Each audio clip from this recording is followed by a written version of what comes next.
Chapter 1. Wang Chong knew that this was his final destiny in this world. The death of the barbarians is not as great as the death of the Xia dynasty. This was a sentence from the Luan language. Wang Chong had never imagined that in this distant universe, the Xia dynasty would really be destroyed. And he was the final witness of this scene. The sky was burning and the earth was trembling. Countless corpses piled up like mountains and seas, and fresh blood flowed like rivers. Wang Chong could even see the thick aura of death rising from the ground. Those were the corpses of the millions of citizens of the Xia dynasty. From all directions, countless non-human cavalries were slowly encircling them like an ocean. No one knew where these foreign cavalry came from, and no one knew why they were constantly destroying this world. They only knew that 10 years ago, these foreign cavalry, which were filled with the thick aura of death, appeared out of nowhere. Moreover, in just a few short years, they destroyed all the empires as easily as breaking dry weeds and smashing rotten wood. With the appearance of these foreign cavalry, the entire land began to tremble, and the earth began to collapse and be destroyed. Millions of living beings were reduced to bones.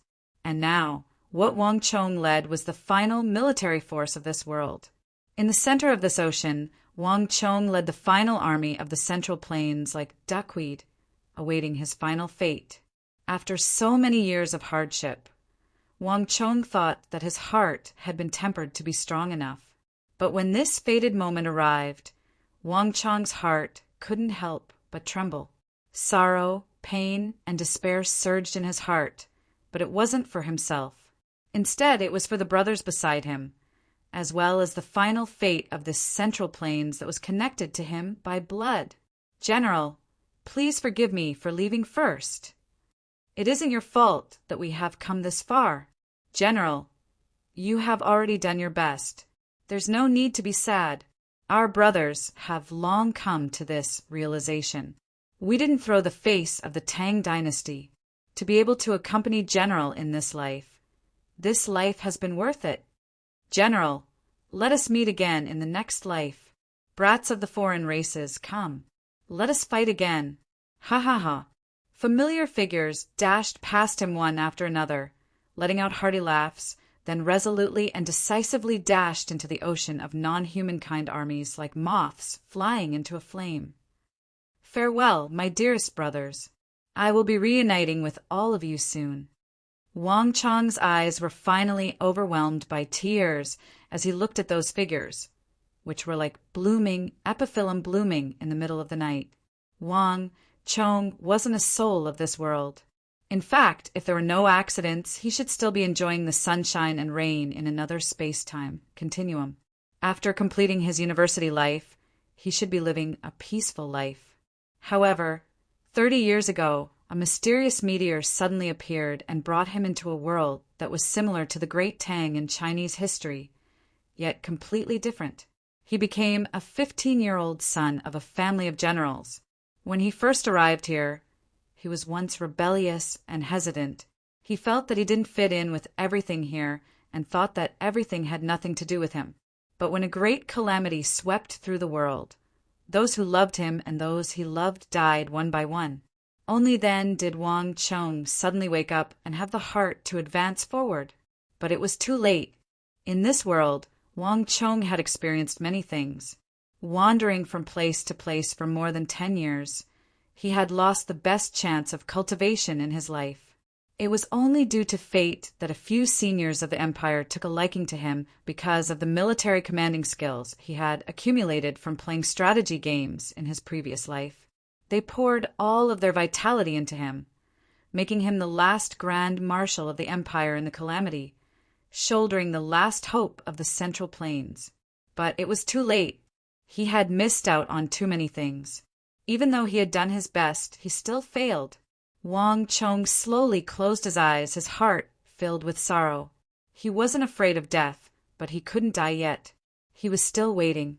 There was one person that he couldn't let rest in peace, even if he died, if he didn't kill him. He was the culprit behind all of this. If not for him, the empire wouldn't have weakened to such an extent. Wang Chong was filled with hatred. Only blood could wash away the boundless hatred in his heart. But the other party was too cunning. He never showed himself easily, nor did he give Wang Chong a chance. But this time, when he used himself as bait to appear in this dangerous valley, Wang Chong knew that the other party wouldn't be able to resist appearing. The other party had been in hiding for more than 30 years. But this time, when victory was at hand, he wouldn't hide any more. Wang Chong gave up. "I've already spoken to the great king. As long as you're willing to surrender, I'll spare your life." Suddenly, a voice sounded from afar. Behind the vast army of foreign cavalry, a plump and trembling figure cautiously peeked out half his head. His eyes were gleeful, but they were tinged with fear and apprehension. He wasn't a cowardly person, but only the heavens knew why the fellow before him was so formidable. Even though he didn't have many soldiers on him, he was able to kill 10 times his number of enemies. Even though he had only been in control of the Central Plains for a few short years, the number of foreign warriors who had died in his hands was more than the total number of foreign warriors from the past few decades. If not for his fear of this fellow, he wouldn't have hidden for so long. "Traitor!" Wang Chong stared at the figure with hatred in his eyes. If not for someone guiding them and colluding with them, how could these foreign cavalry cause so much destruction and conquer so many lands in such a short period of time? And all of this was thanks to him, Wang Chong, as expected of the god of war of the Central Plains. For a profligate scion of the Wang clan to become the Grand Marshal of the Central Plains is truly inconceivable. If those old men had picked you 30 years ago, they would have chosen you as their heir. Perhaps the Wang clan had not fallen back then, and the Central Plains might really have a chance. But unfortunately, it's all too late. The figure was proud of himself. "Wang Chong, let me give you a word of advice. You are a talented person. The king has already said that as long as you submit to him, he will spare your life and turn you into one of them. How about it? Think about it carefully." However, Wang Chong didn't seem to hear anything. "Kong Yaluishin." Wang Chong called out his real name, his eyes spitting fire of hatred. He had been waiting for this moment for so long. In the end, the despicable fellow couldn't help but show himself. "Let's die together with the Tang dynasty." The earth rumbled, and a majestic halo shot out from Wang Chong's spear. In an instant, it was as if a dazzling sun had appeared in the world, so dazzling that people couldn't even open their eyes. "Retreat, retreat!" The sight of Wang Chong's appearance caused the tens of thousands of foreign cavalry to explode with panic and retreat like a tide. "Protect Lord Divine Emissary!" A few foreign experts reacted and gathered at Kong Yaluishin's side, exploding with halos and black flames. But it was too late. Rumble! A blazing light that caused the world to change color fell from the sky like a meteor, instantly enveloping the hundreds of foreign experts and the figure in their midst. "You!" There was a short and piercing scream. That chubby face twisted in fear in that towering light, and then it was reduced to ashes. Even in death, he had never imagined that Wang Chong, who was at the end of his rope, would still use his full strength to attack him. Resentment, struggle, but none of them were a match for that invincible spear. "I've finally succeeded." At this moment, Wang Chong was filled with an indescribable joy. "Father, Mother, and all the living beings of the Central Plains, you can all rest in peace." As death approached, Wang Chong's mouth curled into a faint smile. He looked at the countless spears piercing towards him with relief.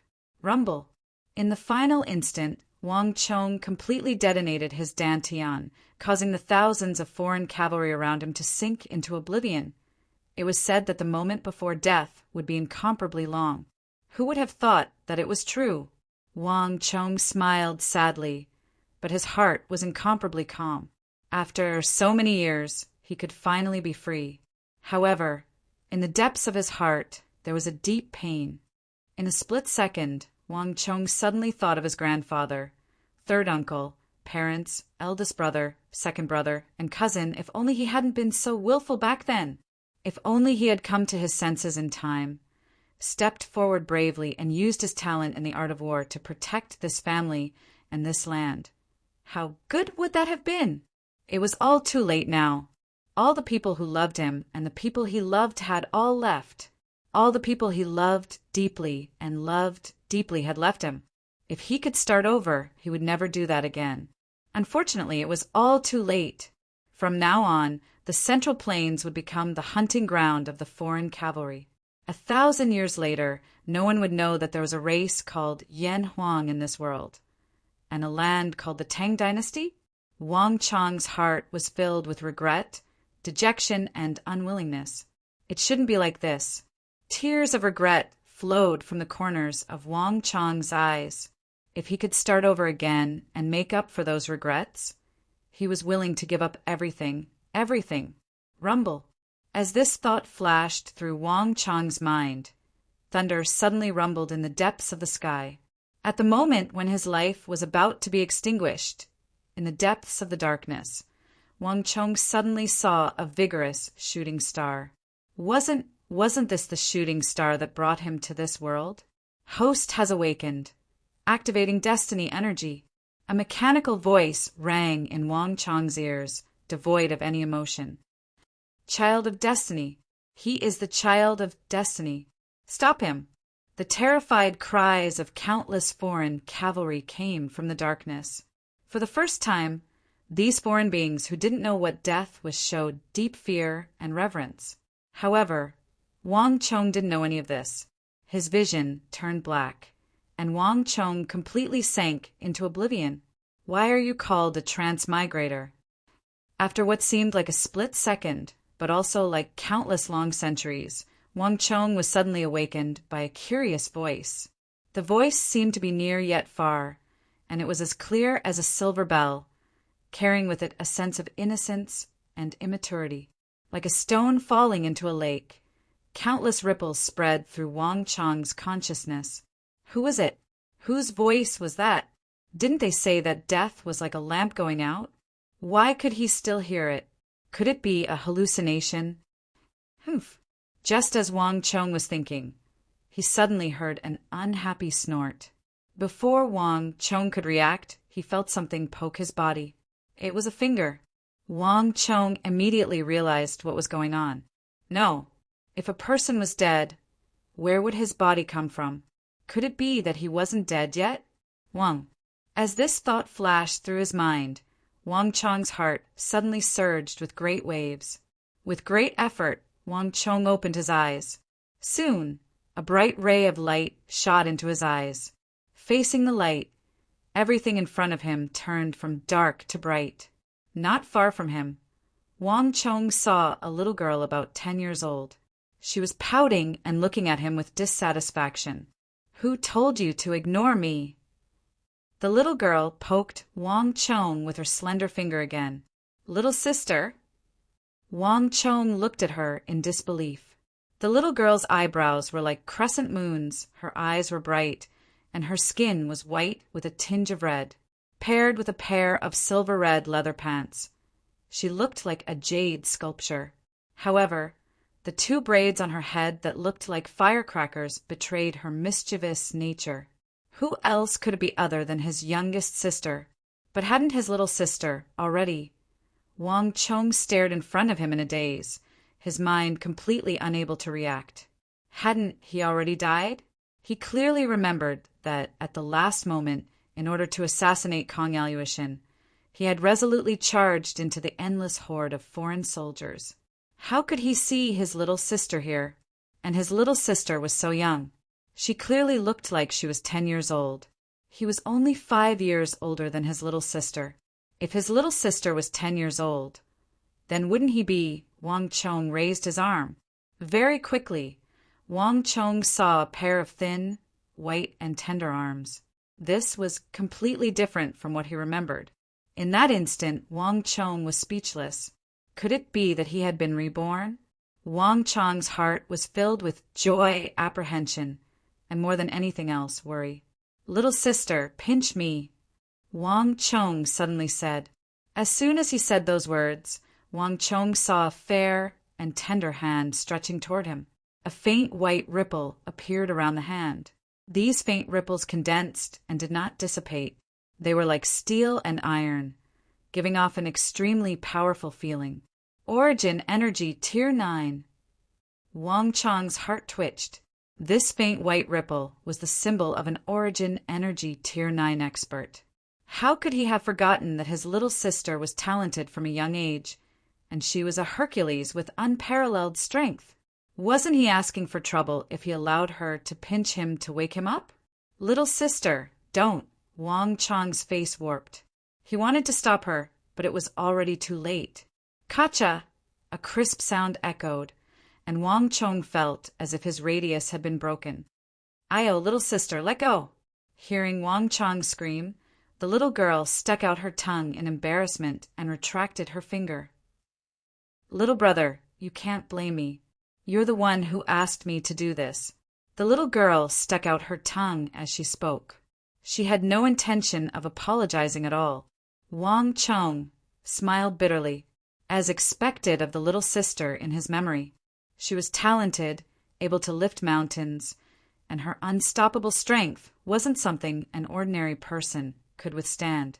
However, even as he rubbed his aching wrist, Wang Chong was overjoyed. There was pain, perception, and sight. This meant that he wasn't hallucinating. He was really still alive. Could it be that the heavens really heard my voice? At this moment, Wang Chong's heart was filled with complicated emotions. Third brother, it's not that I want to criticize you. Stop interacting with that bastard Ma Zhou in the future. That fellow isn't a good person.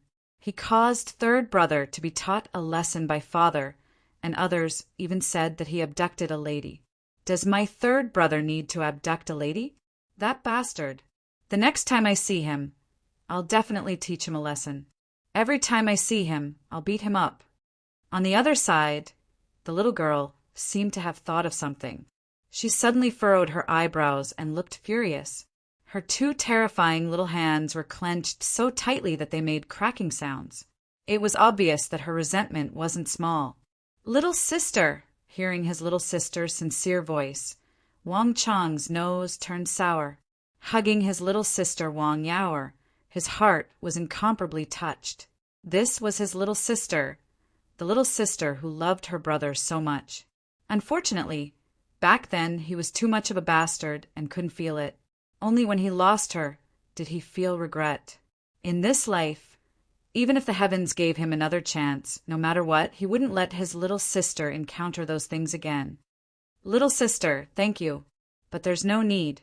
I'll personally deal with that bastard Ma Zhou. Wang Chong said softly. Wang Yaoer was startled. She raised her head from Wang Chong's embrace. Her big eyes reflected Wang Chong's eyes, and her eyes were filled with surprise. This third brother of hers seems to be different today. Looking at how sloppy he usually was and how he made friends with a bunch of scoundrels, he didn't seem like someone who would say such words. That's right. Third brother, you still haven't told me. What is a transmigrator? What does transmigrator mean? How come I've never heard of it before? Wang Yaoer thought of something. Her big round eyes stared at Wang Chong. There were two big question marks in her eyes. In the end, she still hasn't said what she cared about the most. Wang Yaoer was quite dissatisfied with Wang Chong's actions. This, even if Wang Chong's skin was thick, hearing his little sister's words, he couldn't help but rub his nose with a face of embarrassment. Regarding the transmigrator joke, it was when he first transmigrated from another universe to this world. At that time, his heart was filled with resentment. He was not used to everything and didn't know anyone. He only felt that he was a hurried passerby in this world, like an illusory bubble. Coincidentally, he saw this braided, arrogant, and very fun little sister of his running to find him and calling him third brother. In a moment of childishness, he teased her and made her call him transmigrator. However, his little sister took his joke seriously. Time and time again, she asked him, "What is a transmigrator?" Thinking about it carefully, it should be this time. Thinking about this joke, Wang Chong felt extremely awkward in his heart. This transmigrator, it means a handsome guy. Handsome guy? Little sister's eyes widened, and she was even more confused. It means a handsome little brother. Wang Chong laughed loudly. Little brother, you lied to me. Little sister instantly flew into a rage. Although she was young, she wasn't so easy to lie to. Little sister, I suddenly remembered. I'm afraid father will be back soon. You should hurry back. Otherwise you'll be in trouble if you're discovered. Wang Chong felt cold sweat in his heart and hurriedly changed the topic. Little sister's thoughts were pure. Although she trusted him, if she found out that he was lying to her, with her astonishing strength, she would fly into a rage, and he would probably suffer. Humph! Little sister's cheeks puffed up, her anger difficult to dissipate. She was young, but she wasn't so easy to lie to. Little brother obviously wasn't telling the truth. Wang Chong coaxed and lied, and finally managed to trick her away with great difficulty. However, when she left, she was furious, clearly very dissatisfied. Father will be back in a while. Mother told me to call you and tell you to remember to go to the main hall to eat later. Rumble. Hearing these words, as if a thunderbolt flashed through his mind, Wang Chong's heart suddenly shivered. Little sister said, and angrily walked out of the door. Wang Chong touched his forehead, feeling a cold sweat on his hand. He really thought that she sneaked in. She may have deceived father, but she couldn't escape mother's discerning eyes. However, it wasn't surprising at all. With little sister's ability, how could she escape from Buddha's five-finger mountain? After little sister left, Wang Chong closed the door, leaned his back against the wall, and raised his head slightly, staring at the high roof. His expression was slightly cold, and his expression slowly calmed down. What happened today was too strange. He needed time to think about it. The scene before his death once again floated in his mind, and the meteor that he saw at the end also slowly became clear. Some distant memories seemed to have been forgotten, but at this time they became clear. Wang Chong remembered clearly that in 2022 AD, on Earth, on a blazing summer day, he was walking on the streets when he was struck by a meteor, and he was brought to this foreign world. Back then, when he transmigrated here, he thought that he would receive some benefits of transmigrating, but in reality, he was just an ordinary person. Even at the moment of his death, other than his identity as the son of a general, he looked no different from any other ordinary human. That meteor, that mysterious meteor, other than bringing him to this foreign world far away from his own universe, didn't show any other miracles. Who could have thought that at the moment of his death, it would suddenly appear again? Is it resentment? Or is it indignation at the very end? Wang Chong's heart was in turmoil. No matter what, he had really gone back in time. He had really returned to 30 years ago. That year, he was 15, and his little sister was 10. The Central Plains was welcoming the most prosperous and powerful era in its history, regardless of whether it was the Qin dynasty or the Great Han dynasty. There had never been a dynasty that expanded its territory to such an extent. From the east to the East Sea, from the west to the Pamir Mountains, from the south to Jiaoji, and from the north to the Yin Mountains, all of them belonged to the empire. With an army of 600,000, the Tang dynasty stabilized the Central Plains, suppressing all of the Hu and barbarian countries by the borders. The army was filled with brilliant generals, and it was said that there were 100 generals shining at the same time, even the Hu submitted to this massive empire. In just a few decades, the empire's territory continued to expand, and it finally reached its current state. Without a doubt, this was the center of the world. This was the most powerful era in the Central Plains, and that person in the royal palace was also known as the Holy Emperor in the Central Plains. In the Central Plains, everyone was filled with complacency, and there was a sense of pride everywhere. But other than Wang Chong, no one knew that beneath its powerful exterior, the empire was in the midst of a decline, on the path of decline. Under the illusion of the Golden Age, horses and bows were useless, and there were countless dangers within. On the plateau to the west of the Tang dynasty, Uzin was rapidly rising, entering his most powerful era. Further west, the white-clothed Abbasid Caliphate fell, replaced by the most powerful black-clothed Abbasid Caliphate in the history of the Arab Empire. In the northeast, Yun Ghasemin was preparing his army, and in the south, Irai was also surging with undercurrents. All of these dangers could be triggered at any moment. But in the Tang dynasty, everyone was still immersed in the illusion of prosperity, unaware of these hidden dangers. In fact, when the barbarians were preparing their army and eyeing the central plains, the Confucians were still brewing a new thought in the court, attempting to have the imperial court dismiss its army, return its territory, and promote benevolence and righteousness, using etiquette to influence the barbarians, in exchange for a long period of peace between the central plains and the barbarians. This was an unprecedented self-crippling of martial arts. A tiger's claws were crippled and a wolf's fangs were plucked out. For years later, when the barbarians attacked like tigers and wolves, when an even greater calamity swept over, the central plains would no longer be able to resist. For years later, when these dangers erupted together, it would be a calamity that would cause the southeast to collapse and the northwest to sink. This vast and glorious empire would completely decline, and the clan that he deeply loved would also go from prosperity to decline in these 4 years, falling apart and falling into complete decline. From a lofty clan of ministers and generals, it would be reduced to struggling in the mud.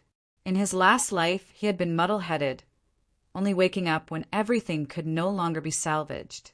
But in this life, with all of his memories and experiences, he would not allow this to happen again. Back then, he had pondered countless times over why this vast empire would fall apart in such a short period of time.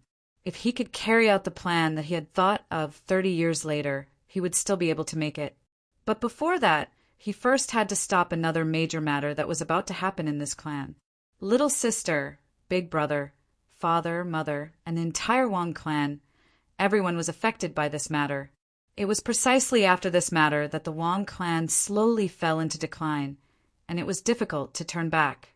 After this matter, the people that he loved and those who loved him slowly left him after experiencing a series of events.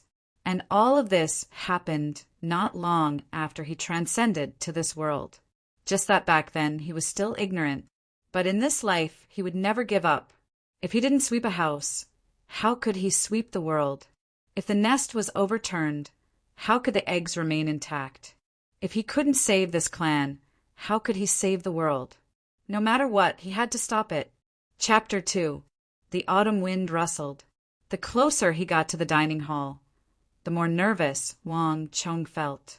Most likely, the more one loses someone, the more they know how precious they are. In his previous life, he was muddle-headed, unconcerned about anything, and didn't care about anything.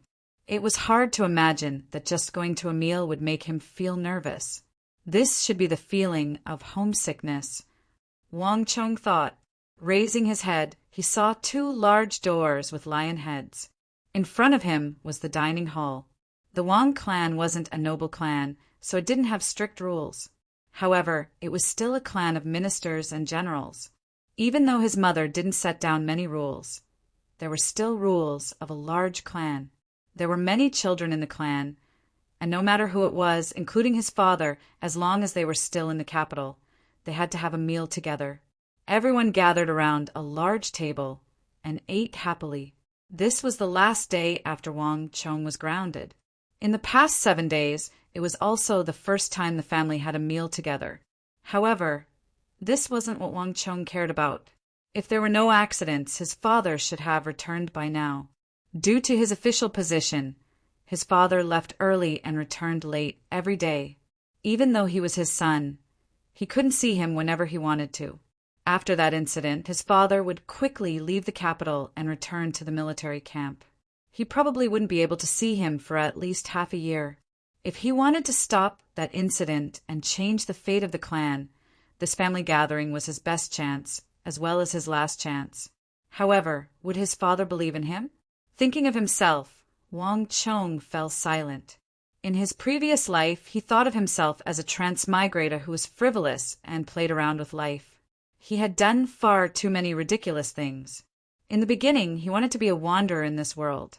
So he spent every night outside and made a bunch of scoundrels.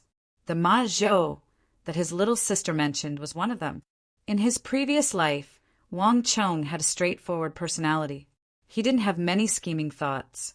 He thought that they were friends and should be honest with each other. Who would have thought that these spoiled brats like him were so scheming? On the surface, they called each other brothers, but stabbed each other in the back. These fellows used his name to commit all sorts of atrocities outside.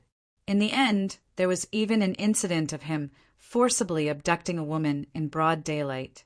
If it was anything else, it would have been fine, but forcibly abducting a civilian girl was too much. Even his father, who led the troops outside and rarely disciplined him, could not stand it anymore. When he learned of this matter, he flew into a rage and rushed back from the encampment overnight. Because of this, Wang Chong was placed in confinement for 7 days. On this matter, his father was completely disappointed in him.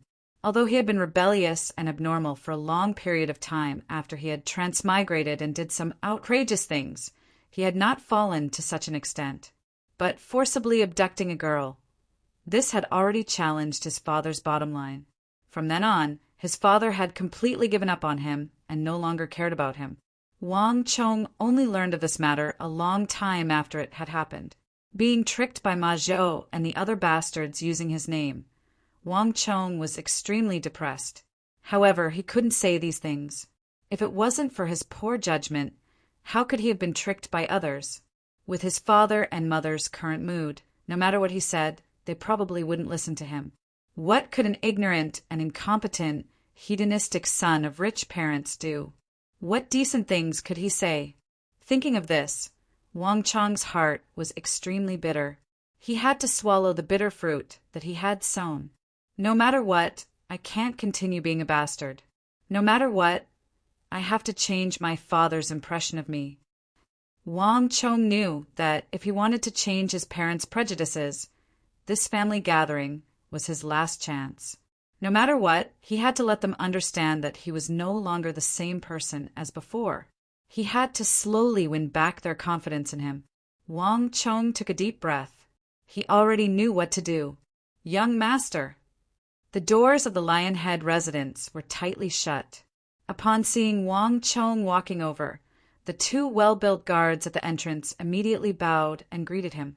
The 2 of them had the backs of a bear, and they stood there like iron towers. With a single look, one could tell that they were elite soldiers on the battlefield. Thank you for your hard work. Wang Chong stopped by the 2 of them and thanked them sincerely. He recognized the 2 guards. They were handpicked by his father from the military camp and were stationed in the residence. A long journey tests the stamina of a horse, and time reveals a person's heart. In his previous life, Wang Chong didn't care about the names of these guards. Even when a huge change occurred in the residence and all of the guards and servants were dismissed, only these 2 guards and a few other servants remained, until the arrival of the chaotic tide. These 2 guards died just like the thousands of others. Even until their deaths, they still carried out their duties loyally. It was then that Wang Chong remembered their names. One of them was Shun Hai, and the other was Meng Long. They were the most loyal guards in the residence. Young master. The 2 guards stared at Wang Chong with astonishment in their eyes. In the past, this young master had always been arrogant and unruly. He would never speak to guards like them. Yet this time he actually took the initiative to greet them. This was the first time in his life. The 2 of them could see the astonishment in each other's eyes. Wang Chong knew what they were thinking about. He chuckled and didn't explain. Rome wasn't built in a single day. His previous image was too terrible, and it was difficult to change it in a short period of time. However, once the first step was taken, there would be a second step. Sooner or later, they would realize that they had changed. Placing his hands on the lion head door knocker, Wang Chong pushed it open forcefully and walked in. The creaking of the door was extremely loud in the hall. "Smells good." Wang Chong walked in, and before he could even get a good look, he could already smell the thick aroma of food that made one's mouth water. In the huge room, there was a huge table that could accommodate a dozen people. More than 20 sumptuous dishes were placed on it. It's been a long time since I've eaten such a sumptuous meal. Being enticed by the fragrance, Wang Chong also felt his stomach churning. Thinking back on his 7 days of confinement, his meals had always been bland. How could it be so sumptuous? However, even though the dishes were sumptuous, the atmosphere in the hall wasn't right. Wang Chong was taken aback. Lifting his head to take a glance, he saw his father and mother sitting by the side of the long table. Both of their faces were dark, and neither of them were looking at him. Even though the fragrance of the dishes permeated the air, the two of them didn't move at all. Only the gluttonous little sister by the side had her head buried in the table.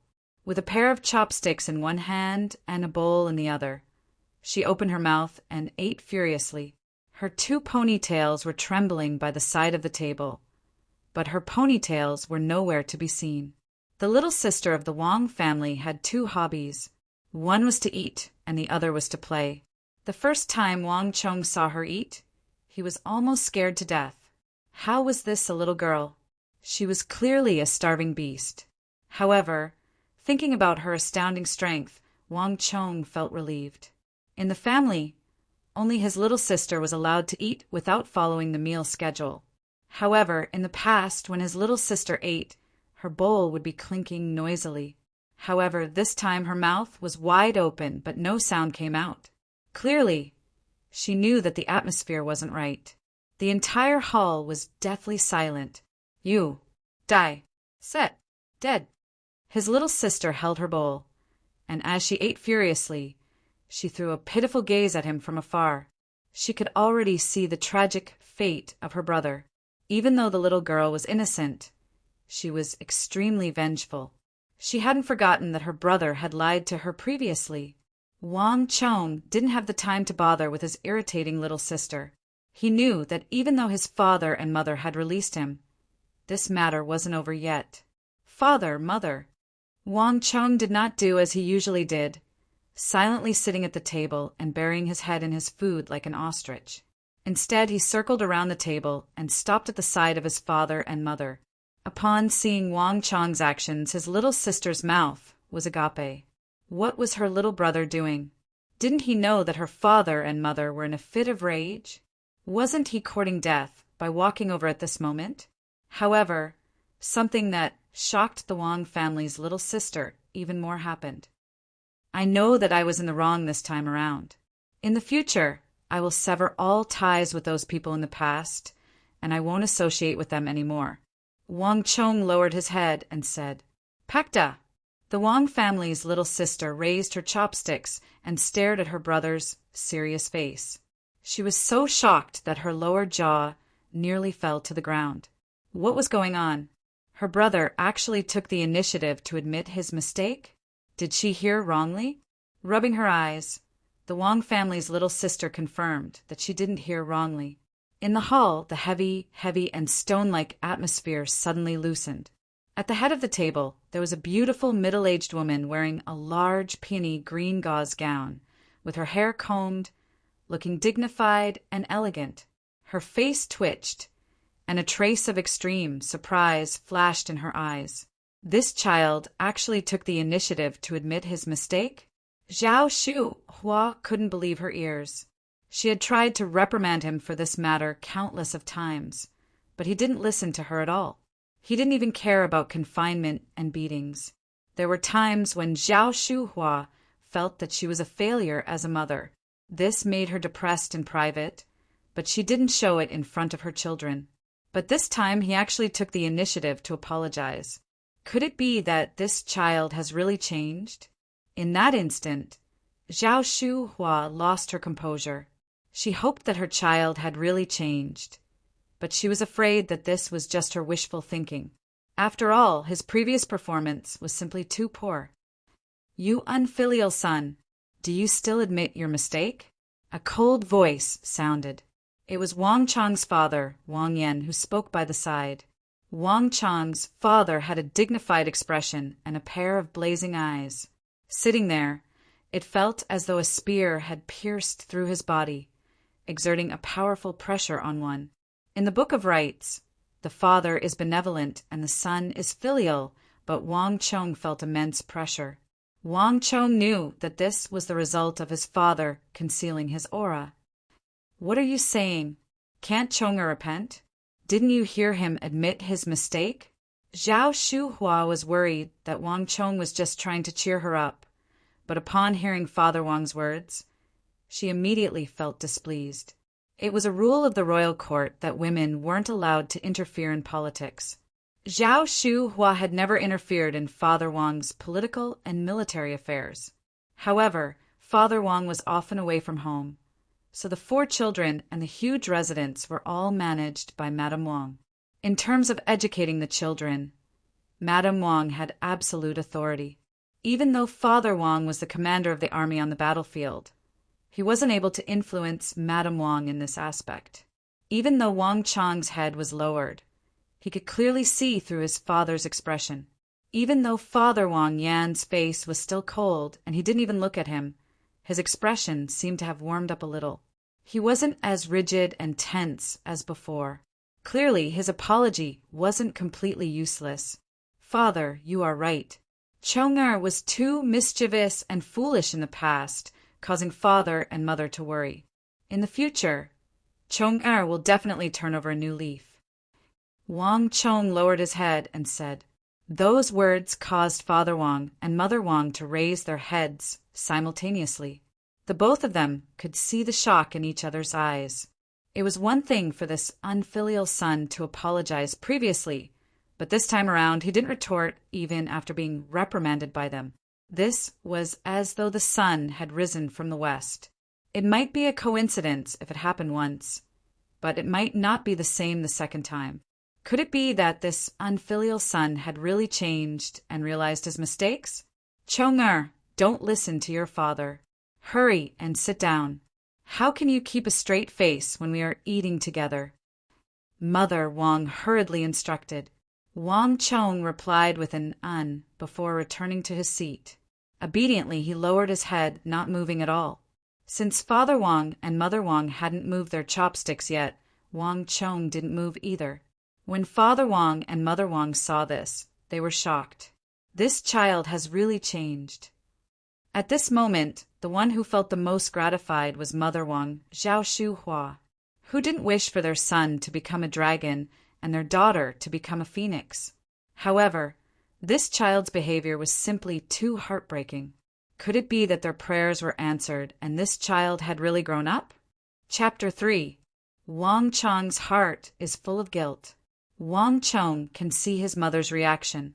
Just admitting his mistake, apologizing, and sitting upright at the dining table can make his mother this happy. It can be seen how much of a scoundrel he was in his previous life. In his previous life, he uncontrollably crossed over from another world, refusing to accept everything. Although they have always regarded him as their own son, deep in his heart, Wang Chong always thought that they weren't his biological parents. Therefore, in his heart, Wang Chong always felt a deep sense of alienation from them. This is also the reason why in his previous life, Wang Chong wasn't afraid of beatings, wasn't afraid of punishment, and didn't listen to instructions. Wang Chong always thought that this wasn't his world, and that he was just a passerby here. Everything was just a fleeting cloud of smoke and foam in his life. But the facts proved him to be very wrong. Only those who have lost something will know how to cherish it. Only those who have nothing will know how precious everything is. In his previous life, after experiencing that upheaval, after his family fell, he originally thought that his past performance would make his father, mother, and relatives abandon him. But it was precisely them in the most difficult times, in the most difficult, drifting days like duckweed, who never left him and always took care of him. As long as there was food to eat, he was always the first to eat. Thinking of his mother, who was less than 50 years old, with a head full of white hair like a 60 or 70-year-old person, Wang Chong's heart is filled with a sense of guilt. At the last moment, his mother died in his arms. The moment that towering body fell, Wang Chong was shocked to realize how thin and weak her body was. Wang Chong's heart is bleeding. It was also at that moment that Wang Chong's heart was broken, collapsed, and thoroughly died. For the next 30 years, the living Wang Chong would be nothing more than a shell. My mother, why are you so good to me? At that moment, Wang Chong's heart wept like a tiger, and he issued a mournful howl in the majestic rain. That was the first time he cried in this world. At that moment, the entire world collapsed. Wang Chong suddenly came to his senses, but it was too late, too late. Perhaps the heavens had heard his inner voice and gave him another chance to start from the beginning again. Wang Chong's heart ached as he looked at his mother, sitting by the table. Mother, don't worry. In this life, I will never make you sad again, and I will never let anyone hurt you again. Anyone. Wang Chong clenched his fists under the table and swore in his heart. Come, let's eat. Pick up your chopsticks and eat. If there's anything, we'll talk about it later. Madame Wang, Zhao Shuhua, was in a good mood. She picked up her chopsticks and picked up a large piece of soft and crispy roast chicken for Wang Chong. Mother, you eat too. Wang Chong picked up his chopsticks and placed a large amount of rice in his mother's bowl. Madame Wang was worried about the senior captain, so she put on a stern face. Father Wang, who was dissatisfied with Wang Chong, also felt much better. Filial piety was the most important of the 3 cardinal principles and 5 virtues. This fellow actually knew how to pick food for his mother. This was a huge improvement. After causing such a huge commotion this time, he must have woken up. Thinking of this, the thought in his heart became even more vivid. Father, Mother, I have something to tell you too. I hope that you too can agree to it. Just when everyone was about to dig in, Wang Chong placed his chopsticks down. His gaze flickered as he contemplated what he wanted to say. What do you want this time? The moment Wang Chong spoke, Father Wang's face darkened and his gaze turned cold. This bastard, after doing such a thing, I thought that he had changed for the better. Yet a leopard cannot change its spots. He had said so much and acted so obediently just to negotiate with him now. He wanted to see what this unfilial son of his wanted to do. Chong-er, what do you want to say? Madame Wang wasn't like Father Wang. Instead, she was interested and asked in anticipation. Most probably, the one who trusted their child the most would always be the mother. On this point, Madame Wang didn't think as much as Father Wang. Father, Mother, I have thought about it for a long time. Wang Chong lowered his head in contemplation. Whether he could win back his parents' trust depended on this matter. Wang Chong knew that what he was going to say next would be extremely important to him. I want to join the army, Wang Chong said. The moment he said those words, the entire hall trembled. In an instant, everyone in the hall was dumbfounded. Everything that Wang Chong had said before added together couldn't be compared to this. Madame Wang's lips trembled as she stared at her son in a daze. She wanted to say something, but no words came out. The impact of this news was too great. She needed time to digest it. Even Father Wang, who had been speaking coldly to Wang Chong all this while, revealed an expression of extreme shock on his face. He was a general who led an army on the battlefield. Even if MT Tai collapsed before him, he wouldn't bat an eyelid. However, the matter that Wang Chong said was too shocking for him.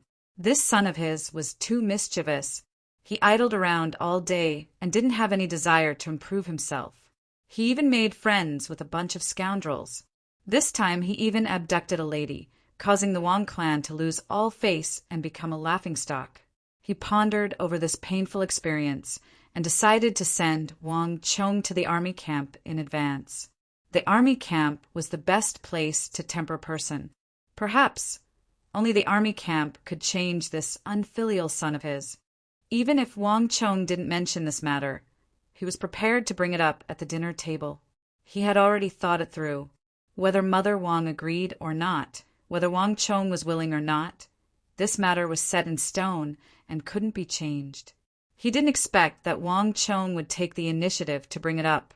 It was because he knew what kind of person this unfilial son of his was that Father Wang was deeply moved. He also knew that it wasn't easy for Wang Chong to make such a decision. Joining the army wasn't a treat.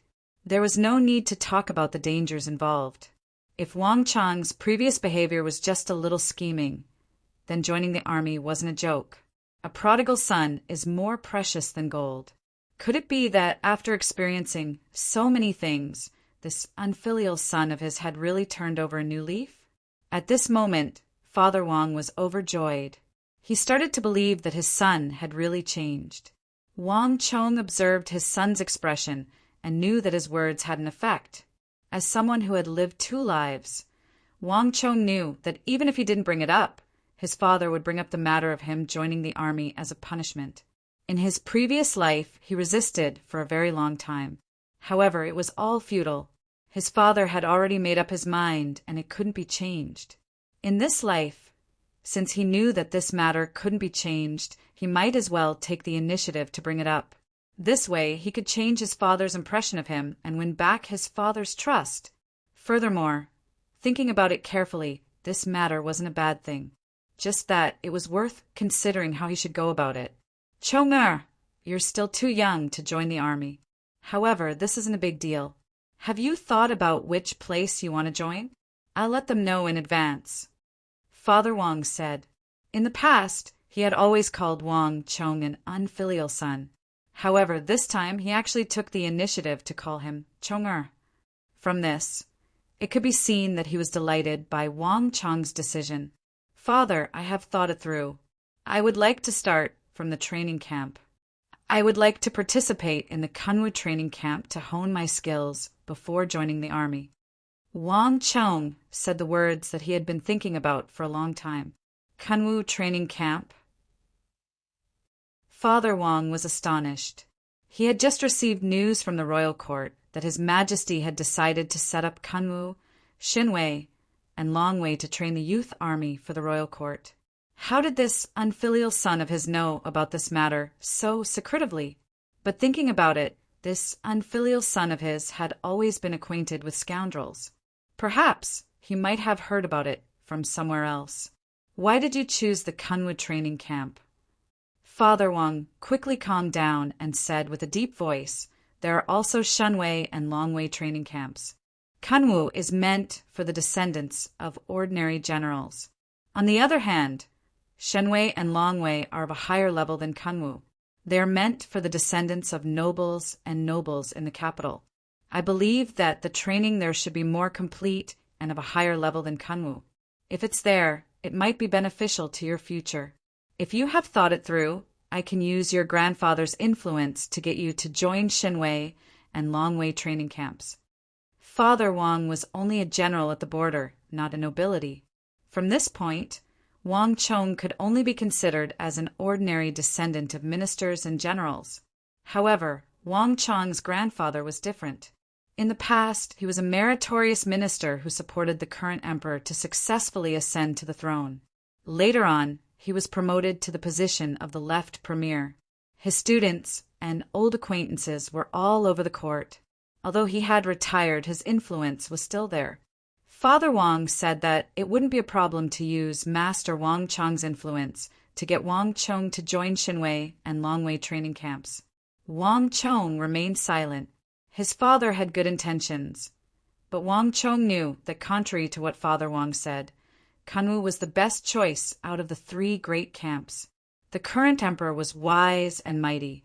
In his previous life, it was also around this time that he established the Kunwu, Xinwei, and Longwei training camps in order to select talents from the capital's generals, ministers, nobles, as well as the sons and daughters of influential families to form the youth army. Currently, the 3 training camps were just established, and everything was still unclear. Everyone thought that Xinwei and Longwei's levels were higher than Kunwu, so they were the best choice. For a long period of time after that, there would be a large number of people who would rack their brains to join these 2 camps. However, Wang Chong knew that time would prove that Kunwu was the best choice. In the days to come, when the great turmoil came, the older generation of ministers and generals fell one after another. Almost 90% of the most elite generals of the Tang dynasty came from this Kunwu training camp. However, it was not good to tell his father about this. "Father, I have thought it through. Kunwu is more suitable for me. After living in the capital for so many years, I basically know all the descendants of the nobles and dukes in Shangjing. Father wants to send me to Xinwei and Longwei. The others must also be thinking the same. If I go to Xinwei and Longwei training camps, won't I run into Ma Zhou and the others?" Wang Chong could only come up with some other excuses to dodge the question. Initially, Father Wang was against it. However, after thinking about it, the incident between Wang Chong and those scoundrel friends had just happened not too long ago. It wasn't easy for Wang Chong to turn over a new leaf and make some progress. If he were to mix around with Ma Zhou and the others, it would be too late for regrets if he were to return to his old ways. Father Wang would lose his original intention of sending him to the training camp. "Since you have thought it through, we'll do as you say," Father Wang said with a frown. Even though he didn't agree with Wang Chong's decision, Wang Chong's words weren't unreasonable. Thus, he reluctantly accepted Wang Chong's explanation. "If you two have anything important to discuss, wait until after the meal. Chonga, ignore your father. Come, hurry up and eat." By the side, Madame Wang was overjoyed to hear what Wang Chong said. When she first heard that Wang Chong was going to join the army, she had truly been given a fright, and her heart was filled with worry. However, when she heard that he was only going to the training camp, she heaved a sigh of relief. The Wang family was a family of ministers and generals. Since Wang Chong was only 15 this year, it wasn't unacceptable for Madame Wang to attend the training camp before joining the army. This was the case for all the families of ministers and generals in Shangjing. As the descendants of ministers and generals, all of them had to step onto the battlefield sooner or later. This was something that the madams of Shangjing had to understand from the very start. Wang Chong didn't say anything else. He picked up his bowl and chopsticks and started eating. "I don't know if Father will listen to me later," Wang Chong said nervously. Chapter 4. Without a doubt, this was the happiest meal he had in this period of time. Laughter could be heard throughout the meal, and Madame Wang's face was beaming with joy. She constantly placed food on Wang Chong's plate, causing Wang Chong's plate to be filled to the brim. On the other hand, Father Wang was no longer as solemn as before. Under Madame Wang's urging, he took the initiative to place some food on Wang Chong's plate. "Third brother, you're incredible." Upon seeing this sight, the Wang family's little sister was stunned. She shot a glance from beneath the table and was filled with admiration for her brother. She thought that her brother wouldn't be able to escape this calamity, and she was prepared to witness a tragedy. She didn't expect that not only did her father and mother not punish him, they even laughed heartily and rewarded her third brother. In fact, even her father took the initiative to place food on her third brother's plate. Even the Wang family's little sister couldn't help but feel jealous. She had lived in the family for so long, but she had never enjoyed such treatment. "Father, I don't care, I want it too." The Wang family's little sister pushed her bowl to Father Wang angrily. "You are a lady. How can you behave like this?" Father Wang said with a stern face, causing the Wang family's little sister to feel aggrieved. Tears welled up in her eyes. Seeing this, Madame Wang found it both funny and infuriating. "Here, Mother will give it to you. Brother will give you some as well." Wang Chong chuckled inwardly as he placed some food on his little sister's plate. "Thank you, brother." The Wang family's little sister's tears turned into a smile, and she continued eating happily. It was as though she had forgotten about the previous incident. The entire family ate happily. "Father, I heard that you are going to meet Lord Yao?" Wang Chong lowered his head to eat and asked abruptly. The atmosphere on the dining table suddenly turned stiff. Madame Wang hurriedly shot a glance at Wang Chong, and the Wang family's little sister was so frightened that her bowl and chopsticks hung in the air. Everyone in the family knew that Father Wang didn't like to discuss official matters. He didn't like his family interfering in his affairs either. "Where did you hear that from?" Father Wang lifted his head and said calmly. Wang Chong saw it clearly. His father's brows furrowed imperceptibly as he looked across the dining table. It was obvious that he was a little unhappy with Wang Chong's question. Wang Chong's heart skipped a beat, but he could only bite the bullet and continue. This matter was very important to him. If he couldn't change this fated matter, then all his previous efforts would be in vain. "I overheard it by accident when father and mother were talking." Wang Chong braced himself and said nervously. Whether it would succeed or not would depend on what he said next. "Oh!" Father Wang's eyebrows twitched. Only then did he remember that he had mentioned this matter to his wife, Zhao Shuhua, once. However, it was only once. He didn't expect Wang Chong to hear it.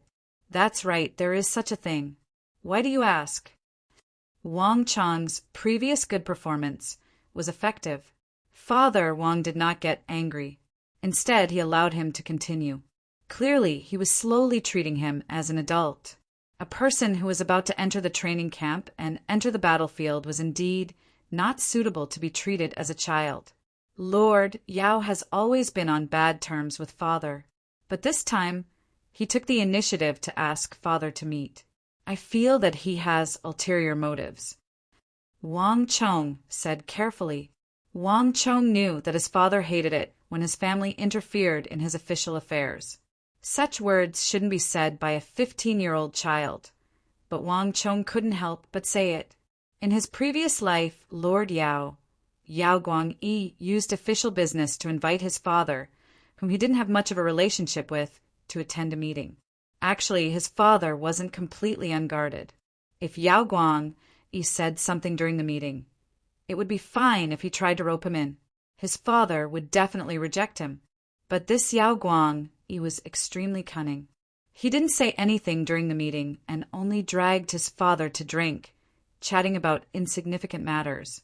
After that, Yao Guangyi intentionally revealed this matter to the King of Song. The King of Song was a relative of the royal family and was involved in the Ministry of War. He was one of the few people in the royal family who wielded real power and had a say in the Ministry of War. Because of his grandfather, the King of Song doted on his father. The King of Song's contribution was undeniable that his father was able to reach his current position at such a young age and become a general with real power. How could the King of Song not be angry that his father hid from the King of Song and had a secret meeting with Yao Guangyi, who was loyal to King Qi? Normally, it wouldn't be a big deal. However, the King of Song and King Qi were currently fighting openly and covertly in the royal court. They were like fire and water. The King of Song's students and old acquaintances in the royal court had been roped in by King Qi and had all switched sides. As a result, the King of Song was isolated in the royal court and his influence was greatly reduced. These matters were a huge blow to the King of Song, causing him to be extremely suspicious. It was easy to imagine how the King of Song felt when his father met with Yao Guangyi in private. What was even worse was that his father had a straightforward personality and didn't know how to be flexible. He clearly knew that the King of Song was suspicious, but he still said that Yao Guangyi contacted him and didn't talk about anything. The two of them just drank for the entire afternoon. How could the King of Song believe that two opposing ministers of the royal court met in private and didn't talk about anything other than drinking? Not only did his father's explanation fail to provide a clear explanation, it even caused the King of Song to think that not only did his father betray him, but he also intentionally humiliated him after defecting to King Qi. Furthermore, Yao Guangyi intentionally misled the King of Song and played a series of tricks by the boarders, causing the King of Song's misunderstanding of his father to worsen. He also believed that the Wang clan was opportunistic and, seeing that he wasn't gaining the upper hand, sided with King Qi. As the saying goes, the deeper the love, the more intense the hatred. The King of Song had a close relationship with the Wang clan over the past few generations. He was the closest to the Wang clan and supported them the most. As such, he couldn't accept the Wang clan's betrayal. This matter dealt a huge blow to him. It was even harder for him to accept than the betrayal of his trusted students and old acquaintances. The King of Song was completely disappointed in the Wang clan. When his grandfather was still alive, the King of Song still cared about their friendship and only stripped his father of his military authority. When his grandfather passed away without the protection of the King of Song, King Qi began to suppress the Wang clan. In just a few short years, the once illustrious Wang clan completely withdrew from the Tang dynasty's bureaucracy. Without the proactive warmonger, the King of Song, there was no one who could contend against King Qi. As such, the Tang dynasty strategy turned from hard to soft and inward. In the end, it led to the disaster that followed. It could be said that this incident was not only a huge disaster for the Wang clan, the King of Song, and even the entire imperial court. All three parties were losers in this incident. Even King Qi himself wasn't the final winner. The impact of this incident was so deep that Wang Chong remembered it clearly. The fate of the entire Wang clan and the entire imperial court changed from that moment. Even until his death, his father brooded over it. He said that his greatest mistake in his life was accepting Yao Guangyi's invitation and not explaining it clearly to the King of Song. Wang Chong remembered this incident clearly. In his previous life, Wang Chong was muddle-headed and refused to accept anything. He didn't have any feelings for this family. By the time he realized that he cherished this family and wanted to change anything, it was already too late. To Wang Chong, this was also a deep regret. In his previous life, it was one thing. But in this life, since he knew the direction of this incident, Wang Chong couldn't ignore it no matter what. He had to stop this incident. However, Wang Chong couldn't tell his father about this. "You are still a child, so don't get involved in this matter. I have my own plans," Father Wang said calmly, but there wasn't much of an expression on his face. There was a rift between the ancestors of the Yao and Wang clan, but that was a matter of the previous dynasty. Furthermore, it had been a long time since then. As for him and Yao Guangyi, there wasn't much conflict between them. It wasn't that Father Wang didn't know about the matter between the King of Song and King Qi. He didn't want to meet them, but he was worried that they would fall out with one another. After all, there wasn't much conflict between the two of them. At the very most, if Yao Guangyi wanted to rope him in, he would just have to make his stand clear and reject him. This way, he would be able to resolve the issue once and for all. This was to prevent Yao Guangyi from continuing to pester him after his rejection this time around, which would be troublesome as well. Observing his father's expression, Wang Chong felt anxious. His father was a typical military man. He wasn't inferior to Yao Guangyi when it came to leading troops and killing enemies on the battlefield. However, in terms of scheming and political maneuvering, his father was far from Yao Guangyi's. The two of them weren't even on the same level. Yao Guangyi had seen through his father's character and intentionally set up such a trap. If his father still harbored the mindset of, "As long as I'm upright, I'm not afraid of anything," he might be caught off guard and fall into Yao Guangyi's hands. By then, it would be too late for regrets. "Chong'er, since your father said so, you shouldn't say anything anymore. Hurry up and eat. No one knows a son better than his mother."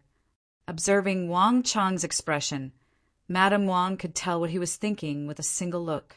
Thus, she hurriedly signaled him with her eyes. She knew her husband's personality too well. He hated discussing official matters during a meal. It was already a miracle that he was able to tolerate Wang Chong's words and not lose his temper during the meal. The words "father has his own plans" had already expressed his attitude. This matter had already been decided, and it was time for them to stop. If Wang Chong were to continue speaking, he might really incur Father Wang's wrath. Wang Chong felt anxious. How could he not understand his mother's intentions? However, this matter was no small matter. If things went wrong, everything here, including the hall, the entire Wang clan, and Big Uncle's residence, would be reduced to ashes. The entire Wang clan would be swept out of the politics of the Tang dynasty. His father didn't know of Yao Guangyi's means, so he wasn't wary of him yet. However, Wang Chong had to remind him. Even if he were to infuriate his father and be punished, he had to do it. "Father, this isn't a small matter. I feel that we should inform the King of Song about this matter and let him know about it in advance. That way it would be better." Wang Chong deliberated for a long time. After contemplating for a long time, he finally came up with a compromise and tactfully raised his suggestion. It wouldn't do to stop his father directly. His father wasn't a 3-year-old child. Being too stubborn would only anger him. Wang Chong could only think of a roundabout route. Instead of talking about Yao Guangyi, he would start from the King of Song. "There's no need for you to interfere in the matters of adults." Father Wang's expression was cold as he stood up from the table. "You guys eat first. I still have matters to attend to, so I'll take my leave first." After saying that, he turned around and left without finishing his meal. Mother Wang turned around and looked at Wang Chong with a reproachful gaze. Wang Chong could only sigh in his heart. He knew that it would be extremely difficult for him to win his father's trust with just one night's performance. But at the very least, he didn't get angry. Wang Chong thought to himself, "From the looks of it, this gathering ended on a sour note." However, Wang Chong was well aware that given his father's personality in the past, if he were to talk back to him like this, his father would have already flown into a rage. This time around, it was already not bad that his father only had a displeased expression on his face. From the looks of it, his previous words had more or less some effect. It wasn't completely useless. As long as his father could inform the King of Song in advance before his meeting with Yao Guangyi, then his efforts wouldn't be in vain. This matter had to be done by his father personally. Even if he did it for him, it wouldn't work. "If I want to succeed in this matter, I'm afraid that Ma Zhou will be indispensable." Wang Chong was extremely worried. His father's personality was too stubborn. Once he had made a decision, he wouldn't change it easily. It was impossible for him to change his mind with just a few words. This kind of personality had caused him to suffer a lot in his previous life. As a result, he was used by his opponents. Since Wang Chong's probing during the meal had failed, he could only think of another way to deal with it.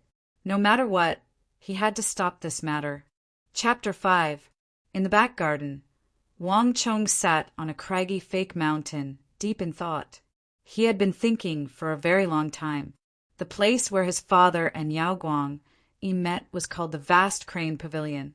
Yao Guangyi was a cunning old fox and had long passed down a ban on guests in the Vast Crane Pavilion. At this moment, other than Yao Guangyi and King Qi's men, no one was allowed to enter. However, from the outside, the Vast Crane Pavilion was still filled to the brim with guests, and it was no different from how it usually was. Back then, his father was deceived by this facade and fell into Yao Guangyi's trap. Wang Chong knew that if he couldn't enter, it would be impossible for him to stop this disaster. The Vast Crane Pavilion was filled with experts arranged by Yao Guangyi, and it was impossible for him to barge in. He could only use his wits and not brute force. "I've got it." Suddenly, Wang Chong's eyes lit up as he thought of a person. How could he have forgotten about this fellow? With this fellow, he would definitely be able to sneak into the Vast Crane Pavilion. However, just this alone wasn't enough. This won't do. The Vast Crane Pavilion is filled with experts, and I alone won't be able to do it. I need a formidable expert to do it. At this point, Wang Chong's brow furrowed. He was a member of the family, and he knew his own affairs well. If it was in his previous life, he wouldn't have to go through so much trouble. Regardless of how many experts Yao Guangyi had arranged for him, he would be able to defeat Yao Guangyi with just his exceptional cultivation. However, in this life, he was only a 15-year-old child. With this bit of strength, how could he match up to the experts of the Yao residents who were as tough as tigers and wolves? By then, Yao Guangyi's men would be able to throw him out easily. It would be futile even if he barged into the pavilion. At this point, Wang Chong's frown deepened and the joy he felt a moment ago dissipated. It wasn't easy to find such an expert. Just as he was in a dilemma, Wang Chong suddenly heard the sound of footsteps. Wang Chong subconsciously raised his head and saw that not far away, a few guards were escorting his little sister, who was jumping around in the courtyard and playing around. Wang Chong was already used to seeing such a scene, but for some reason, it felt completely different in Wang Chong's eyes. "Sigh, I'm so stupid." Suddenly, Wang Chong patted his head and laughed. Wasn't he carrying a lantern to look for a lantern? Since Big Brother and Second Brother weren't around, who in the entire Wang clan could be more suitable than little sister? Wasn't he being blinded by a leaf? He actually couldn't see the expert closest to him. Thinking of this, Wang Chong couldn't help but smile happily. In the Wang family, Wang Xiaoyao was a legend. It was true that she was only 10 years old, but she was extremely talented and had extraordinary strength. It was said that when he was 3 years old, he could already carry a large cauldron. Wang Chong didn't see it with his own eyes, but since even his mother said so, it couldn't be wrong. Wang Chong dared to bet that in the entire capital, including Big Brother and Second Brother, there probably wasn't anyone who could surpass her in terms of talent. As for her future potential, that was even more lacking. This was something that Wang Chong had witnessed personally in his previous life, so he couldn't be any clearer about it.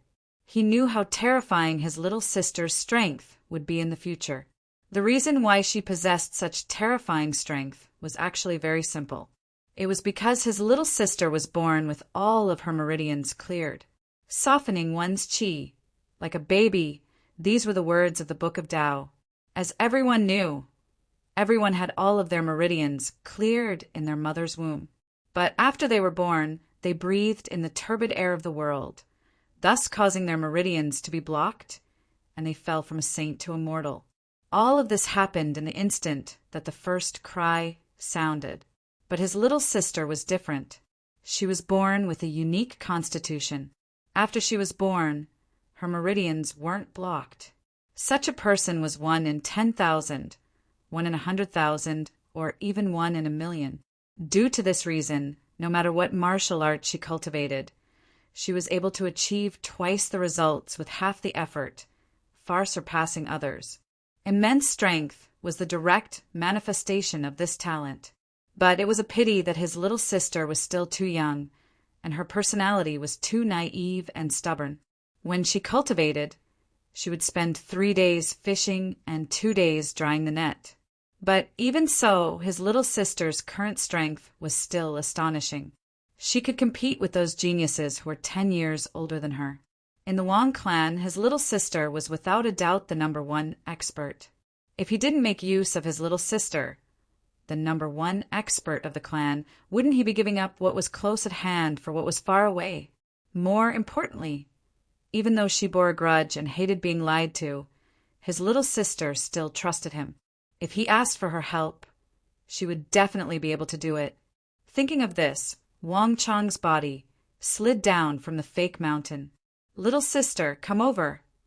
Wang Chong beckoned to her with a mischievous smile. "Big Brother will bring you to a fun place." "Third Brother, where are you bringing me?" The carriage rumbled, and his little sister peeked her head out of the window. Her eyes scanned the bustling city outside curiously. It was clear that her anger had dissipated, and all that was left was curiosity. After all, she was only a 10-year-old girl. Her movements were strictly restricted, and she wasn't allowed to go out as she pleased. It wasn't easy for her to sneak out to fool around, with her little brother behind her mother's back, and she felt extremely excited. "Hee, don't worry, you'll know soon enough." Wang Chong chuckled. "Remember our promise. Without my permission, you're not allowed to make a move.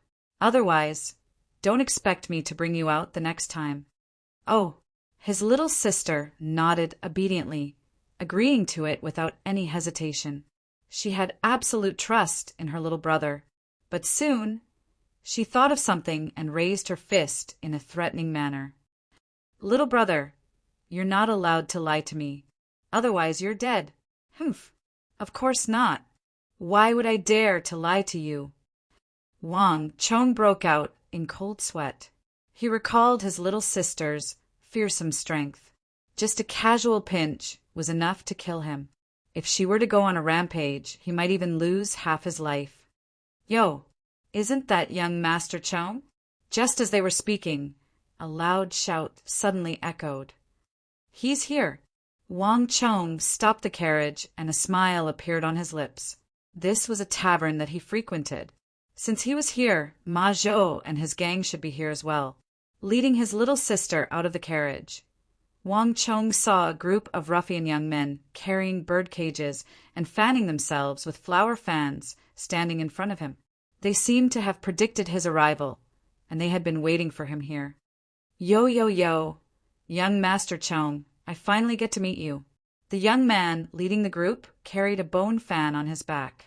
He had a square face and large ears, and on his right eyebrow there was a striking mole. Upon seeing Wang Chong, Li immediately strode forward to welcome him with an enthusiastic expression. That person was Ma Zhou.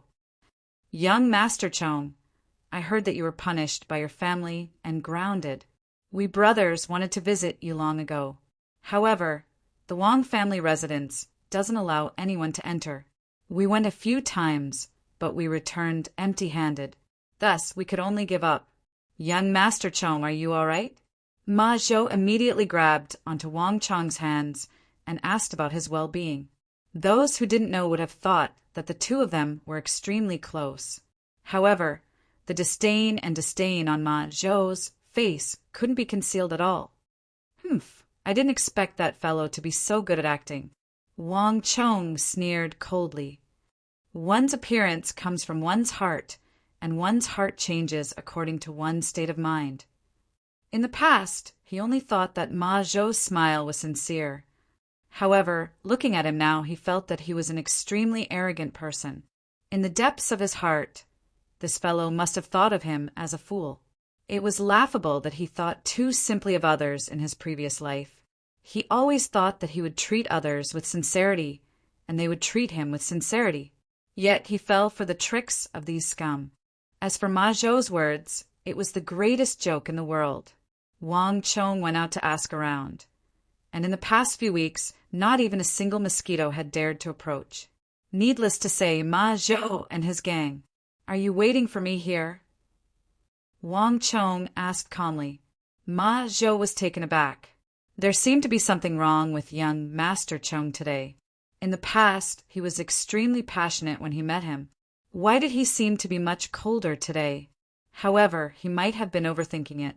Ma Zhou didn't pay it any heed. Young Master Chong, didn't we hear that you are out of seclusion? We specially waited here to welcome young Master Chong back. Brothers, don't you think so? Ma Zhou gestured to the people behind him. The crowd behind him responded and burst into laughter, as though they were watching a circus. Young Master Chong, how is it? Shall we go? Ma Zhou turned around and chuckled. The disdain in his eyes deepened. This lad from the Wang family was too gullible. With just a few words, he managed to fool him. Yet, this lad still thought that he was loyal. He didn't know that everyone treated him as a fool. If there was money, everyone would play with it. If there was trouble, he would shoulder it. Where in the world could one find such a sucker? As for welcoming him back, even though it was to welcome Wang Chong back. However, Ma Zhou didn't think that he would fork out the money. Ever since he started hanging out with Wang Chong, Ma Zhou had never paid a single cent, honestly speaking. Wang Chong had been in seclusion for so many days. His brothers also felt uncomfortable living with him. Thinking about it, they really missed him a little. Without such a young master, who would clean up their mess and pay the bills for them. At this point, Ma Zhou felt even more gleeful. Pa! Just as he was feeling gleeful, a slap suddenly came flying over. Pa! Ma Zhou staggered. Half of his face was swollen, and 5 clear finger marks could be seen on it. In an instant, the entire place fell silent. Everyone was stunned by this slap. What was going on? Ma Zhou suffered a slap. How was this possible? You hit me. Ma Zhou held onto his burning cheeks as he stared at Wang Chong in a daze. His head was spinning, and he couldn't react for a while. Even now he was still in a daze. Wang Chong had actually slapped him. How was this possible? Even Ma Zhou was in such a state. The others were even worse. All the rich kids stared at each other. They were so shocked that an egg could fit in their mouths. Wang Chong actually slapped Ma Zhou. How was this possible? In this world, anyone could slap Ma Zhou. But Wang Chong was the only one who couldn't do it. One had to know that the person closest to Wang Chong was Ma Zhou.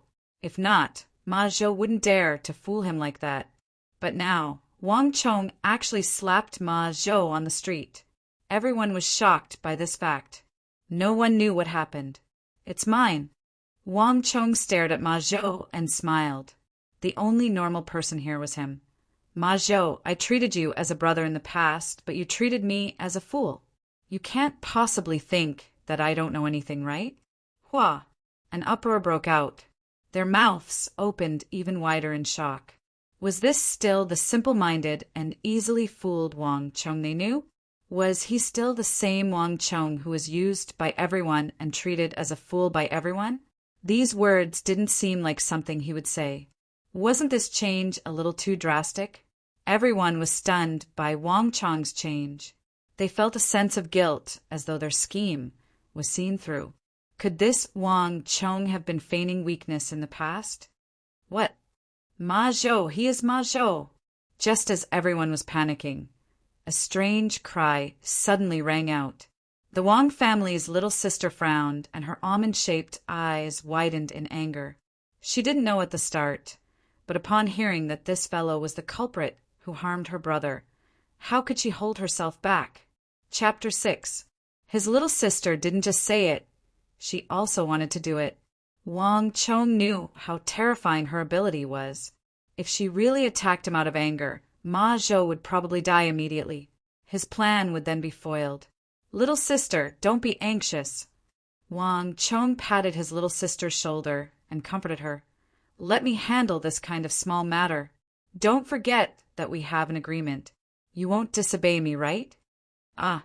His little sister was disheartened and felt conflicted. She knew that it was this bastard named Ma Zhou who caused her brother to be grounded for 7 days. With her personality, she would have killed anyone who dared to harm her family.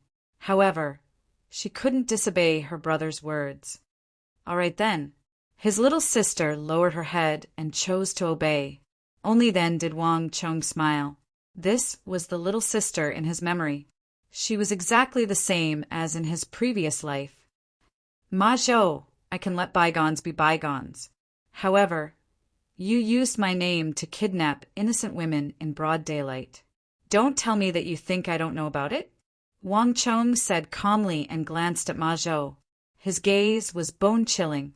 For some reason, everyone felt terrified and uneasy. It was as if he was another person. This matter is serious. This kid actually knew about it. God damn it, who told him about it? Today, Wang Chong gave everyone a feeling that he was enlightened. He actually understood everything. The group of hedonistic sons all retreated. They felt that today's matter wouldn't end well. On the other side, Ma Zhou's face was filled with astonishment, surprise, and disbelief. However, he slowly calmed down. Even his right hand that was covering his face relaxed. Honestly speaking, Ma Zhou didn't expect Wang Chong to suddenly become so shrewd. It was as if nothing could be hidden from him. All the things that he did in the past were seen through by him. Wang Chong, you asked for it. Ma Zhou's face darkened as he said viciously. Wang Chong shouldn't have slapped him in the face in front of so many brothers. How could he keep his face? He shouldn't have exposed this matter. If he was smart, he would have let it go even if he knew these things. There was no need for him to say it out loud. At most, they would just not interact with each other in the future. Wouldn't it be better for everyone to feign civility? Did he think that just by calling him young Master Chong, he would be the head of the crowd? Ma Zhou looked down at Wang Chong coldly. He did not hide the mockery and disdain in his eyes at all. It's over. Ma Zhou is angry. What a joke. Hide further away. Ma Zhou getting angry is no joke. Last time, Ma Zhou crippled a nobleman who was at the imbued bone realm. Wang Chong is even worse, and he is only at the blood imbuement realm. Now that he has angered Ma Zhou, he will suffer. After the initial surprise and astonishment, the group of young thugs had gloating looks on their faces, as if they were watching a good show. Ma Zhou was a jerk, but the crowd wasn't fools. If he wasn't capable, who would acknowledge him as their head? This fellow had never been a pushover. Everyone could already foresee the scene of Wang Chong being pummeled by Ma Zhou. At this moment, Ma Zhou was displeased, extremely displeased. The young master of the Wang clan was only a puppet under him. Yet, this puppet wanted to ride on his head to show off. How could Ma Zhou stand it? Ka-cha-cha! The crisp sound of bones cracking echoed from Ma Zhou's body. Deep within his bones, blood flowed as though a stream, and a powerful force burst forth from the depths of his bones. Imbuement realm. Ma Zhou's cultivation had reached Origin Energy Tier 4, and he had reached the level of absorbing Origin Energy to cleanse his bones. Compared to a young master like Wang Chong, who is still at the blood imbuement realm, he was much stronger. Since you don't know how to appreciate my kindness, you are really asking for trouble. Ma Zhou laughed savagely. Is that so? Wang Chong sneered coldly. There was no hesitation in his eyes. Ma Zhou was taken aback. For some reason, the current Wang Chong gave him an extremely bizarre feeling, as though he had turned into a different person. Without any time to think, Ma Zhou stepped forward, and as swift as lightning he punched forward. Ka-cha! The crisp sound of bones cracking echoed. Ma Zhou seemed to have heard the sound of bones shattering on Wang Chong's body. However, before Ma Zhou could rejoice, exclamations sounded from the surroundings. Ma! Young Master Ma, your nose! The surrounding villains widened their eyes in horror as they stared at Ma Zhou's nose, as though there was something terrifying on it. What's wrong with my nose? Ma Zhou was astonished. The moment this thought flashed across his mind, he felt a heart-wrenching pain. His nostrils felt as though they were on fire, and all sorts of flavors, sweet, sour, bitter, and spicy, gushed out together with his blood.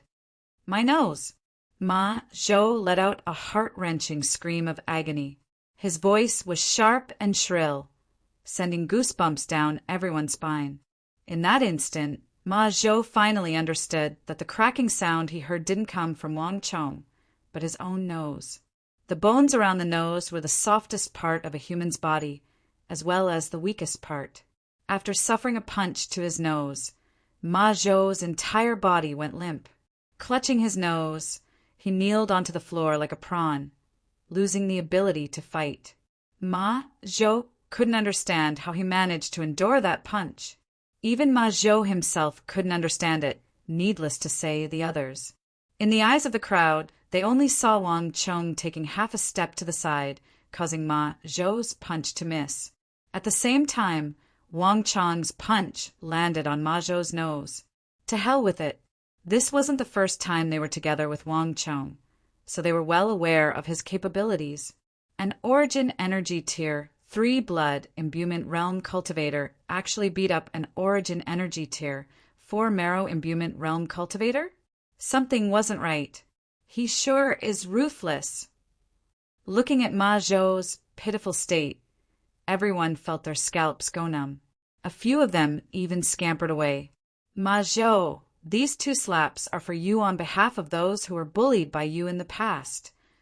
Wang Chong grabbed Ma Zhou's hair and slapped him twice. A person like Ma Zhou only had brute strength, but in terms of technique and awareness, he was far from matching up to him. Even if you want to dominate the market, there should be a limit to it. To dare to snatch a woman. Don't you know that I hate such things the most? Papa! 2 slaps landed on Ma Zhou's face. These 2 slaps caused Ma Zhou's teeth to fall out. Little brother, well done. Well done.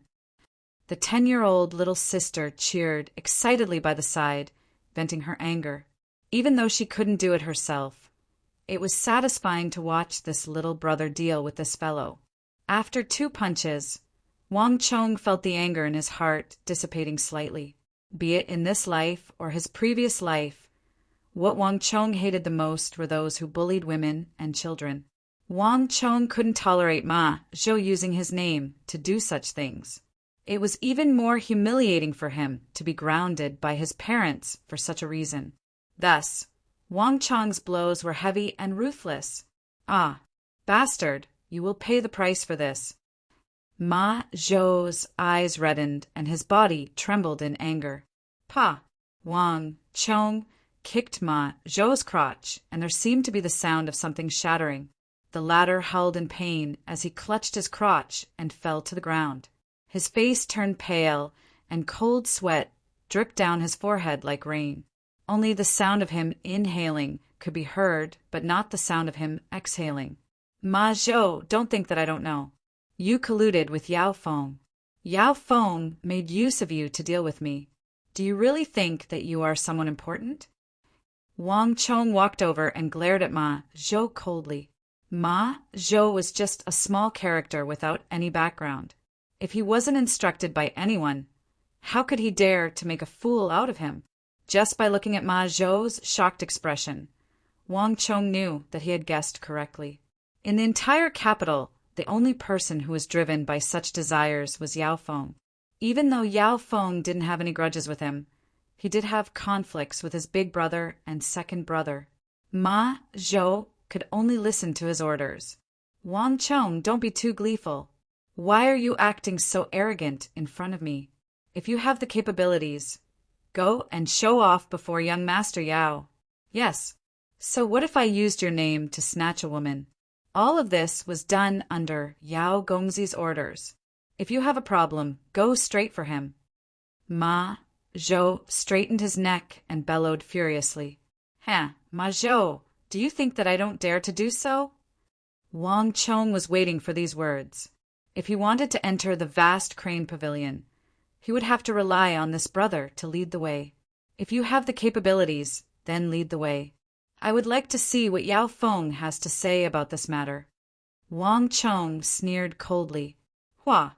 Ma Zhou didn't know where he got the strength from, but he abruptly stood up.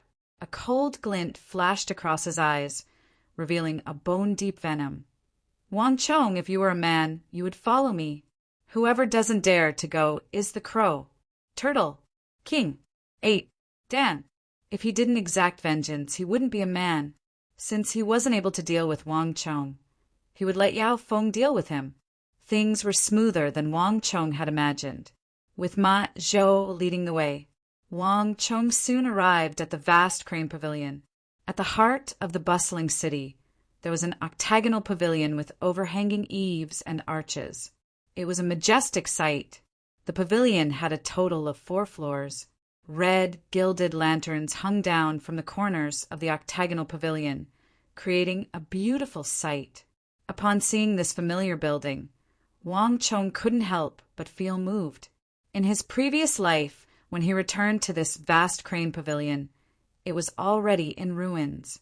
The corners were filled with dust and cobwebs. It was no longer as prosperous and lively as it was in the past. This was the turning point of the Wang clan's fate. In his previous life, this vast crane pavilion remained on his mind until his death. It was also because of this reason that Wang Chong returned to this place time and time again. He stopped before the ruins of the vast crane pavilion to look at it and reminisce about the past. If not for that matter, everything would have been different. Wang Chong thought, now that everything had returned to the starting point, he finally had a chance to stop everything on behalf of his father and save everything. Just that his father was oblivious to all of this. Wang Chong, follow me in if you have the guts. On the other side, Ma Zhou had already finished his negotiation with the guards in the vast crane pavilion. He angrily beckoned for Wang Chong to enter. The vast crane pavilion had imposed a ban on guests. Other than the men of the Yao residence and King Qi, no one was allowed to enter. However, Ma Zhou was different. He was Yao Guangyi's man, and he had met the guards of the Yao residence before. If there was one person that Wang Chong could enter through, it could only be Ma Zhou. "Why are you afraid?" Ma Zhou said coldly, afraid that Wang Chong would go back on his words. "Humph, cut the crap, lead the way," Wang Chong said coldly. Judging from the time, his father should have already entered the vast crane pavilion. Whether he could succeed or not would depend on today. Taking in a deep breath, Wang Chong led his little sister into the vast crane pavilion. Only after entering the vast crane pavilion would one realize how bustling and majestic the tavern was. There were more than 200 seats on every floor, and there wasn't an empty seat. Wang Chong could clearly tell that these people were the men of Yao Guang, Yi, and King Qi. There were also a few who had followed the King of Song in the past. In the matter of deceiving his father, these men who betrayed the King of Song played a huge role. Yao Guang had put in a lot of effort into this matter. However, Ma Zhou was clearly unaware of this. He didn't see any difference in this place either. He only urged Wang Chong, afraid that he would go back on his words and back out at the last moment. "Let's go. Let's go." "Lad, it can't be that you are backing out. After suffering such a huge loss, how could Ma Zhou be willing to let the matter rest?" He was only willing to make use of Yao Feng to teach Wang Chong a lesson. "What are you rushing me for? Do you think that I'm afraid?" Wang Chong revealed a look as though he had been provoked, but he was sneering coldly in his heart. It was fortunate that he had Ma Zhou on his side. If that fellow knew what was going on in the vast crane pavilion, he wouldn't have dared to bring him here, even if he was given 10 guts. Flinging his robe, Wang Chong followed Ma Zhou up. Chapter 7. In a private room on the 3rd floor of the vast crane pavilion, a group of wealthy young gongzi were gathered together. They were toasting to the elegantly dressed young man seated at the seat of honor. "Young Master Yao, please." "Young Master Yao, let me offer you a toast." The young masters spoke one after another, and many of them were full of compliments. It seemed that they were all following the latter's lead. Young Master Yao had an elegant manner of speech and was one of the new nobles in the capital. In addition, his family background was deep and profound. Even among the young masters, he was outstanding. "Everyone, there is no need to be so polite. Today, I, Yao, will be the host. Everyone, please enjoy yourselves." The young man in the brocade robe had his sleeves fluttering in the wind. He held a glass of wine in his hand and bowed back to the crowd. His expression was tranquil, and his behavior was natural and unrestrained. He displayed an extraordinary demeanor and temperament. Even among the young masters, he was like a crane among a flock of chickens. The capital's Yao residence was renowned for its military prowess and was a direct descendant of King Qi. As the eldest son of the Yao family, young noble Yao Feng would inherit the position and influence of the Yao clan in the future. Thus, even though this was the first time young master Yao Feng had invited them over, they still welcomed him with open arms. Everyone toasted each other, and after a few toasts, the atmosphere was extraordinarily lively. On the seat of honor in the private room, Yao Feng narrowed his eyes as he discreetly scanned the surroundings. Joy filled his heart as he nodded his head. Today was his big day. Making use of his father's prestige and the reputation of the Yao residence, Yao Feng had gathered all of the prestigious young masters in the capital to the vast crane pavilion. This was the first gathering of the crowd. To Yao Feng, this was also a chance for him to win over the hearts of the crowd and establish his prestige. As long as he could win the hearts of these noble young masters, he would definitely have a place among the leaders of the young masters in the capital. More importantly, his father had already promised him that as long as he could subdue these noble young masters and build his own team, he would gradually let go of his power and let them take over the family business. This was no different from confirming his position as the family's successor. Thus, to Yao Feng, this gathering was extremely important. The atmosphere of the banquet was harmonious, and Yao Feng could tell that everyone was trying to fawn on him. As the young master of the Yao residence, he was still a person of great respect. But that wasn't enough. Yao Feng decided to try to rope him in. Everyone, those who are able to sit here are my brothers. If there's anything you need in the future, just let me know. Young master, Ma Zhou has brought 2 people here. The wooden door to the private room opened, and a manager of the vast crane pavilion rushed in, interrupting Yao Feng's words. What's going on? Why are you so nervous? Yao Feng frowned. Even though he was displeased, he did not reveal it easily. Didn't I tell you not to disturb me at this time? Tell Ma Zhou to come back later. Yao Feng said solemnly. I said it. The steward stammered and hesitated before saying, But he has already barged in. As soon as he finished speaking, the room fell silent. Initially, Yao Feng was just a little unhappy. However, after hearing those words, he couldn't help but feel a little angry. Ma Zhou was just an insignificant pawn under him. If such an important gathering were to be disrupted by a nobody like him, Yao Feng would definitely not let him off. Young Master Yao, how about? A young master dressed in luxurious clothes asked tentatively. No need. Yao Feng didn't wait for him to finish his words and rejected him without hesitation. Everyone, a small matter has cropped up. Yao Feng has been rude. Manager Zhang, pass this to him. Tell him that I will meet him personally after the gathering. As Yao Feng spoke, he flicked his wrist and tossed a golden token over. Yao Feng rarely used his token, unless it was an important matter. If Ma Zhou was tactful, he should understand his intentions upon seeing this token. If he didn't know how to appreciate his kindness and spoil his plans, then he shouldn't be blamed. Young Master Yao, why go through so much trouble? We can just come in directly. A cold sneer sounded from outside. With a loud bang, the door was pushed open, and Wang Chong barged in forcefully. Wang Chong! Upon seeing the figure barging in, Yao Feng's body trembled, and he couldn't believe his eyes. He didn't expect that the person who barged in would be someone he had never expected. Why, young Master Yao, do you not welcome me? Wang Chong smiled. He was extremely satisfied with Yao Feng's shocked expression. Without waiting for Yao Feng's instructions, he pulled out a chair opposite Yao Feng and sat down. Seeing Wang Chong's actions, Yao Feng's eyelids twitched. Suppressing the displeasure in his heart, he smiled and said, Young Master Wang, what are you saying? You are a guest, and I don't think that I won't welcome you. After all, he was a scion of a prestigious clan. His actions were magnanimous and elegant, far surpassing that of an ordinary clan. At this moment, even Wang Chong couldn't help but feel impressed. In his previous life, it wasn't without reason that Yao Feng was one of the leaders of the scions in the capital. At the very least, in terms of shrewdness and demeanor, ordinary people couldn't be compared to him. However, it was a pity that Wang Chong was here to cause trouble.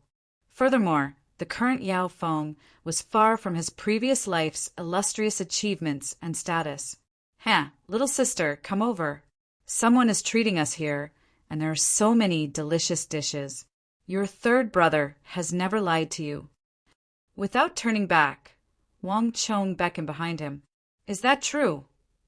Following a clear and tender voice, under everyone's astonished gazes, a round little face popped in from the wooden door behind Wang Chong.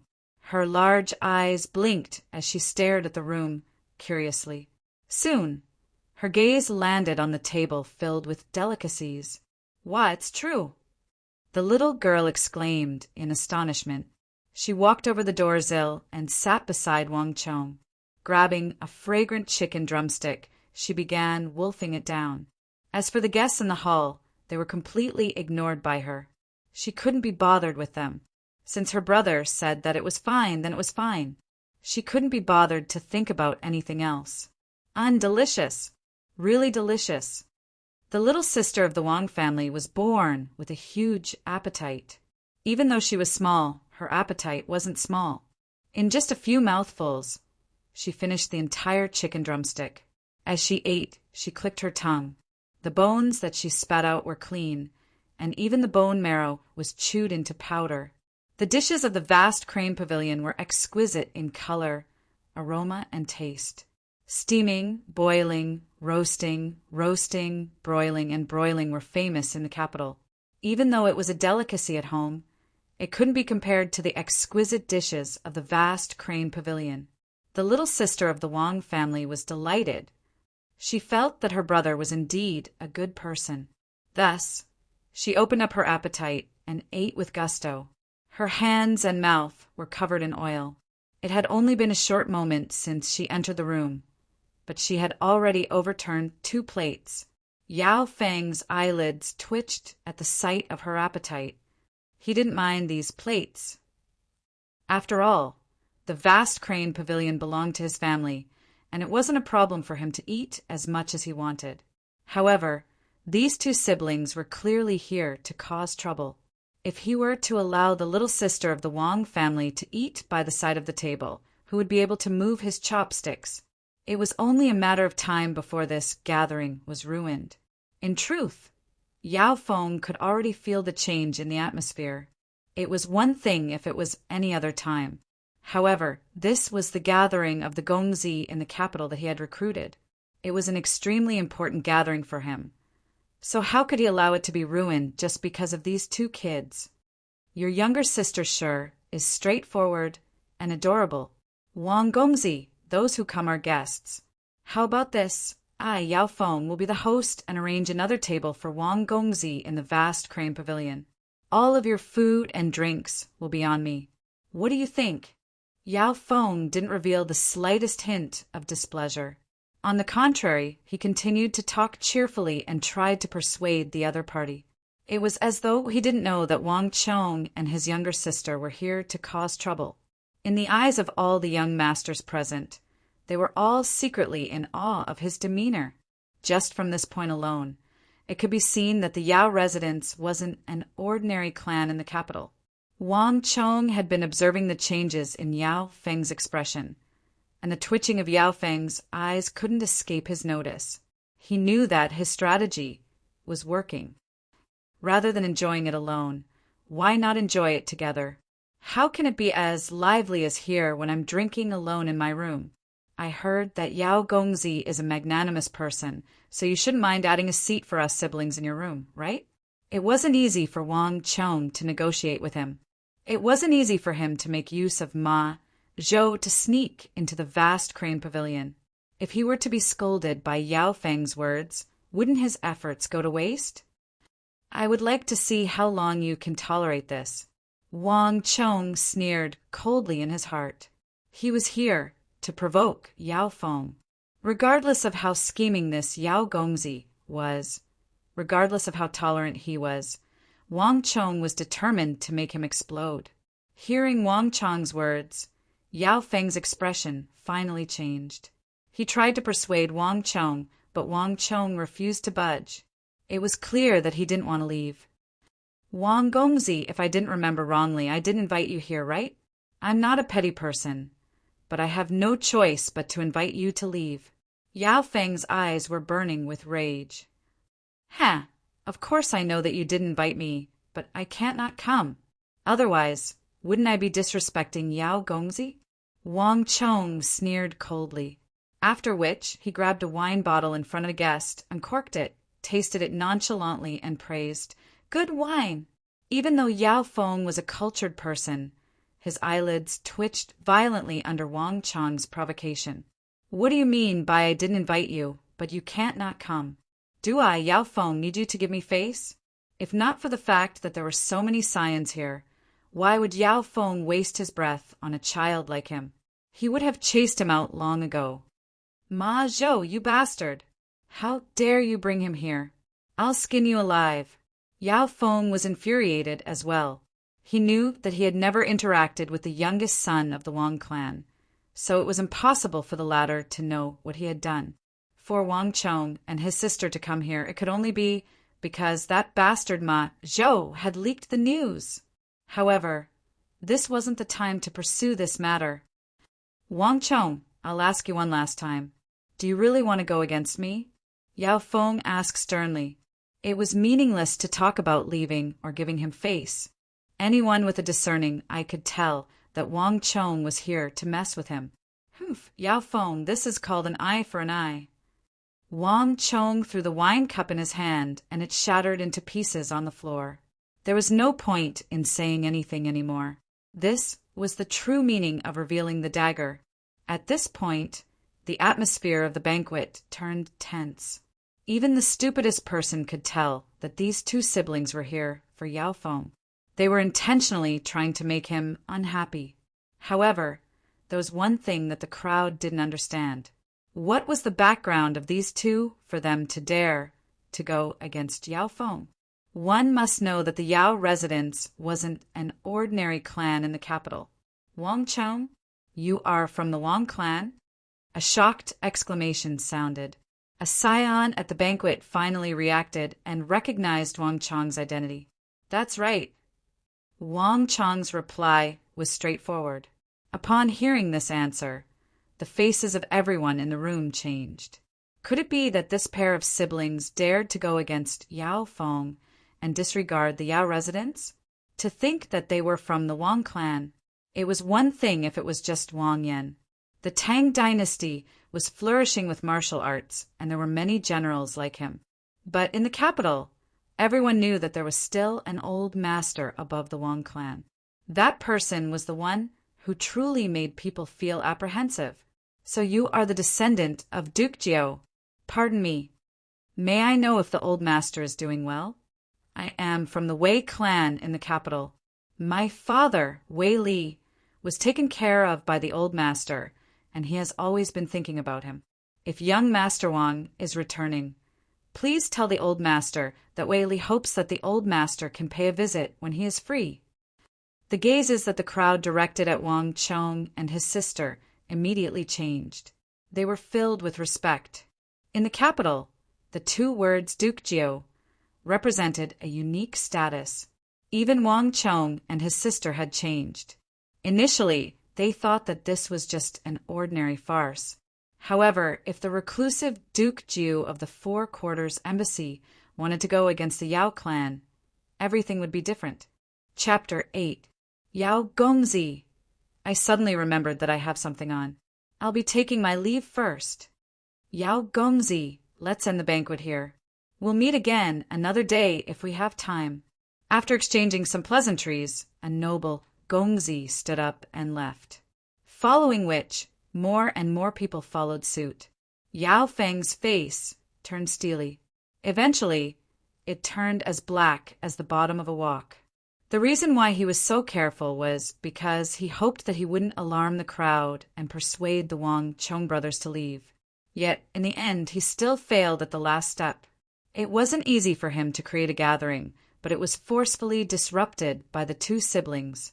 Even though they said that they would meet again, Yao Feng knew that it would be a miracle if they did so. Since these people had caught the scent, they wouldn't have anything to do with him for the time being. Wang Chong, since the two of you don't wish to leave, then don't. Men, take them down. I would like to see what the Wang clan has to say about this. Yao Feng's eyes blazed with rage. Slamming the table, he stood up abruptly. Boom! A strong gust of wind blew. Two guards of the Yao residence who were on standby outside the door barged in with vicious expressions. Without saying a word, the two of them stepped over the door, and with their fingers spread open like eagle claws, they pounced on the siblings, Wang Chong and Wang Xiaoyao. The two of them were agile and experienced. With a single look, one could tell that they were from the military. Furthermore, they were using the most advanced techniques in the military, using this technique to lock the shoulder blades and pierce the loot. If the siblings were to be caught, they would definitely suffer. Little sister, do it. Little sister, do it. Sensing danger, Wang Chong bellowed. He had an agreement with his little sister to restrict her from making a move. Even when they were dealing with Ma Zhou, he didn't allow her to make a move. However, at this moment, he didn't hesitate any longer and allowed her to move freely. The two guards of the Yao residence moved swiftly. In the blink of an eye, the moment they heard Wang Chong's voice, the little sister of the Wang family moved. Crack! No one knew how she did it. With the crisp sound of bones cracking, the first Yao resident's guard screamed in agony as he knelt on the floor.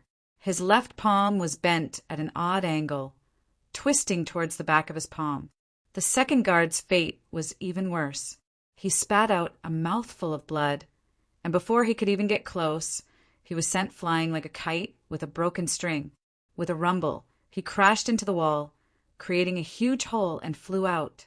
In just a split second, the battle was already over. On the other hand, the Wang family's little sister was still standing on the table with an unfinished drumstick in her hand. Her hands and mouth were covered in oil. Silence. The whole place was dead silent. Shock flashed across Yao Feng's eyes. The others were even more so. No one would have thought that the young body on the table would actually contain such majestic power. The two well-trained guards of the Yao residence couldn't even withstand a single blow from her and were completely crushed. Thump, thump, thump. A few guests who were sitting very close to the Wang family's little sister subconsciously took a step back, fear in their eyes. It's too scary. How can she possess such frightening strength? If I were to receive that punch, I probably wouldn't be able to withstand it. How can a little girl who isn't even 10 years old be so fearsome? The guards of the Yao residence are all elites. If I didn't see it with my own eyes, I wouldn't believe it even if I were to be beaten to death. Everyone who was still in the room felt a deep shock. There were so many martial arts competitions in the capital every day, but none of them could compare to the strength that this 10-year-old girl had displayed in that instant. Whoever dares to hurt my brother, I'll beat him to death. The Wang family's little sister stood on the table. She had 2 pigtails on her head, and her eyes were wide open in anger. Even though she was young and delicate, no one dared to underestimate her at this moment. Well done. Wang Chong was overjoyed, and he secretly gave her a thumbs up. As expected of the #1 expert of the Wang clan, she was exactly as he remembered. Even though she slacked off every day and was lazy to the bone, there was nothing she could do about her astounding talent. Even though she didn't know any of the moves, her strength and reflexes made it easy for her to deal with the guards of the Yao residence. Yao Feng, I'm sorry. I'm afraid that you won't be able to do anything to us. Wang Chong added fuel to the fire as he sneered coldly at Yao Feng. Bastard, take them down. Yao Feng flew into a rage. His body trembled under Wang Chong's provocation. To think that the elites of the Yao residence couldn't even defeat a little girl. If this matter were to spread, the Yao residence would lose all its face. Even though the banquet couldn't be held, the Wang Chong siblings still had to be taken down. After that, he would go to the Wang clan to interrogate them. Boom! Yao Feng waved his hands, and this time 4 experts of the Yao residence attacked simultaneously. The 4 of them had their temples bulging. In terms of cultivation, they were much stronger than the 2 that the Wang family's little sister defeated. If they still couldn't take them down, the Yao clan's face would truly be swept to the ground. However, this time, Wang Chong didn't just sit there and wait for his death. Almost at the same instant when Yao Feng sent out the 4 experts from the Yao residence, Wang Chong pointed his finger at Yao Feng and bellowed. Little sister, capture him. To shoot a man, first shoot the horse. To capture the bandits, first capture the ringleader. Wang Chong didn't forget his motive for coming here. What was the point of defeating a few guards of the Yao residence? Even if he defeated all of them, it would be meaningless. Capturing Yao Feng was the most important matter at hand. Since Yao Feng had already made his move, there was no need for Wang Chong to hold back anymore. Boom! Boom! The Wang family's little sister displayed her astonishing speed and strength.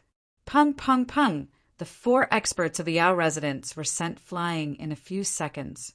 The Wang family's little sister leaped over a table and headed straight for Yao Feng Gongzi. Audacious! Yao Feng stood upright, and a cold glint flashed across his eyes. He was thoroughly enraged by the siblings Wang Chong and Wang Xiaoyao. With a flick of his robe, a powerful shockwave rippled within a 5 qi radius. Wang Chong stood in the doorway, separated by an entire table, but he could still feel the terrifying pressure of this storm. Thump, thump, thump, he subconsciously took several steps back, his heart shivering. Pum! Almost at the same time, the Wang family's little sister and Yao Feng's iron fists, one small and one big, collided fiercely in the air. Boom! A violent wind blew in the room, and it was as though a bolt of lightning had exploded in midair. Dang, dang, dang! Yao Feng's body staggered, and he retreated 3 steps. At the same time, the Wang family's little sister also staggered and took half a step back. Humph! Where do you siblings think this is? Do you really think that no one can deal with you? Yao Feng's face paled. He was infuriated by the Wang Chong siblings. Those who were able to stay here weren't outsiders. At this moment, there was no need for Yao Feng to maintain his composure. Men! Everyone follow me. Whoever captures this pair of siblings will be rewarded with 1,000 gold taels and a set of battle armor. Before he could finish his words, Yao Feng's body flashed, and he dashed forward. On his left and right, everyone's spirits were lifted, and they all rushed out at the same time. Even the scions who hadn't made a move previously pounced forward. In the Tang dynasty, the name of Duke Jiu was deafening. However, it was a pity that not everyone had such a choice. The clans behind them were all tied tightly to the Yao clan. If Yao Feng were to be humiliated, they wouldn't be any better off. Not good. Wang Chong's mind shuddered, his heart sinking to the bottom of the lake. Despite all his calculations, Wang Chong didn't expect Yao Feng to be so powerful. Even though he wasn't at the peak of his potential in the future, Yao Feng still displayed a frightening talent in the martial way. Even with his little sister's strength, she wasn't able to subdue him. If he couldn't capture Yao Feng, then all of his plans would go to waste. In that instant, a strong sense of danger rose in his heart. Wang Chong knew that there was a huge flaw in his plan. If he couldn't resolve this crisis, then everything would be for naught. Yao Fengzi will help you. All the nobles' young masters attacked at the same time, pouncing over. At the same time, dang-dang sounds echoed in the entire floor. The experts that Yao Guang Yi had stationed in the vast crane pavilion heard the commotion and pounced forward. Little brother! Wang Xiaoyao screamed. This was the first time she panicked against so many experts. Even though she was born with extraordinary strength, no matter how courageous she was still a 10-year-old girl. She had never faced such a situation before. Little sister, don't panic. Listen to me. At the crucial moment, Wang Chong suddenly calmed down. His voice seemed to contain a calming power. Hearing this voice, Wang Xiaoyao suddenly calmed down and confidence filled her heart. Tiger leaping mountain. When Wang Chong's voice sounded, the Wang family's little sister's body collapsed. Then, she suddenly pounced forward. Ah! A scream of agony sounded. A guard of the Yao residence was kicked by the Wang family's little sister. The guard flew through the wall, smashed through the railing, and fell onto the street. Brother Wang, let me offer you a toast. In the underground level of the vast crane pavilion, the massive space was decorated with jewels. 2 mountain-like figures sat facing each other as they toasted with each other. No one knew that the fate of the 2 great clans of the Tang dynasty would be decided here. Yao Guang Yi sat upright in his robe, pouring wine into Wang Yan's cup. However, he didn't mention a single word about the purpose of this gathering. Brother Yao, the reason why you invited me to meet. Ha ha ha. Brother Wang, let's not talk about this first. We are stationed at the borders, and it's rare for us to meet. Let's not talk about anything else. Let's drink a cup or 2 first. Before Wang Yan could finish his words, Yao Guang Yi interrupted him. Compared to a meticulous general like Wang Yan, even though they were both generals in the Bureau of Military Personnel, Yao Guang Yi was more like a scholarly general and not a military general. Wang Yan frowned. His lips moved, but eventually he stopped himself. Wang Yan was a traditional military general. He had a straightforward personality and wasn't that scheming. This time, Yao Guangyi suddenly invited him. Actually, Wang Yan guessed that Yao Guangyi wanted to recruit him. Before he came, Wang Yan had already made up his mind. As long as Yao Guangyi mentioned the purpose of the invitation, he would reject him and make his stand clear. However, even after 3 rounds of wine, Yao Guangyi didn't mention it at all. As such, Wang Yan didn't know where to start. Logically speaking, if Yao Guangyi wanted to recruit him, he should be more anxious than him. However, the situation wasn't like this at all. This made Wang Yan doubt himself. Could it be that his judgment was wrong? Could it be that Yao Guangyi wasn't trying to recruit him? Even though he felt that something was amiss, deep in his heart, Wang Yan sincerely hoped that Yao Guangyi was only looking for him to narrate his story. Regardless of whether it was the Yao family or the Wang family, they were the pillars of the empire. If they could work together for the empire, it would be a blessing for the Tang dynasty and the world. However, regardless of the situation, Wang Yan was fearless. A gentleman is magnanimous, a villain is sorrowful. As long as his heart was dignified, he sat upright and walked straight. No matter what Yao Guangyi planned, he had nothing to fear. "Brother Yao, drink up." Wang Yan sat upright and raised his cup. Chapter 9. Who dares to cause a ruckus in the capital? Wang Yan put down his wine cup and his eyebrows shot up. His expression exuded authority. A general who fought on the battlefield could not tolerate sand in his eyes. Black is black, white is white. He hated those who disregarded the law and caused trouble. To think that someone would cause trouble in the vast crane pavilion in the capital, where the emperor resided.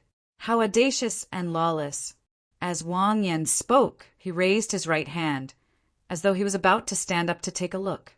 On the other side, Yao Guangyi's eyes narrowed and he hurriedly consoled. Brother Wang, you and I are both generals of the royal court. There's no need for us to interfere in such a small matter. Come, let's continue drinking. Let's not leave until we're drunk. As he spoke, he raised his wine cup, indicating for Wang Yan to ignore him and continue sitting down. What a joke! He had planned for this gathering for a long time. Even if it worked the first time, it might not work the second time. If he allowed Wang Yan to stand up and leave, all of his efforts would go to waste. All right then. Even though Wang Yan was unwilling, upon seeing Yao Guangyi raise his wine cup, he could only sit down. Seeing that Wang Yan had given up on the idea of standing up to take a look, Yao Guangyi heaved a sigh of relief. He took the wine flask and continued to refill Wang Yan's cup. However, Yao Guangyi was perplexed. He knew the situation in the vast crane pavilion better than anyone else. Everyone in the pavilion was his men. How could a fight break out? Could it be that someone had barged in? For today's plan, he had already made sufficient preparations. The walls of the vast crane pavilion were impenetrable. Not even a mosquito could fly in. Who in the world would be so capable as to cause trouble in his vast crane pavilion? If I find out who it is that foiled my plans in the vast crane pavilion, I'll make sure that you suffer a fate worse than death. Yao Guangyi clenched his fists tightly, and a sharp glint flashed across his eyes. The plan this time concerned the conflict between King Qi and the King of Song, as well as the overall situation of the royal court. The Yao clan was a subordinate of King Qi, and there was no way out of this matter. At this juncture, anyone who dared to foil his plans would be the Yao clan's nemesis.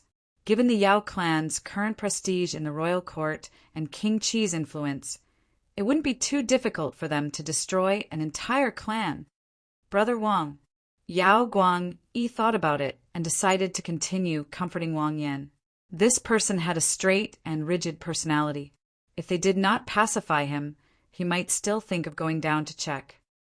The capital is an important place, and there are many hedonistic sons of aristocratic families and nobles. Fights are unavoidable, but it's fine as long as no one dies. Besides, the vast crane pavilion has its own experts as guards, so it won't take long for the situation to subside. Before he finished speaking, bang! Another figure flew out from the vast crane pavilion like a cannonball, crashing heavily onto the street. Then a third figure, a fourth figure.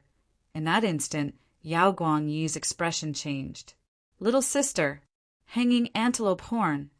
Little sister, immortal crane cones, its feathers. Monkeys plucking peaches.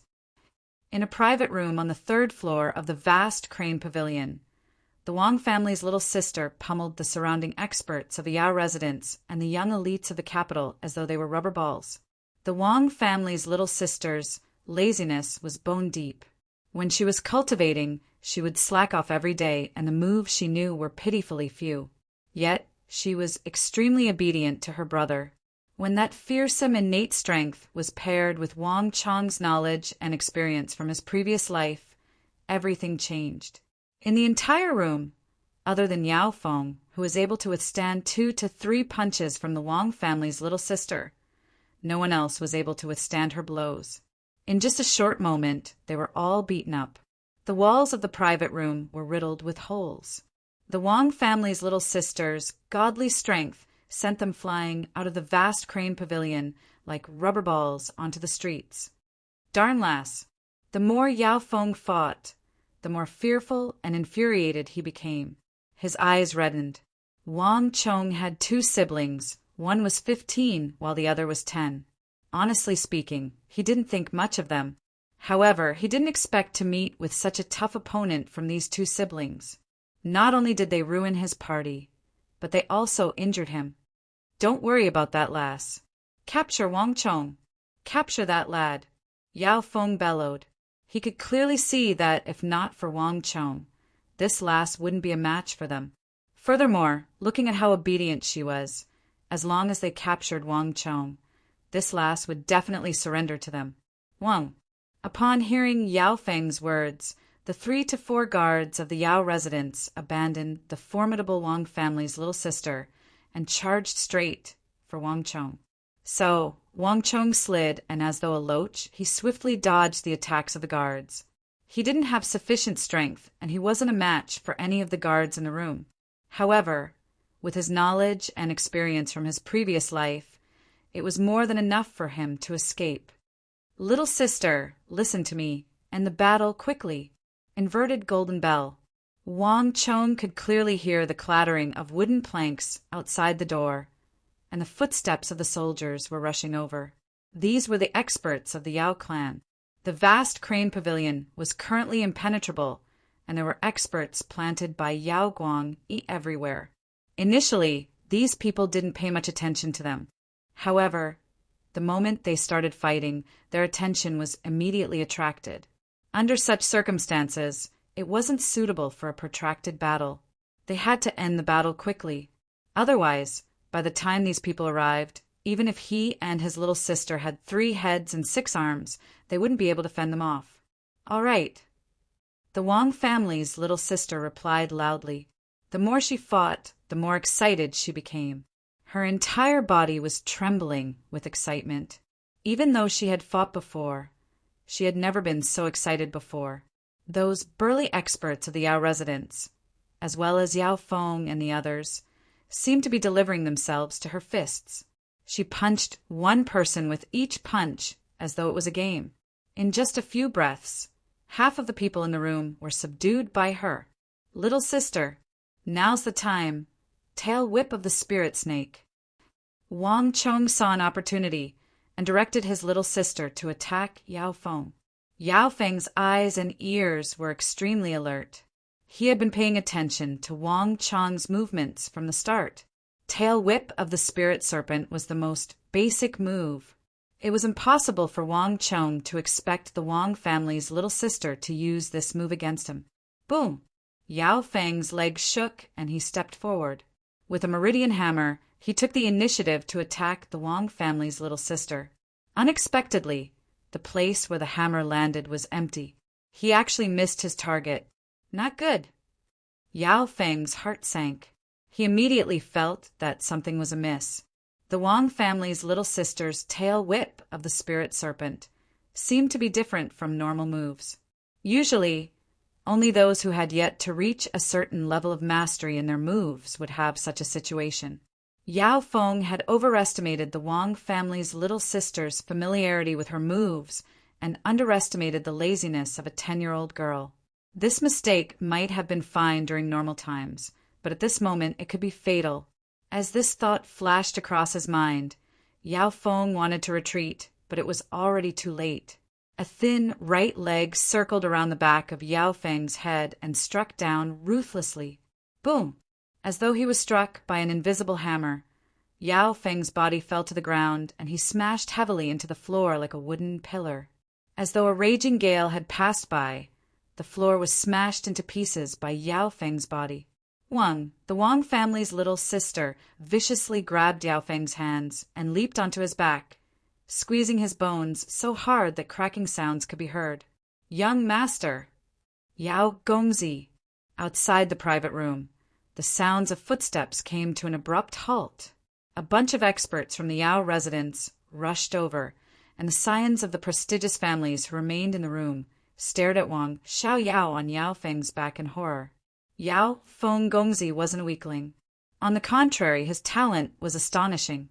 Even old master Yao Guang was full of praises for him. No one could have imagined that with Yao Feng's cultivation realm, he would fall in the hands of a young girl. Who dares to harm my Gongzi? After the initial panic, a large group of Yao residents, experts, rushed in from outside the door. Capture that lad. He is the young master of the Wang family. Use him to exchange for Gongzi. A scion of the Zhou clan pointed at Wang Chong and bellowed. Upon hearing those words, the Wang family's little sister flew into a rage. Whoever dares to harm my brother, I will kill this whatever young master of yours. The Wang family's little sister twisted her hand, and the sound of bones shattering could be heard. She was born with incredible strength, and this move of hers almost twisted Yao Feng's entire arm off. Even though Yao Feng was a strong-willed person, he couldn't help but cry out in agony. His face turned pale, and cold sweat broke out on his forehead from the pain. This Wang family's little sister was obedient to her brother's words, and was extremely concerned about him. If this last were to really twist off his arm, his future would be ruined. Stop! All of you, stop! Yao Feng was anxious and furious. He had a prideful personality, and he possessed astounding talent. He had never suffered such a huge loss before. This time he was defeated in the hands of a few kids, and he had lost all his face. Wang Chong, what are you trying to do? I don't believe that your Wang clan is so daring to lay a hand on me here. Tell me, no matter what happens today, I will demand an explanation from your Wang clan. I would like to see what your father, Wang Yan, has to say about this. Yao Feng's face was covered in blood, and half of his head was smashed into the ground. He was both embarrassed and furious. Given his cultivation, there were only a few in the same generation who could defeat him. Yet this little girl beside him was one of them. This made him feel both embarrassed and helpless. The Wang family's little sister might be young, but she was stronger than him. He had no choice but to admit defeat. However, after suffering such a huge loss, he couldn't accept it, even if he couldn't defeat this little lass. Given the Yao clan's background and influence, it was still possible for them to deal with the Wang clan behind Wang Chong and Wang Xiaoyao. You really don't know. Wang Chong narrowed his eyes and looked at Yao Feng with a deep gaze. However, looking at Yao Feng's confused expression, he was certain that Yao Feng really didn't know about this matter. When Yao Guang dealt with his father Wang Yan, other than a small number of people, he even hid it from his own son, Yao Feng. He was really unscrupulous. Wang Chong could only sigh at the old fox's determination and willpower on this matter. Even though Yao Feng didn't know about it, this didn't hinder Wang Chong's plan. The old fox, Yao Guang, he might be a bad person, but this little fox wasn't a good person either. From the incident with Ma Zhou, one could see his sinister intentions. Little sister. A glint flashed across Wang Chong's eyes as he walked over. Since he was certain that Yao Feng didn't know anything, Wang Chong couldn't be bothered to explain to him. There's no need to hold back. Break his bones. You dare! The group of people, including Yao Feng on the ground, were shocked. All right. Amidst the shocked voices in the room, the Wang family's little sister's childish voice was exceptionally crisp. The Wang family's little sister had never thought about her brother's orders, much less doubted him.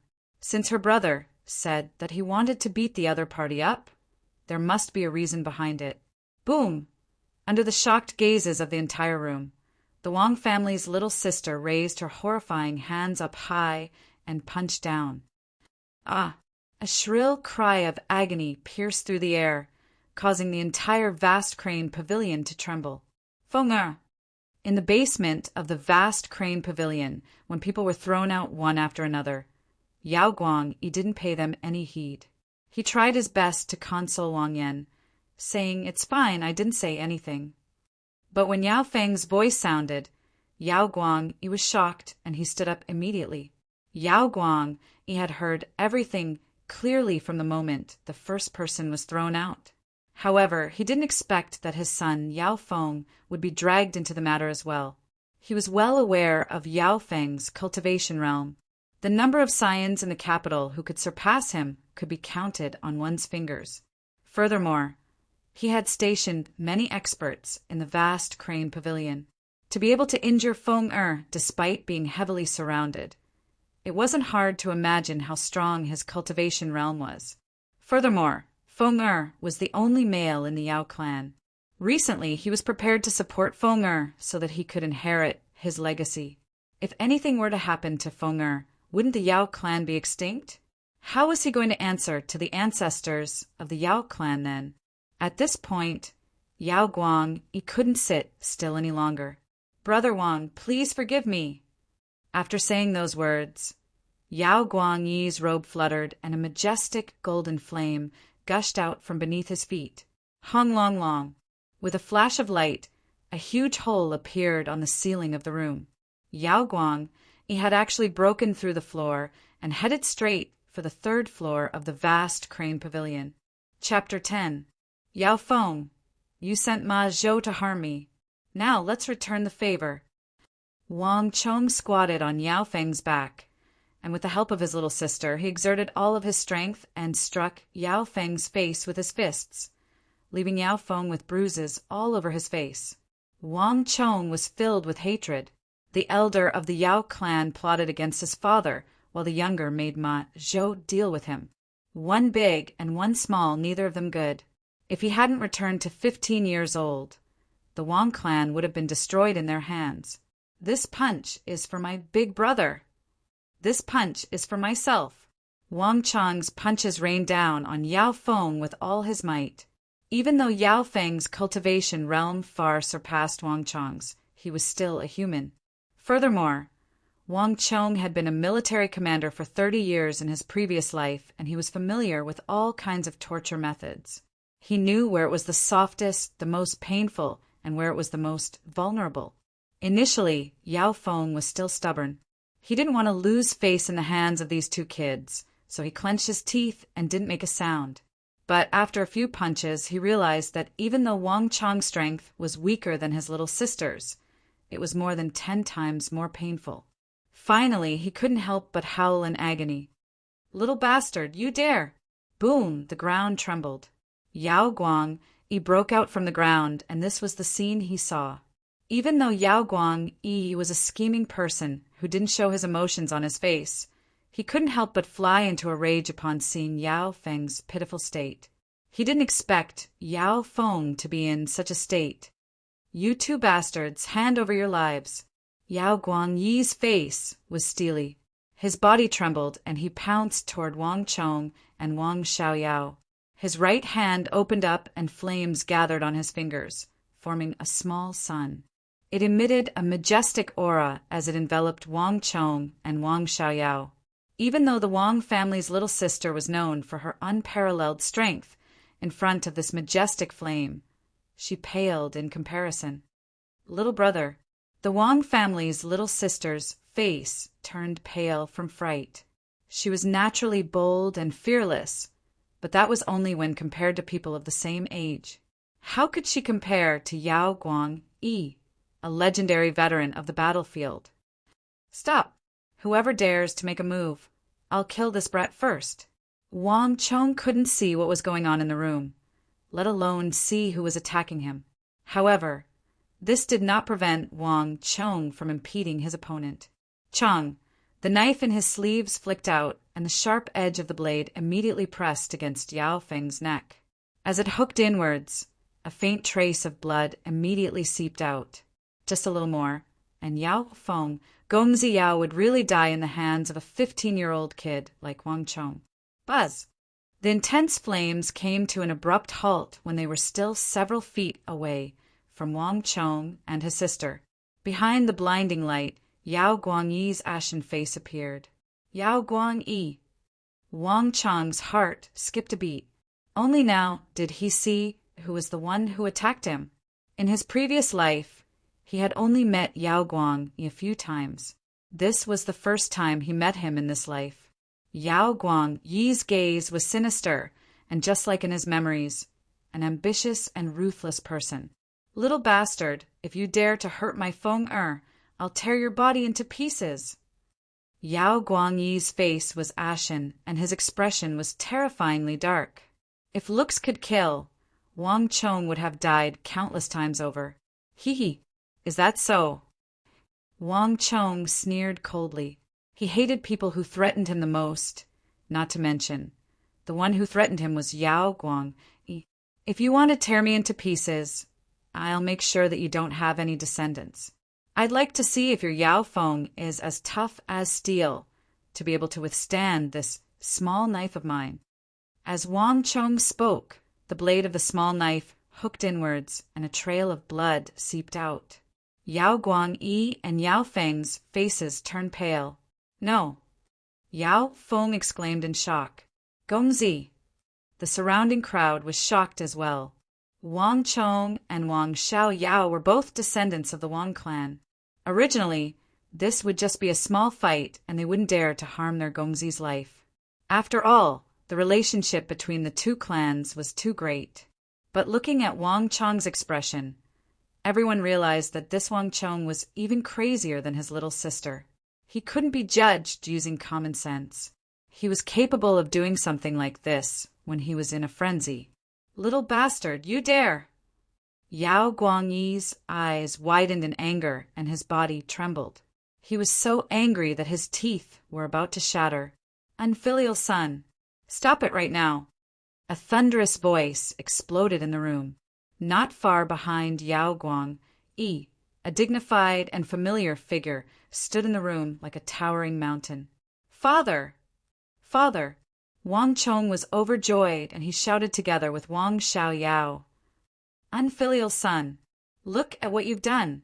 Wang Yan looked at the siblings, and his expression was even worse than Yao Guangyi's.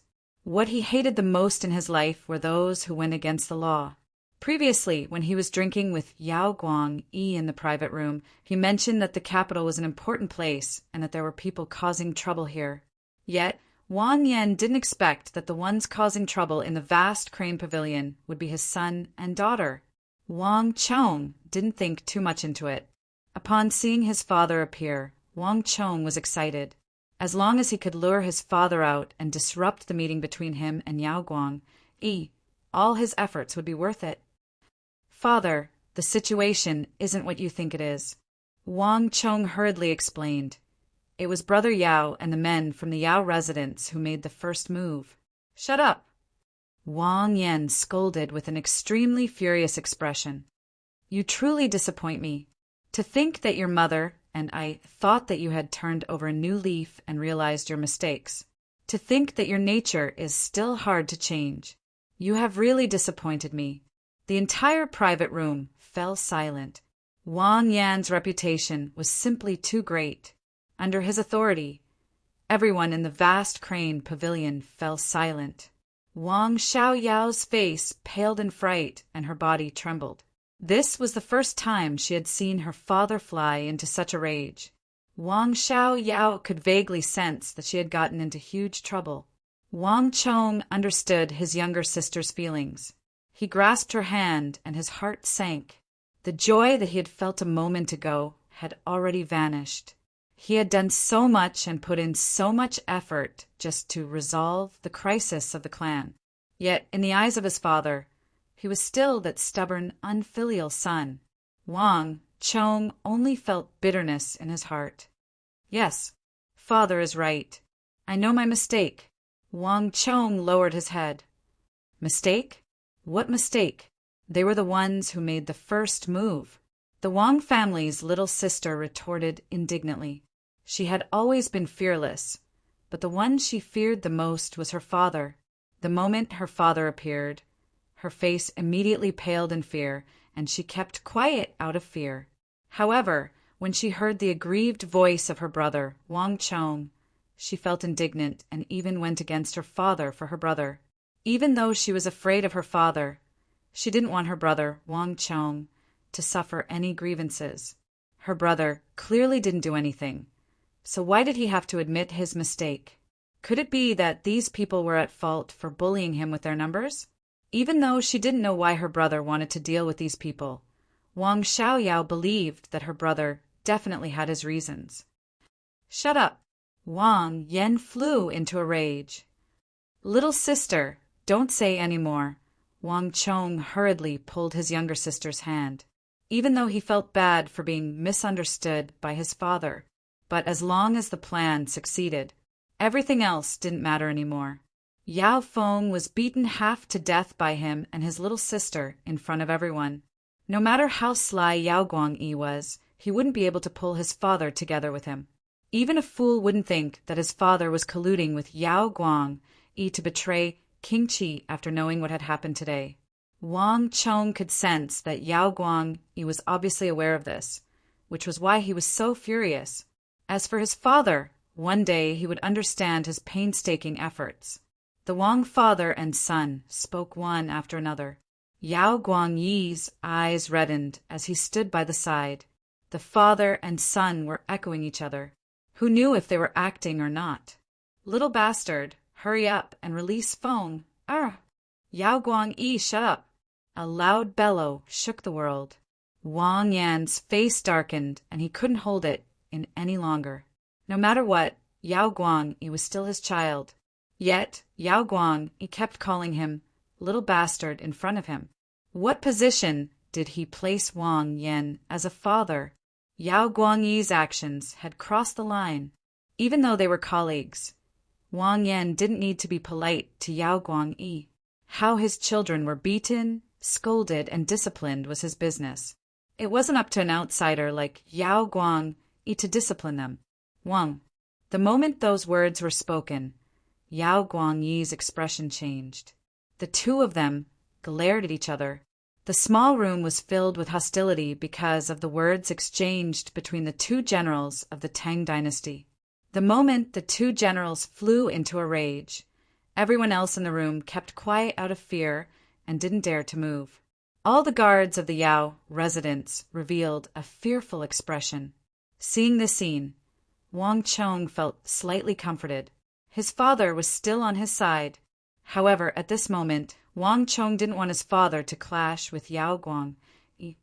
Yao Guangyi, if you want your son, I'll return him to you. Wang Chong didn't give the two of them a chance to clash. Wang Chong was familiar with the direction of the future. Even though Yao Guangyi wasn't a good person, it wasn't the time for the two families to completely break off their relationship and fight to the death. Pang! Wang Chong pushed Yao Guangyi and used a secret technique. Before Yao Feng could open his mouth, he pressed on the acupoint on his back and knocked him out. Failing to fight a tiger, only to be bitten by the tiger, Wang Chong would never do such a thing.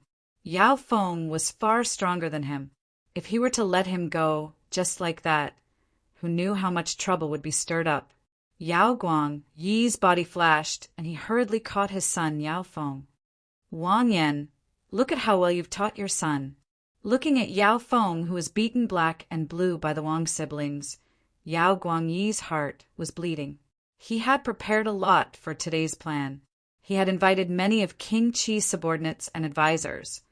But he didn't expect his plan to be ruined by the two immature children of the Wang family. Yao Guang he still couldn't confirm whether this father and son pair had colluded together to put on a show for him. But no matter what, his plan had failed completely. Back then, he had promised King Qi that when King Qi knew about this matter, he would be disappointed in him and might even doubt his abilities. Thinking of this, Yao Guangyi's heart ached even more. Wang Yan, I won't let this matter rest just like that. Even if I report this matter to His Majesty, I will make sure that your Wang clan gives my son an explanation. Yao Guang he glared at Wang Yan and said hatefully. Since his plan had failed, there was no need for him to continue feigning politeness. Carrying his son, Yao Guang he led the experts of the Yao residence and left without turning back. The moment Yao Guang he left, Wang Yan's face darkened. Unfilial son, hurry up and go back home. Do you think that I haven't embarrassed myself enough here? Wang Yan stared at Wang Chong and said coldly. Turning his gaze, he turned to Wang Xiaoyao. Yaoer, you've disappointed me. Don't follow your third brother too much in the future. Otherwise, you'll learn bad things from him. When you return, you'll be grounded for 3 days. You're not allowed to step out of your room. Father! Wang Xiaoyao cried out anxiously. It was fine for her not to step out, but to be grounded in such a small room, wouldn't she suffocate to death? You're not allowed to bargain. This matter is non-negotiable. Wang Yan said with a cold face. Hearing those words, Wang Chang's heart sank. 3 feet of ice wasn't built in a day. He and Ma Zhou had just gotten into a scandal of forcefully abducting a lady, and now he fought with the Yao clan Gongzi in the vast crane pavilion. It would be difficult for him to change his father's impression of him. But regardless of whether his father believed him or not, there was one thing that Wang Chong had to say. Father, I know that you won't believe anything I say now, but there's one thing that you must remember. When I return to the encampment by the borders, if you notice the Hu crossing the border, please remember to retreat 50 li. Definitely. What do you mean? Chapter 11. However, Wang Chong didn't explain it in detail. I know that no matter what I say, Father won't believe me. However, there are a few things that Father will know very soon. Firstly, as soon as Father steps out of the vast crane pavilion, the King of Song will definitely summon you. Furthermore, his men will arrive very soon. Secondly, after Father meets with the King of Song, the orders from the Bureau of Military Personnel will arrive soon. Father will have to rush back to the encampment by the borders. Whether these 2 things are true or not, whether I am spouting nonsense or the truth, Father will know. Wang Chong said solemnly. In his previous life, after Father met with Yao Guang, the moment he stepped out of the vast crane pavilion, he was immediately summoned by the King of Song. This news was intentionally leaked to the King of Song by Yao Guangyi. This was also a ploy that Yao Guangyi had devised. Due to the tight connection between the two, Father didn't have much time to think. After which, Yao Guangyi and King Qi made use of their connections in the Bureau of Military Personnel to summon Father back to the borders on the same day, causing Father to lose the chance to explain himself before the King of Song. After that, the invasion of the Hu occurred. Initially, this wasn't a huge matter. The Hu didn't have a clear concept of borders, and the invading Hu didn't pose too much of a threat. Given Father's capabilities, he could have easily defeated them. However, at the crucial moment, Yao Guangyi's army suddenly appeared and charged in. The Hu were defeated easily, but it gave the impression that the 2 of them, or even the Yao and Wang clan, were working together. It was precisely because of this matter that the King of Song flew into a rage. He thought that the Wang clan had betrayed him and sided with King Qi. Wang Chong remembered these matters clearly. However, Wang Chong didn't say much. At this moment, Father wouldn't believe him no matter what he said. If he said too much, it would only backfire on him. However, when Yao Guangyi left the encampment and appeared in his father's territory with his army, everything would become clear. Rome wasn't built in a day, and trust had to be built up bit by bit. As long as he was right about one thing and then another, his father would slowly understand that he wasn't speaking without thinking. As long as Wang Chong did as he said and took the initiative to retreat 50 li when he detected the Hu, the Wang clan would have truly escaped this calamity. His painstaking efforts were not in vain. But at this time, Wang Chong wouldn't point it out no matter what. Hearing Wang Chong's words, Wang Yan was stunned. Even the Wang family's little sister, who didn't know anything, was stunned. She did understand every word that her little brother said, but when they were put together, she didn't understand a single word. What Wang Chong said was too miraculous, almost impossible. What nonsense are you talking about? Wang Yan reacted. Just as he was about to reprimand Wang Chong, he hesitated when he saw the solemn expression on Wang Chong's face. From the looks of it, Wang Chong didn't seem to be talking nonsense. Which father didn't wish for their son to succeed? No matter how disappointed he was with Wang Chong, he still held a sliver of hope for Wang Chong. He hoped that this child would really grow up. But no matter what, Wang Chong's words were too inconceivable. He had just met with the King of Song, and going by convention, it was impossible for the both of them to meet in the near future. Needless to say, summon him the moment they stepped out of the vast crane pavilion. As for the transfer order from the Ministry of War, even he, a commander of the Ministry of War, didn't know about it. How could a child like Wang Chong know about it? Not to mention, Wang Chong had even set a time for these two matters to happen. This was complete nonsense. Father, I know that you don't believe me, but I didn't bring my little sister to the vast crane pavilion to cause trouble. Yao Guang harbored malicious intentions and had already set up a trap for his father. He was the one who revealed the matter of father meeting with him to the King of Song. If father doesn't believe me, when the King of Song summons you, he will definitely ask about Yao Guangyi's matter.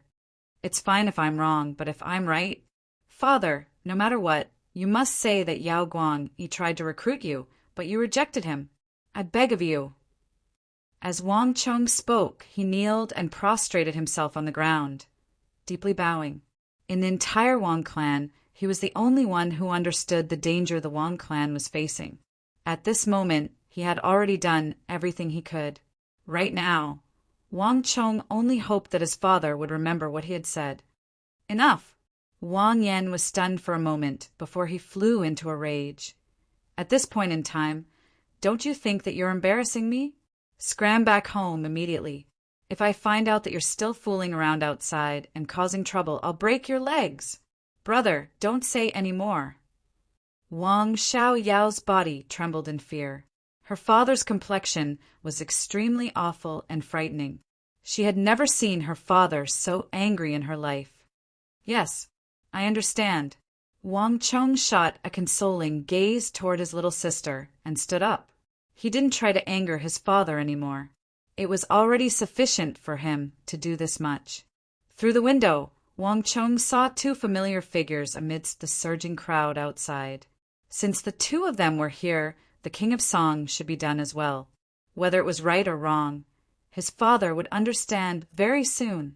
Perhaps Wang Chong's final taming had worked. Wang Yan's complexion clearly improved. All of you return. We'll talk about today's matter when we return. Flinging his sleeves, Wang Yan's face darkened. Without a word, he walked along the stairs and headed out. Without saying a word, Wang Chong followed, closely behind his father. The three of them walked out of the vast crane pavilion. The streets were filled with people.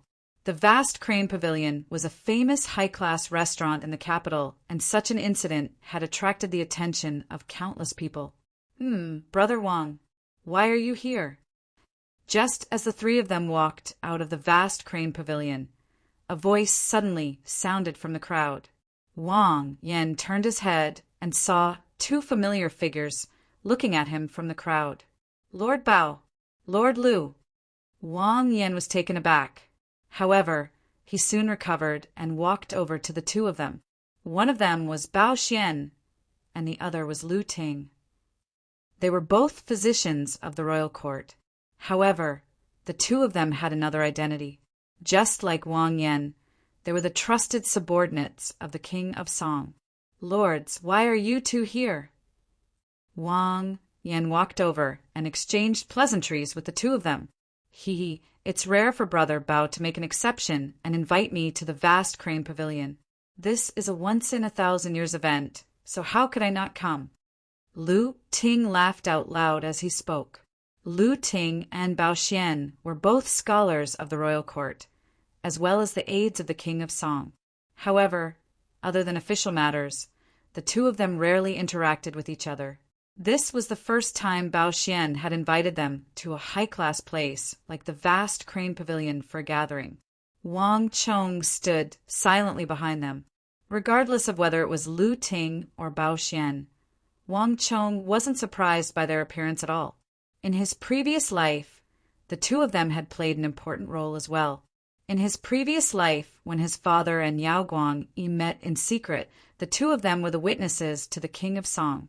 The two of them were the scholars of the royal court, and when they went to the vast crane pavilion for a banquet, they realized that the vast crane pavilion was closed to all guests.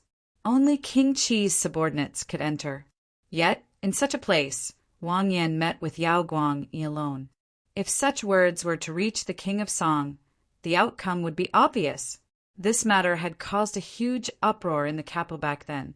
However, Wang Chong knew that there was another truth to this matter.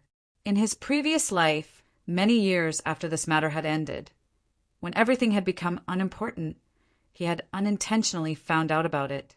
Regarding this matter, there was another truth that no one was aware of. Lu Ting was made use of, and the true mastermind was the silent Bao Xian, who was standing by the side. He was the one who intentionally invited Lu Ting to the vast crane pavilion to witness the secret meeting between his father and Yao Guangyi. No one knew that he had already sided with Yao Guangyi and King Qi before this meeting. He first followed Yao Guangyi's instructions and leaked the news of their meeting to the King of Song before inviting Lu Ting. Lu Ting was an upright person who never lied. In this matter, he was the best target to be used. It was because of Lu Ting's testimony that the King of Song began to doubt his father, whom he had trusted for many years. Wang Chong could tell that Bao Xian's complexion wasn't too good. He had invited Lu Ting to be a witness to Wang Yan's betrayal of Yao Guangyi, but he had unintentionally been made use of by Wang Chong, becoming the witness to the fallout between Wang Yan and Yao Guangyi. If Bao Xian is here, then the old butler by the King of Song's side should be here as well. Wang Chong thought. All of this had been arranged beforehand. If Bao Xian was here, then the old butler of the King of Song residence should be here as well. General Wang. As though responding to Wang Chong's thoughts, the earth rumbled and the mountains trembled. A massive and extravagant carriage slowly approached from the street. The bronze wheels of the carriage were engraved with a dragon that represented the identity of the royalty. The curtains of the carriage parted, and an elder with a stern face peeked out. His hands were hidden in his sleeves, and he was expressionless. A majestic aura emanated from his body, making one feel that he was deep and unfathomable. "The King of Song invites you. Please follow me." The elder's eyelids drooped slightly. After saying those words, he turned his head around and stared ahead, as though nothing had happened. In an instant, the entire hall fell silent. Old butler. Wang Yan's heart jolted. He subconsciously turned to look at his third son, Wang Chong, as though he had seen a ghost. Wang Chong's prediction was spot on. He had just walked out of the vast crane pavilion, and the King of Song had really sent someone to invite him. Furthermore, it was the old butler who was closest to him and had the highest status. At this moment, Wang Yan's heart was in turmoil, and his face was filled with disbelief. As a subordinate of the King of Song for more than a decade, Wang Yan knew better than anyone else that the old butler had a unique status in the King of Song residence. He had practically watched the King of Song grow up. Thus, he was extremely trusted by the King of Song. If it was just an ordinary summon, there was no need for him to make a move. However, what left Wang Yan even more shocked was how did Wang Chong know of all of this? This was even more shocking than the fact that the King of Song had suddenly sent someone to invite him. Could this be a coincidence? Wang Yan's heart was in turmoil. It wasn't strange for Wang Chong to know that the King of Song would summon him. After all, he was a member of the King of Song's faction, and it was only a matter of time before they met. However, it was truly inconceivable that Wang Chong was able to predict the exact time that the King of Song would summon him. At this moment, Wang Yan's mind was in turmoil, and countless thoughts flashed through his mind. No matter how he thought about it, he couldn't understand how the stubborn, unfilial son, who only knew how to fool around with a bunch of scoundrels, would know of this matter. The two of you return now. I will deal with this matter after I return. Before he could think further, the old butler was already urging him on the carriage. Wang Yan boarded the carriage and swiftly disappeared in the direction of the King of Song residence. Wang Chong looked in the direction where his father had disappeared, and a smile appeared on his face. He could clearly see the shock in his father's eyes before he left. Without a doubt, his plan was working. His father was wavering. However, Wang Chong knew that this was only the beginning. When his father met the King of Song, he would understand that this unfilial son of his might be stubborn and mischievous, but regarding this matter, he had not lied to him at all. Brother, what should we do? When father returns, we are dead meat. The moment Father Wang left, Wang Xiaoyao immediately grabbed onto Wang Chong in a daze, as though an ant on a hot walk. She still remembered that her father had said that he would take her away when he returned. Although she wasn't afraid of anything, she was still afraid of her father's anger. She was different from Wang Chong. Even if she had 100 guts, she wouldn't dare to disobey Wang Chong in front of her father. Seeing his little sister's panic, Wang Chong couldn't help but laugh. This little sister of his was really silly and adorable. Don't worry, father won't come back. We will be fine, Wang Chong said calmly. Ah. The Wang family's little sister lifted her head in shock. Looking at her brother, she couldn't wrap her head around the situation. Don't think too much. Just trust me. Seeing his little sister's silly look, Wang Chong couldn't help but chuckle. He reached out and pinched her cheeks. Although his father said that he would come back to deal with them, Wang Chong knew that after his father entered the King of Song residence, he would be transferred to the military camp. He was certain of this. Chapter 12. Lord Lu. Wang Chong bowed, paying no attention to Bao Xian at the side. Third Gongzi. Lu Ting looked at Wang Chong with a smile. He had arrived earlier than Wang Chong, so he was aware of what had happened in the vast crane pavilion. Even though Wang Chong's father, Wang Yan, was enraged and felt that Wang Chong had caused a huge disaster, Lu Ting didn't think much of it. Yao Guang Yi was King Qi's man while Wang Yan was the King of Song's man. The two of them weren't on good terms, and it was normal for them to have conflicts in private. On the other hand, if the King of Song were to know that a 15-year-old lad from the Wang clan had taught Yao Feng of the Yao clan a lesson, not only would he not blame him, he would even be delighted to persuade Wang Yan to punish his son and daughter. Third Gongzi, there is no need to worry. Didn't you just injure the Yao clan Gongzi? When I return, I will tell the King of Song that the both of you will be fine. Lu Ting chuckled. Really? The eyes of the Wang clan's little sister lit up. She immediately believed his words, causing Lu Ting to burst into laughter. Wang Chong felt warmth in his heart. Even though this Lord Lu had testified against his father in his previous life, he was only made use of in this matter. Thus he spoke of what he saw, so he didn't have a bad heart. Lord Lu is indeed a gentleman. I am impressed. However, while one shouldn't have the heart to harm others, one must be wary of others. Lord Lu needs to be wary of being made use of by vile people. On the surface, some people appear to be loyal, upright, and sanctimonious, but in private they betray us, surrendering to the Prince of Qi and bending their backs for the sake of 5 buckets of rice. Darren must be on guard against them. Wang Chong said. Even though he was speaking to Lu Ting, his gaze was fixed on Bao Xian, causing the latter's expression to change. Lad, what do you mean by that? Lu Ting wasn't a fool. His expression changed, and he immediately followed Wang Chang's gaze to look at Bao Xian. Unlike his father, Lu Ting was much smarter. His father didn't know that a large number of the King of Song subordinates had defected to the King of Qi, but Lu Ting did. Hearing Wang Chang's words, Lu Ting suddenly thought of Bao Xian making an exception to invite him to the vast crane pavilion, as well as the sudden appearance of the old butler. He suddenly sensed something, and his gaze toward Bao Xian changed. The reason why Lu Ting was used was because he was caught off guard.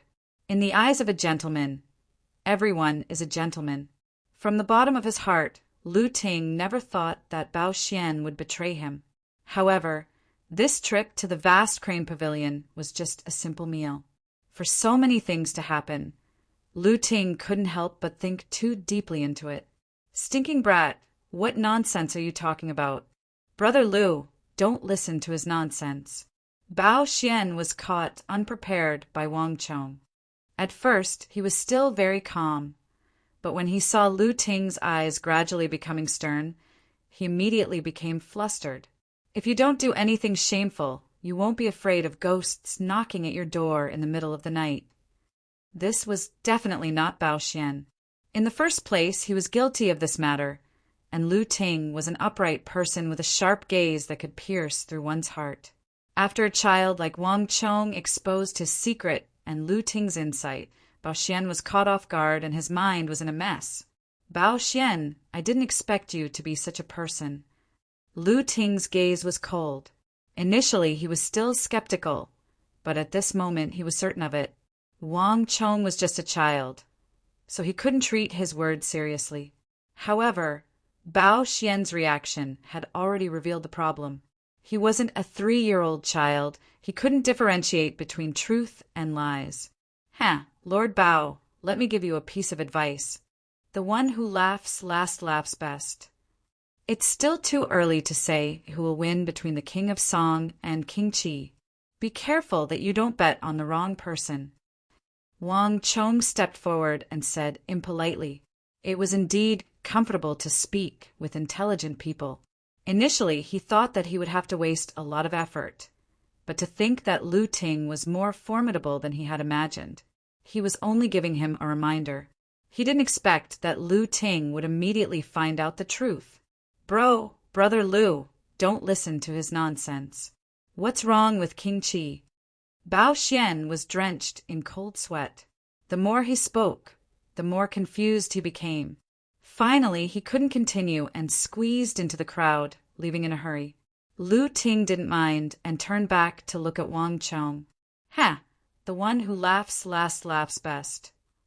3rd young master is indeed the heir of the 9th young master. Your words are unique and unique. Lu Ting said with admiration. This 15-year-old boy gave him a very special feeling, and he couldn't be treated lightly. Wang Chong chuckled. As the saying went, the one who laughs last is the best. In his previous world, it was an extremely common saying. However, in this world, Lu Ting had never heard of it before, and he found it novel. Lord, you flatter me. Wang Chong said calmly. His expression was neither servile nor overbearing, and in Lu Ting's eyes it was even more bizarre. Lord Lu, I still have matters to attend to, so I'll take my leave first. Wang Chong bowed and nodded. This was the first time they met, so Wang Chong didn't want to say too much. As long as he left a good impression on Lord Lu Ting and let him know that he wasn't a true profligate son, it would be fine. With the memories of his previous life, Wang Chong couldn't be clearer. This inconspicuous Lord Lu before him played a very important role by the King of Song's side. Everything he saw, heard, and experienced he would mention to the King of Song. In his previous life, there had once been an incident in which a concubine of a minister celebrated her birthday. Even the minister himself had forgotten about this matter. But on the day of her birthday, the concubine was surprised to receive a gift from King Song. This was the only gift she received on her birthday. After the incident happened, everyone was puzzled no matter how they thought about it. The King of Song hadn't even met his concubine. So how could he know his birthday? It wasn't until later that the minister slapped his head and inadvertently recalled that he had mentioned it to Lu Ting once before. After this incident, almost everyone knew that this Lord Lu Ting had an extraordinary status by the King of Song's side. As long as he knew something, he would tell King Song most of the time. This incident left a deep impression on Wang Chong, so he remembered it. If he left a good impression on the King of Song, it would be very convenient for him to do things in the future. This was also the reason why Wang Chong took the initiative to greet Lord Lu and leave a good impression. "Little sister, let's go."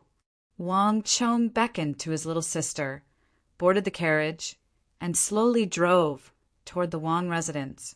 Interesting, what an interesting scion. Lu Ting shook his head, and a strange glint flashed across his eyes. Only after the pair of siblings left did he turn around. After pondering for a moment, he called for a carriage. Instead of entering the vast crane pavilion, he headed straight for the King of Song residence. At the same time, in the Yao clan residence. Amidst the groaning, Yao Feng slowly woke up. He felt an excruciating pain in every single bone in his body. The pair of siblings were extremely ruthless, and Yao Feng was sent home. "You're awake." An impassive voice sounded. Yao Feng was taken aback. Turning around, he realized that there was a tall figure in the room. The figure's back was facing him, and he was standing by the window. "Father!" Yao Feng struggled to get up from the bed and walked over. "What happened today? About that Wang Chong? Tell me everything in detail, no matter how big or small." Yao Guangyi's voice was cold, and it was impossible to discern his emotions. "Wang Chong?" Yao Feng was taken aback. He really didn't expect that the first thing his father did after he woke up would be to ask about Wang Chong. With his father's status, there was no need for him to care about such a person, right? However, Yao Feng knew his father's temper well. Upon hearing the question, he didn't dare to refute. Instead, he hurriedly recounted everything that had happened. Yao Guangyi's face was clouded, and he did not speak for a long time. "So you're saying that the reason this pair of siblings were able to barge in is all because of Ma Zhou?" Yao Guangyi said, "Yes." Just as Yao Feng finished his words, "Pa!" a slap landed heavily on Yao Feng's face. Half of Yao Feng's face immediately swelled up. "Father!" Yao Feng clutched the left side of his face as he stared at his father before him in astonishment. This was the first time in his life that his father had hit him like this. "Bastard! Do you know how much you've ruined my plans? You know how much effort I've put into this matter today." Yao Guangyi's expression was incomparably ferocious. In the vast crane pavilion, it wasn't appropriate for him to act up before so many people. But now that there was no one, Yao Guangyi finally erupted. "Putong!" Yao Feng's face changed, and with a putong sound he knelt onto the floor. This was the first time in his life that he had seen his father fly into such a rage. However, Yao Guangyi's anger was still unappeased. Ever since he returned, he had felt that something was amiss with the matter regarding Wang Chong and Wang Xiaoyao. Yet, Yao Guangyi didn't expect that his father would put in so much effort and plan everything out of the ordinary. Yet he didn't expect that all of his plans would be wasted on a hoodlum in the capital. "Ma Zhou? What is that?" Under normal circumstances, he wouldn't even be considered as an ant in the eyes of people like them. Yet the King of Song and King Qi, the two relatives of the royal family, the influential figures of the royal court, were actually stirred up by such an insignificant hoodlum. If news of this were to spread, it would be a complete joke. Our Yao clan could have been able to advance further, but because of you, because of that unknown Ma Zhou, everything has been ruined. Do you know how great of a loss this matter is to our Yao clan? Do you know how important this matter is to King Qi? I have promised him time and time again that there wouldn't be any slip-ups. Initially, Yao Feng thought that this slap was extremely innocent, but as he listened on, he suddenly thought of something, and his face turned paler and paler. In just a few breaths, his body trembled and cold sweat poured down like rain. "Father, I was wrong. I didn't know about this matter at all." Yao Feng was terrified. He definitely knew about King Qi's plan to deal with the King of Song. To deal with the King of Song, the most important thing was to drive a wedge between the King of Song and the Wang clan. And to drive a wedge between the King of Song and the Wang clan, the crux was to drive a wedge between Wang Yan and the King of Song. This was the easiest way for the Wang clan to do it. Yao Feng thought that such an important matter would take a long time. He didn't expect that it would be carried out so quickly. To think that he would unintentionally ruin such an important matter for his father during the banquet in the vast crane pavilion.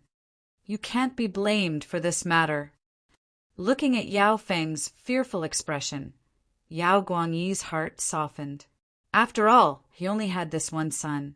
Furthermore, he was also at fault for this matter. In order to deal with Wang Yan, he intentionally sealed off the news, not even telling his own son about it. There were many guests of King Qi in the vast crane pavilion, and most of them probably didn't know what had happened. There was bound to be a loss in every gain. If he had told Yao Feng about it beforehand, such a thing wouldn't have happened. Even though Yao Guangyi tried to console him, Yao Feng still felt deeply uneasy. He knew very well how serious this matter was. If King Qi were to blame him, it wasn't something that his father could bear alone. "Father, doesn't that mean that this matter has failed?" Yao Feng thought of King Qi. His father had promised King Qi time and time again that nothing would go wrong. Now that something like this had happened, King Qi didn't know how to react. Unlike the King of Song, Yao Feng knew that King Qi wouldn't tolerate the incompetence of his subordinates. Failed! Hearing Yao Feng's words, Yao Guangyi sneered coldly. Then he suddenly quietened down. "How can the plan that I, Yao Guangyi, have come up with fail so easily? Since I've fallen out with Wang Yan in the vast crane pavilion, I'll just have to change my plan to the ruse of self-injury." Chapter 13. Disappointing thing. Seeing Yao Feng's expression, Yao Guangyi couldn't help but curse. This child might be talented, but in terms of scheming, he was still far from the Yao clan. Putting aside the old man above him, he probably didn't even have a tenth of what he had. This was also the reason why Yao Guangyi didn't hand over the authority of the clan to him. Haven't you heard of the saying, "Trying to cover up only makes things worse"? Kneeling on the floor, Yao Feng seemed to have thought of something. His body trembled and a look of realization appeared on his face. Only then did Yao Guangyi nod his head in satisfaction. "Even though many people saw us going against each other on Wang Yan's side, we can still say that we did it on purpose. But we can also say that we did it on purpose. As for the King of Song, we have roped in so many of his subordinates, and he is already on high alert. As long as we continue to carry out the original plan, incite and expand the suspicion in his heart, when the time comes, we will give him a fatal blow at the border. At that time, he will still be convinced. Betrayal is one thing. It is human nature to change one's direction. But for someone like the King of Song, if he were to realize that he has been fooled and lied to on purpose, do you know what would happen?" Yao Guangyi's voice was sinister, and by the end, even Yao Feng felt a chill down his spine. Attacking the city is the worst. Attacking the heart is the best. In terms of scheming and human nature, he was still a far cry from his father. In this aspect, Yao Feng could only kneel on the floor and listen. Wang Yan has an upright and inflexible personality. This time, when the King of Song summons him, as long as he doesn't respond well or says anything wrong, this matter will be settled without me making a move personally. Yao Guangyi's gaze was deep, as though he could see through the Yao residence and into the distance. But very quickly he regained his senses and helped Yao Feng up from the floor. "Get up. You don't have to worry about this matter. As your father, I have an even more important task for you to do." "What?" Yao Feng was taken aback. What matter could be more important than the plan between the King of Song, King Qi, and his father? That pair of siblings from the Wang clan always makes me feel uneasy. If today's incident was a coincidence, then so be it. It wasn't a big deal. What I'm afraid of is that all of this is not a coincidence. Yao Guang Yi frowned deeply, as though he had been struggling for a long time. Them. Yao Feng cried out involuntarily. He didn't expect that the more important matter his father was referring to was this. The two siblings are only in their teens. Do you think they can see through your plan? Yao Feng couldn't believe his eyes. He didn't expect that with his father's wisdom and means, he would actually worry about two kids who weren't even 15 yet. They were in their teens, but weren't they knocked unconscious in the vast crane pavilion as well? Yao Guang Yi said with a dark expression, but this is completely different. Yao Feng had to admit that the little girl from the Wang clan was indeed terrifyingly strong. However, Yao Feng didn't believe that these kids were capable enough to compete with his father, Yao Guang Yi, in terms of intelligence, and see through a situation that even their father, Wang Yan, couldn't see through. There's no difference. Just do as I say. Yao Guang Yi said coldly. All right. Yao Feng wanted to reject the idea, but after pondering for a moment, he suddenly agreed to it. It was one thing for the eldest and second brother of the Wang clan to deal with them. He was weaker than them, so it was one thing for him to suffer a loss. But now, even the third and fourth brother were riding on his shoulders. He had embarrassed himself in front of so many people in the vast crane pavilion. He wouldn't let this matter rest just like that. Even without his father's orders, he would still find a way to deal with the two siblings. I hope that I'm thinking too much into this matter. Hearing Yao Feng's change of heart, Yao Guang Yi's complexion turned for the better. Even though the matter regarding the vast crane pavilion had failed, there was still the border for him to make a big fuss about. Even if the two siblings were intelligent, they were the ones who intentionally sabotaged the matter regarding the vast crane pavilion. Yao Guang Yi didn't believe that they would obstruct him at the border soon. But it was better to be safe than sorry. No matter what, after the matter regarding the vast crane pavilion, he had to be careful. Remember this. No matter what, keep a close eye on them.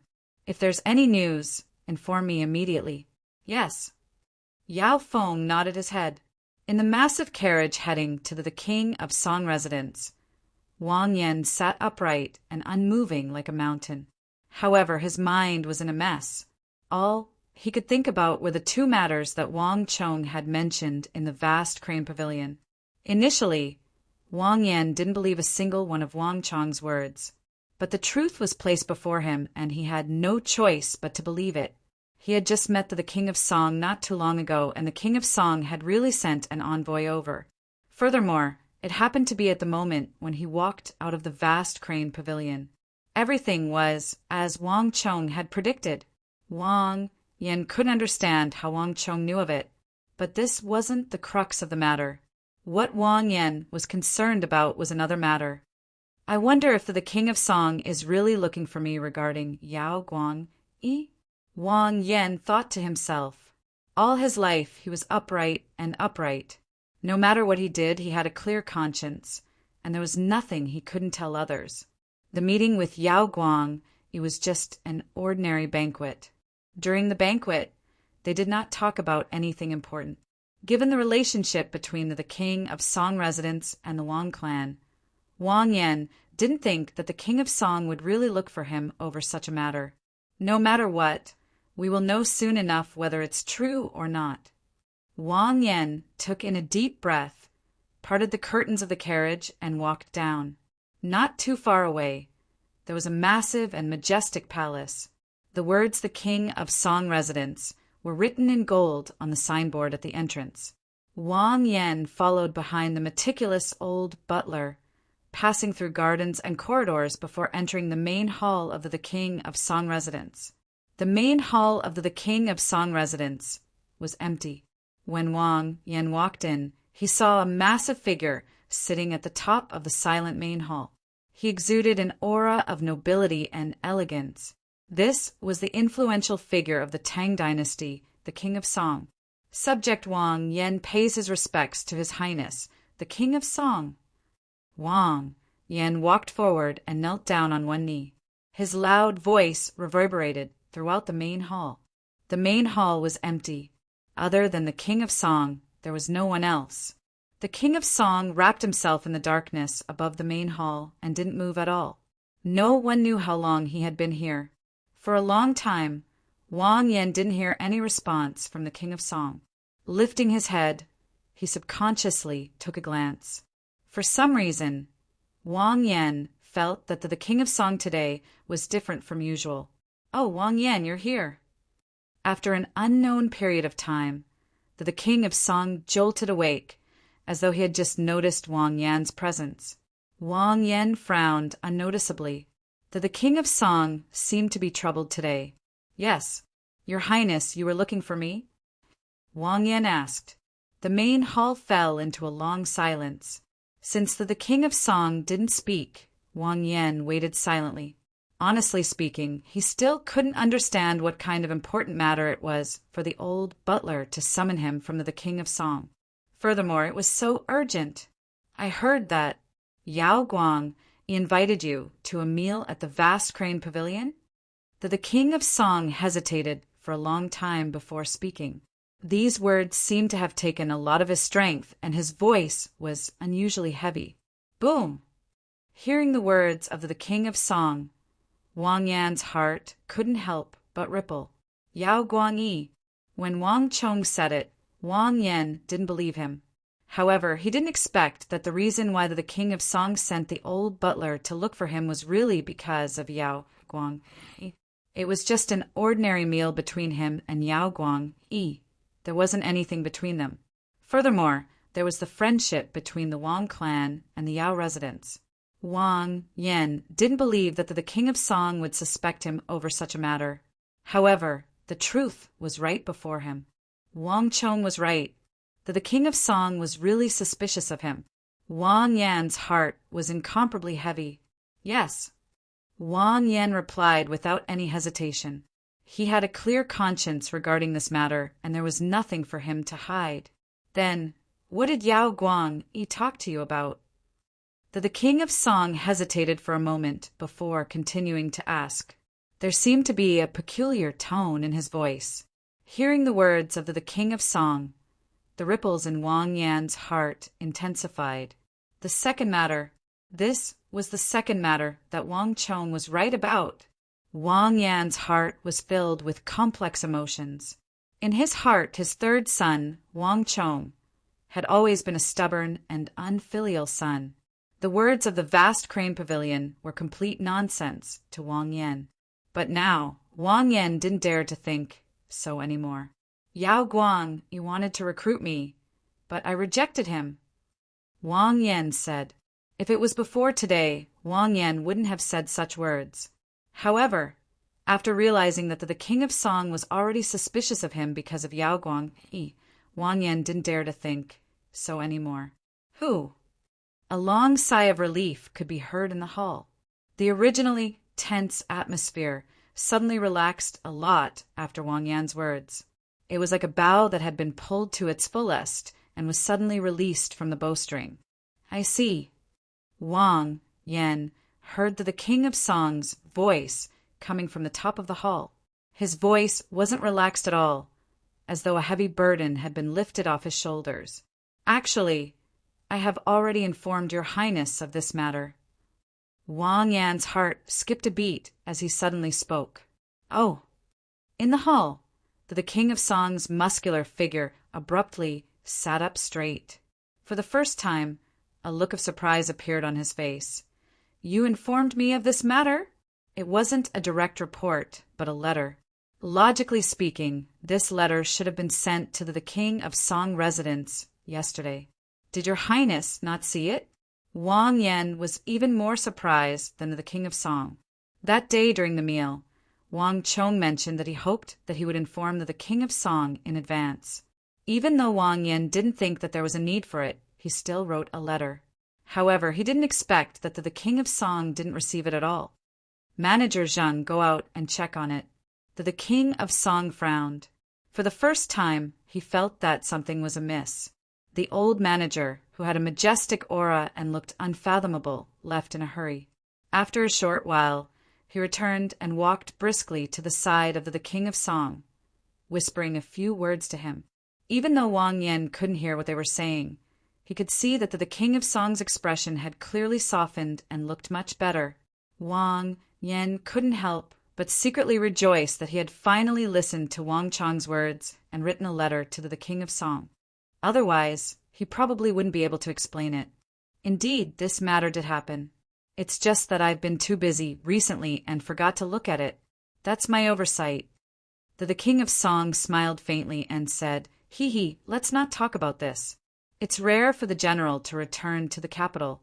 Thinking that it's been a long time since we got together, I specially asked the old manager to pick you up.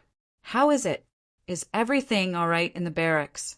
The King of Song changed the topic and asked about the barracks. As he spoke, he stood up from his seat and walked down. It was a middle-aged man with a ruddy complexion and the air of royalty. His face was warm and amiable, as though nothing had happened. "Thanks to your highness, everything is fine." Wang Yan was a typical soldier. When he heard that the King of Song asked about the border, he naturally told him everything he knew. The atmosphere in the hall instantly became much more intimate. The King of Song residents and the Wang family had been friends for several generations. When they talked about it to the fullest, the two of them couldn't help but laugh. Chapter 14. Wang Yan walked out of the King of Song's residence with the cold wind blowing on his face. However, his heart was not at ease at all. Wang Chong's words reverberated in his mind. Wang Yan couldn't help but admit that he had wronged his third son on the matter of Wang Chong. A leopard never changes its spots. Wang Yan had always thought that this unfilial son of his had reverted back to his old ways, causing trouble everywhere he went. However, if not for Wang Chong's reminder, Wang Yan would not have known that the King of Song was already dissatisfied with his relationship with Yao Guangyi. Wang Yan was a pure soldier, but that did not mean that he was clueless. The greatest taboo for an official was to be taboo for the superior. The friendship between the Song and Wang clan spanned several generations. It would be a great sin if it were to be destroyed just because of a single wrong word that he had said. However, even so, Wang Yan still found it hard to believe Wang Chong's words. How is this possible? Yao Guangyi is framing me? Wang Yan looked up at the sky and sighed. Wang Chong said that Yao Guangyi was framing him, but Wang Yan still did not believe it. At most, he and Yao Guangyi only met once and had a drink. They didn't talk about anything else during the banquet. How could Yao Guangyi frame him? Could it be that drinking once and meeting once was framing? Wasn't this too easy and ridiculous? Wang Yan shook his head, unable to understand. Just as he was deep in thought, the sound of horse hooves could be heard from the street in the distance. Wang Yan's heart skipped a beat. He raised his head and saw a black horse galloping towards him. "Is that General Wang Yan?" On the horse, a general with a flag on his back shouted from afar, "Yes, what's the matter?" Wang Yan's eyes narrowed and his expression was stern. "The Ministry of War has orders for the general to return to the encampment immediately." The general's face was dark. With a flick of his wrist, a red arrow shot out. Without another word, he turned his horse around and galloped away, disappearing into the wind with the clip-clop of his hooves. Wang Yan grabbed the red arrow token in his hand. When he saw the word "fire" written on the arrow token, his expression immediately changed. Military orders were like a falling mountain. The word "fire" on the Ministry of War's transfer order meant that it was extremely urgent. In other words, the moment he received the order, he had to rush to the encampment without stopping. The third matter. Wang Yan looked at the arrow token in his hand, and his heart was in turmoil. He had just met the King of Song. He hadn't even crossed the steps of the King of Song's mansion when he received the transfer order from the Ministry of War. The time was exactly as Wang Chong had said. This was simply inconceivable. Wang Yan couldn't understand how Wang Chong knew about it. The suspicions in Wang Yan's heart grew heavier and heavier. Yao Guang Yi Wang Chong. There were too many mysteries in this matter. Now there's only one matter left, Wang Yan thought to himself. He recalled what Wang Chong had said about retreating 50 li. It had been many years since the Hu had invaded his encampment. Wang Yan also couldn't understand why his third son, Wang Chong, would so solemnly request him to retreat 50 li if he encountered an invasion of the Hu. No matter how one looked at it, this matter was baffling. If it was in the past, Wang Yan definitely wouldn't have taken it seriously. But now, Wang Yan had no choice but to carefully consider it. No matter what, when I reach the border, everything will come to light. Keeping the arrow token, Wang Yan walked down the steps of the king of Song's mansion. He didn't return to the Wang family residence, but headed straight for the encampment. Zheng Yuan has betrayed us. Almost at the same time that Wang Yan left, in the king of Song's mansion, the king of Song's face darkened, and he said something completely different. There was one thing that he didn't tell Wang Yan. The king of Song's residence actually didn't have Wang Yan's letter, but that letter had indeed been delivered to the king of Song's residence. Yet another defector who defected to King Qi's side. The old butler's complexion didn't look too good. After Wang Yan's letter reached the king of Song's residence, it was taken away by one of the king of Song's aides, Zheng Yuan. In this period of time, too many people had betrayed the king of Song and defected to King Qi's side. Without a doubt, Zheng Yuan was one of them. Bastards! I've treated them well, and yet they treat me like this. The king of Song clenched his fists, his face filled with rage. He wasn't a suspicious person by nature, but right now, King Qi was going around persuading the people around him. Seeing that the situation wasn't right, the people around him all changed sides. Many of the people that he had trusted a lot in the past had defected to King Qi's side. Given the circumstances, the king of Song couldn't help but feel suspicious. It's a pity for Wang Yan. The Wang clan has always been loyal to me. From the looks of it, I've wronged him on this matter. The king of Song said guiltily, Your Highness, there's no need to blame yourself. Yao Guang Yi is King Qi's trusted aide. For Wang Yan to have a secret meeting with him in the vast crane pavilion at this moment, anyone would be suspicious. Your Highness can't be blamed for this. However, it's still too early to say whether the Wang clan is innocent or not. Even though the children of the Wang and Yao clan had a conflict in the tavern, couldn't it be an act of self-mutilation?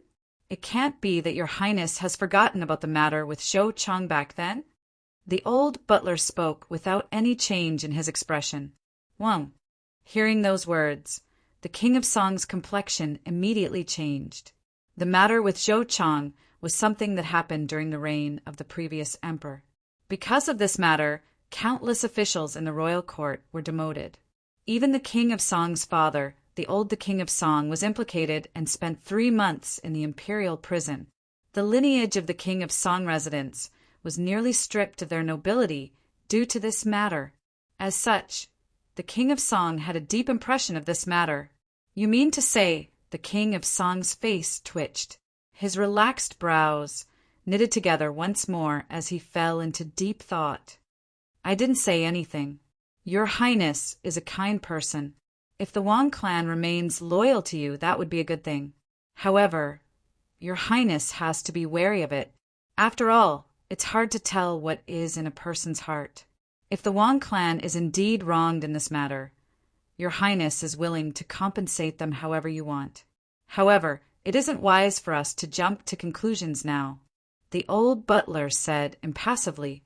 The king of Song was a kind person, but as the old butler of the king of Song residence, he had served a few princes, and he had seen too many schemes and plots in the royal court. There were no eternal friends, only eternal interests. As the old butler of the king of Song residence, he was only loyal to the interests of the king of Song. Isn't it easy to find out the truth? The king of Song was silent for a moment before suddenly smiling. Your Highness, are you talking about Academic Liu? The old butler seemed to have guessed it. Un. Didn't academic Lu go to the vast crane pavilion with Bao Xian? You can ask him about this matter. He can't be any clearer. The king of Song nodded his head solemnly, a respectful expression on his face. He had already received news that Lu Ting was waiting outside. Paying respects to your highness, the king of Song. A moment later, a figure walked in, dressed in a white scholar's robe. Lu Ting bowed deeply to the king of Song. Academic Lu, I heard that you went to the vast crane pavilion as well. The king of Song asked. There was one person in the royal court that he didn't doubt, and that was Lu Ting. This wasn't just because Lu Ting was an upright person who wouldn't betray him. It was also because Lu Ting had once saved his life. Back then, he wasn't the king of Song, and he didn't have his current standing. Due to a certain matter, he was suspected of plotting a rebellion, and he was implicated in the rebellion. Back then, Duke Jiao was dispatched to the borders to deal with the Turkic Khaganate. At that moment, the war was in full swing, and it was beyond his reach. Everyone in the royal court was in danger, and no one spoke up for him. At this moment, only the newly promoted academic Lu Ting risked offending the new emperor and being labeled as a rebel to rebuke the new emperor. In fact, he even chased after the new emperor all the way to the back palace, knocking his forehead against a pillar and nearly dying. It was because of Lu Ting's rebuke that the new emperor paid attention to the matter and reopened the trial. Thus, the king of Song was cleared of suspicion and his life was saved. As this matter happened in the back palace, not many people knew about it. Lu Ting had never publicized it, and he didn't mention it before the king of Song either. The king of Song only learned of this matter from the new emperor. From then on, the king of Song treated Lu Ting with utmost respect. He was also willing to listen to his opinions. And Bao Xian invited me there. Not only did he go there, but he also encountered something interesting there. Even if your highness didn't ask about it, I would have told you about it. Lu Ting said with a smile, Oh, tell me about it. A glint flashed across the eyes of the king of Song, and his interest was piqued. He was well aware of Lu Ting's personality. An interesting matter that came from the mouth of this renowned scholar was definitely extraordinary. Your highness should know about the conflict between the Wang clan siblings and the Yao clan's Gongzi, Duke Yao, in the vast crane pavilion, right? Lu Ting smiled. And I know about it, but I'm not too sure about it. Could the matter that scholar Lu spoke of be related to them? The king of Song asked curiously. His original intention was to ask Lu Ting about the matter between Yao Guang Yi and Wang Yan. However, after hearing Lu Ting talk about the conflict between the children of the two families, he forgot about this matter. Lu Ting didn't hide anything. He spoke of the matter that he had heard about the siblings outside the vast crane pavilion, especially the conversation between Wang Chong and Bao Xian. He spoke of it in great detail. As for the part where the king of Song was concerned about Wang Yan, Lu Ting brushed it aside. Initially, the king of Song only listened to it with interest, treating it as an anecdote. But eventually he was completely captivated. That means that Bao Xian has already betrayed King Qi. The king of Song's complexion darkened. His original intention was to ask about Wang Yan, but he didn't expect to stumble upon a traitor, Bao Xian. To the king of Song, this was a huge blow. If your highness is vexed over Bao Xian's matter, there's no need for you to be vexed over it. Bao Xian isn't the first to betray your highness, and he definitely won't be the last. There's no need for your highness to be vexed over such matters. Lu Ting smiled faintly. He wasn't as vexed as the king of Song. When the tree falls, the monkeys scatter. Those who want to leave won't be able to stay. Those who stay won't be able to leave. If those who have sided with King Qi were to remain here, they would only be a scourge. It would be better for them to leave. Just like what the Wang clan's third young master, Wang Chong, said, the one who laughs in the end is the one who laughs best. The competition isn't over yet, so why should the king of Song be discouraged? This is also what I wanted to say to your highness, the king of Song. Your highness has so many subordinates by your side. but in my opinion, in terms of insight and knowledge, they are inferior to that 15-year-old Wang Chong. Hearing Lu Ting's words, the King of Song couldn't help but smile. Even the tense old butler's expression eased up a little. He had a favorable impression of the young man whom he hadn't interacted with much before. The one who laughs in the end is the one who laughs best. Ha! Well said. Well said. Academic Lu is right. Not only are Bao Xian and the others inferior to that Wang clan's third son, even I am far inferior. Wang Yan has a good son. The King of Song smiled. He suddenly had a favorable impression of this 15-year-old young man whom he had never met before, but whose words were full of witty words. In his current situation, where he was almost deserted by everyone, there was nothing more gratifying than hearing such words of support from a seemingly inexperienced child. At the side, seeing the smile on the King of Song's face, Lu Ting heaved a sigh of relief.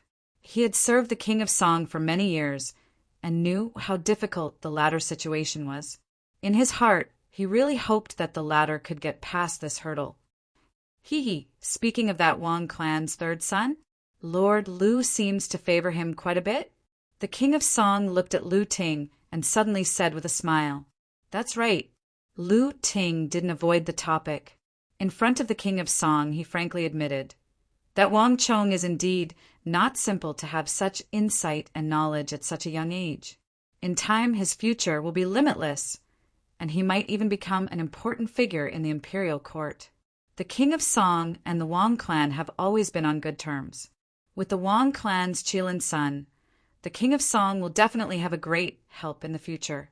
Isn't this something to be congratulated for? Lord Lu's evaluation of the Wang clan siblings is actually so high. The King of Song's eyebrows shot up. He was truly taken aback. Your Highness, if that Wang Chong was only able to see through Bao Xian's disguise, it would only mean that he is slightly intelligent. Even though such a person is rare, there are plenty of them in the capital. Furthermore, even without this matter, Your Highness should have already harbored suspicions of Bao Xian, right? Lu Ting said. Could there be another reason? The King of Song frowned in incomprehension. Even though it seems like the Wang clan siblings have disrupted the meeting between Yao Guang Yi and Wang Yan because of Ma Zhou's matter, but somehow I feel that this matter isn't as simple as it seems. Lu Ting hesitated for a long moment before speaking. What? The King of Song was astonished. Even the old butler, whose aura was as deep as the abyss, raised his pale eyebrows and revealed a surprised expression. Even though Lu Ting didn't say it clearly, he knew that if the siblings intentionally went to the vast crane pavilion to wreak havoc, then everything would be different. If that was true, then Lu Ting's evaluation of the siblings wasn't high at all. Not only that, it was low. Academic Lu, why do you feel that way? Chapter 15. I can't explain it clearly. It's just a feeling. When I returned, I looked into the Wang clan's brother and sister. I heard that their reputation in the capital isn't too good, and they can be considered as one of the profligate scions in the capital. They are lawless and do all sorts of shady things. It's said that not too long ago, they even abducted women. If that's the case, it's one thing. However, that isn't the case for my interactions with them. Also, Your Highness is aware of Wang Gengji's personality. He is a pure soldier, and he doesn't know much about politics. Otherwise, he wouldn't have met with Yao Guang Yi at this moment. In this matter, I feel that he has been made use of. As for the Wang clan's brother and sister, they seem to understand what Wang Gengji is unable to see through. The incident at the vast crane pavilion seemed to be a provocation to Yao Feng, but I feel that it was directed at their father. Yao Guang Yi is known for his scheming. If he were to know that his scheme was seen through by 2 children, he would probably die in disbelief. Of course, this is only my personal feeling. It's still too early to say the truth. Lu Ting said calmly. The hall was silent. For the first time, a grim expression appeared on the King of Song's face. Even though Lu Ting said that it was his personal guess, the King of Song was too familiar with him. If he didn't have the slightest confidence, he wouldn't have said such words. However, what kind of person was Yao Guangyi? To think that two teenagers would see through this old fox's scheme. How was that possible? The king of Song and the old butler glanced at one another. They could see the deep disbelief in each other's eyes. This was already close to being a monster. Your Highness, it would be fine if that was the case. However, the words that he said, the one who laughs in the end is the one who laughs best. I feel that he was actually saying it to Your Highness. For an outsider to be able to see through matters that even those in the game wouldn't be able to see through, this isn't something that an ordinary intellectual can match up to. Furthermore, he's only 15. Lu Ting sighed. Only then did he reveal the reason why he valued the young man so highly. This child was too young. The king of Song listened and remained silent for a long time. He had to admit that Lu Ting's words had a huge impact on him. The two families of the king of Song were very close, but Duke Jiu's bloodline wasn't the only branch of the Wang family. Moreover, with the identity and status of the king of Song, it was impossible for him to keep paying attention to a few teenagers. But if these children were as capable as Lu Ting said, then the king of Song couldn't take them lightly. Lord Lu's consciousness wants me to meet this Wang clan brat? After a long time, the king of Song raised his head and said, he had originally summoned Lu Ting to ask about Wang Yan, but now this was no longer important. Without a doubt, Lu Ting was also inclined to believe that Wang Yan was innocent in this matter. There's no need for that. Unexpectedly, Lu Ting waved his hand and denied it. Your Highness, have you forgotten that it will be Duke Jiu's 70th birthday soon? At that time, all the descendants of the Wang clan would go there together. It wouldn't be too late for Your Highness to go and meet him at that time. After all of this is just my conjecture, and the truth is still unknown. That's fine. The king of Song smiled and didn't object. It's rare for Lord Lu to think so highly of the third son of the Wang clan. Furthermore, just based on the phrase, the one who laughs last is the best, I have to reward him. Butler Zheng, go pick something from the treasury and send it to Wang Yan's residence. Yes, this old servant understands. The old butler bowed and said respectfully, Wait a moment.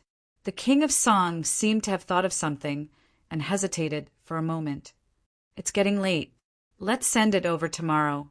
Lu Ting saw the sinister look in the king of Song's eyes and sighed.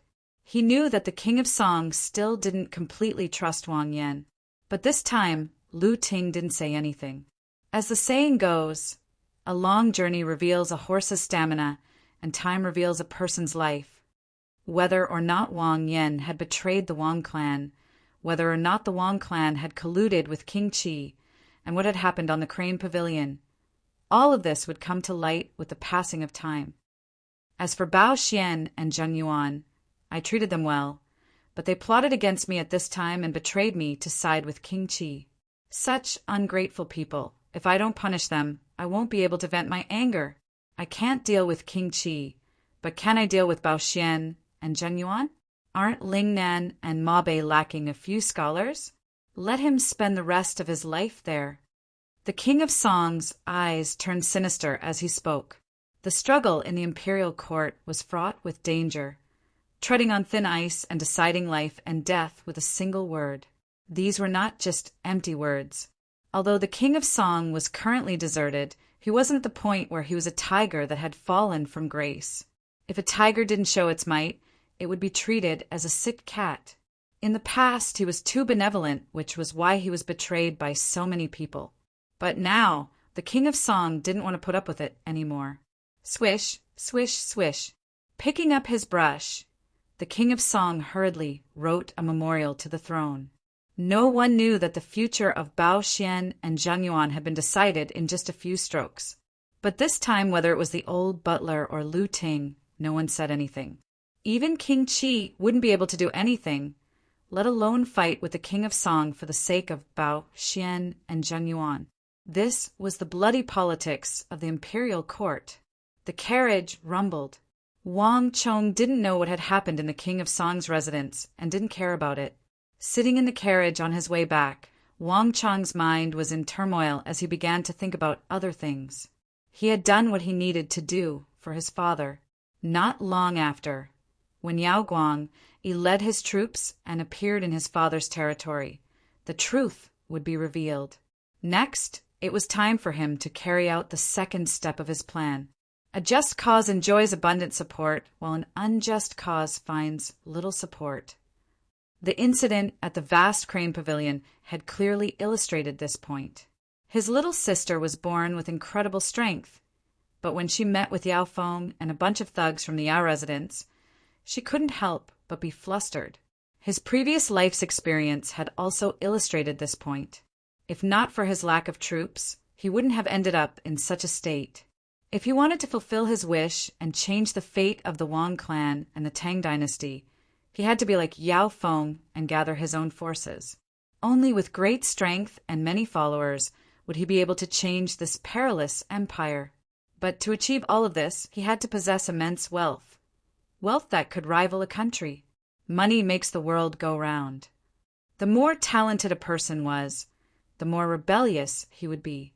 Without sufficient benefits, who would be willing to serve another? Needless to say, he was only a 15-year-old child. Just that, where could he find such immense wealth? Seated in the carriage, Wang Chong frowned deeply. The Wang clan wasn't a wealthy clan, and they didn't have any assets that could allow them to make a fortune. In this aspect, he couldn't rely on his clan at all. Wang Chong could only think of a way himself. There must be a way! There must be a way! Tapping his finger lightly, Wang Chong's mind was in turmoil as he carefully went through the events of his previous life. Without any means to make a fortune, he could only think of ways to earn money. It was fortunate that Wang Chong had the memories of his previous life and he had an advantage in this aspect. I got it. Suddenly, Wang Chong's eyes lit up as he recalled something. Woozy steel! Right, woozy steel. His originally gloomy mood was swept away and Wang Chong's mood suddenly became relaxed. Wood steel is a type of precious patterned steel. When a saber or sword is forged, the patterns on its surface will flow naturally, creating a beautiful sight to behold. At the same time, wood steel is the best material for forging weapons, second to none. In the parallel universe that Wang Chong came from, woozy steel had another name, Persian knife, or Damascus scimitar. Weapons forged from this material were ranked first among the 3 most famous swords in the world since ancient times. More importantly, the reserve of woozy steel was very limited. Once it was dug out, it would be gone forever. In the future, a real Damascus scimitar could be sold for millions, even tens of millions of US dollars, and it was priceless. In this world, the same was true for woozy steel. The reason why Wang Chong remembered this kind of steel was not because of its preciousness, but because of its sharpness. Weapons forged from woozy steel were extremely sharp. They could easily tear and break those extremely precious famous swords and sabers. In terms of sharpness, weapons forged from woozy steel were the sharpest, second to none. In the parallel universe that Wang Chong came from, scientists had conducted experiments and found that the blades of woozy steel weapons had countless nanolevel sawteeth of various sizes that were hard to see with the naked eye. These numerous tiny sawteeth together formed the legend of the unparalleled sharpness of woozy steel. Cavalry equipped with woozy steel weapons could easily cut their opponents into pieces together with their armor. The death was extremely tragic. The tiny sawteeth on the blades of woozy steel could easily tear open the opponent's wounds and cause massive bleeding. A large amount of blood would be lost in a short period of time, and the bleeding could not be effectively stopped. Many of the minor injuries had turned into serious injuries because of this. With all these reasons added together, an army equipped with woozy steel weapons would possess terrifying destructive power that would cause people to pale at the mere mention of it, and their opponents would usually suffer heavy casualties. However, even though woozy steel was so rare, Wang Chong knew that this was the time when it was the least valuable. If there were no accidents, This was the time when the first batch of Wuxi steel would be excavated from the only source in this world, the Hyderabad Mountains. This first batch of Wuxi steel, or from Hyderabad, was being transported by Sindhi monks to various parts of the world. The Abbasid Caliphate, the Western regions, the Tang Dynasty, the Turkic Khaganate, the Silla Empire. Sindhu is also known as India or India. However, when it was first introduced to China, it was called Sindhu. It was named by Emperor Wu of the Western Han Dynasty. It would take another year before the reputation of these rare Wuxi steel would start to show, and another 10 years before it would truly become famous in the world. And it would take another 20 years for the perfect Hyderabad method to forge Wuxi steel to appear. And finally, in less than 30 years, the last piece of ore in the Hyderabad mountains would be excavated. That was the last piece of Wuxi steel, ore in Hyderabad, and the last piece in the world. This was the current situation of Wuxi steel. This ore wasn't limitless. It was extremely rare and limited. But at this moment, no one in this world knew about it. Wang Chong carefully recalled the memories in his mind. Calculating the time, these two monks should have already arrived at the Tang Dynasty. The people of the Tang Dynasty rarely paid attention to people outside of the Western regions. At the moment, no one would notice the two strange-looking Sindhi monks, needless to say, the what steel they were wearing. If he were to find them at this moment, he might be able to make an unexpected fortune. Thinking of this, Wang Chong's heart couldn't help but pound. Even though they were in different time and space, Wang Chong knew that weapons forged from Wuxi steel were also something that countless empires' generals, nobles, celebrities, and martial arts experts yearned for. The gorgeous design of Wuxi steel weapons could serve as a foil to the status of the nobles, and to a martial arts expert, a weapon made from Wuxi steel could greatly increase their strength. For these rare Wuxi steel weapons, these people were willing to go bankrupt and pay with everything they had. If he could obtain the Wuxi steel from the two Sindhi monks, the benefits he would receive in the future could be imagined. Thinking of this, Wang Chong couldn't hold back anymore. "Little sister, are you interested in going out with me to find a few people?" Wang Chong suddenly recovered and turned to look at his little sister.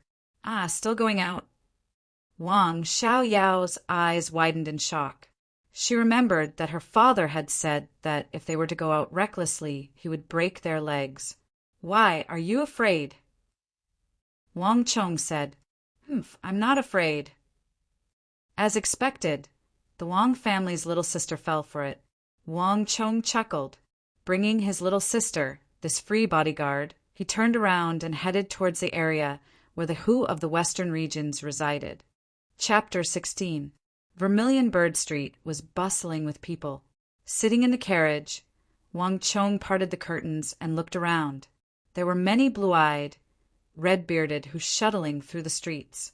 With a single glance, Wang Chong could make out the fearsome Turks, the small but aggressive Tibetans, the Silla and Gogurians, who looked similar to the Han but exuded a completely different disposition. There were also the tall and muscular Western regioners, Abbasid Caliphate, Karak Spazinu, and others with red, brown, and golden hair. Seeing these who from various regions, Wang Chong felt an indescribable feeling. Regardless of which parallel world he was in, the Tang Dynasty would always be the most confident Tang Dynasty. It would always welcome the entire world with its most open attitude. Even when it was fighting with the Hu, the Tang Dynasty didn't completely ostracize the Hu. In this space-time continuum, it was without a doubt the center of the world. But it was a pity Wang Chong felt a twinge in his heart, but he quickly regained his senses. Vermilion Bird Street was the place where the Hu gathered the most. If he wanted to find the two Sindhi monks from the Western regions, this was the best place. However, Wang Chong wasn't here to try his luck. Luck was the most unreliable thing. The person Wang Chong was looking for was someone else. In the entire Vermilion Bird Street, including the entire eastern region of the capital, there was no one who had a better understanding of the Hu than that person. In his previous life, due to his arrogance, the Tang Dynasty missed out on the precious Wuxi steel. As a result, there was barely any woozy steel left in the Tang dynasty. Initially, this could have greatly strengthened the Tang dynasty. Wang Chong was here to correct this mistake. Learn from the barbarians in order to subdue the barbarians. This was the saying of a person named Wei Yuan in the world he came from.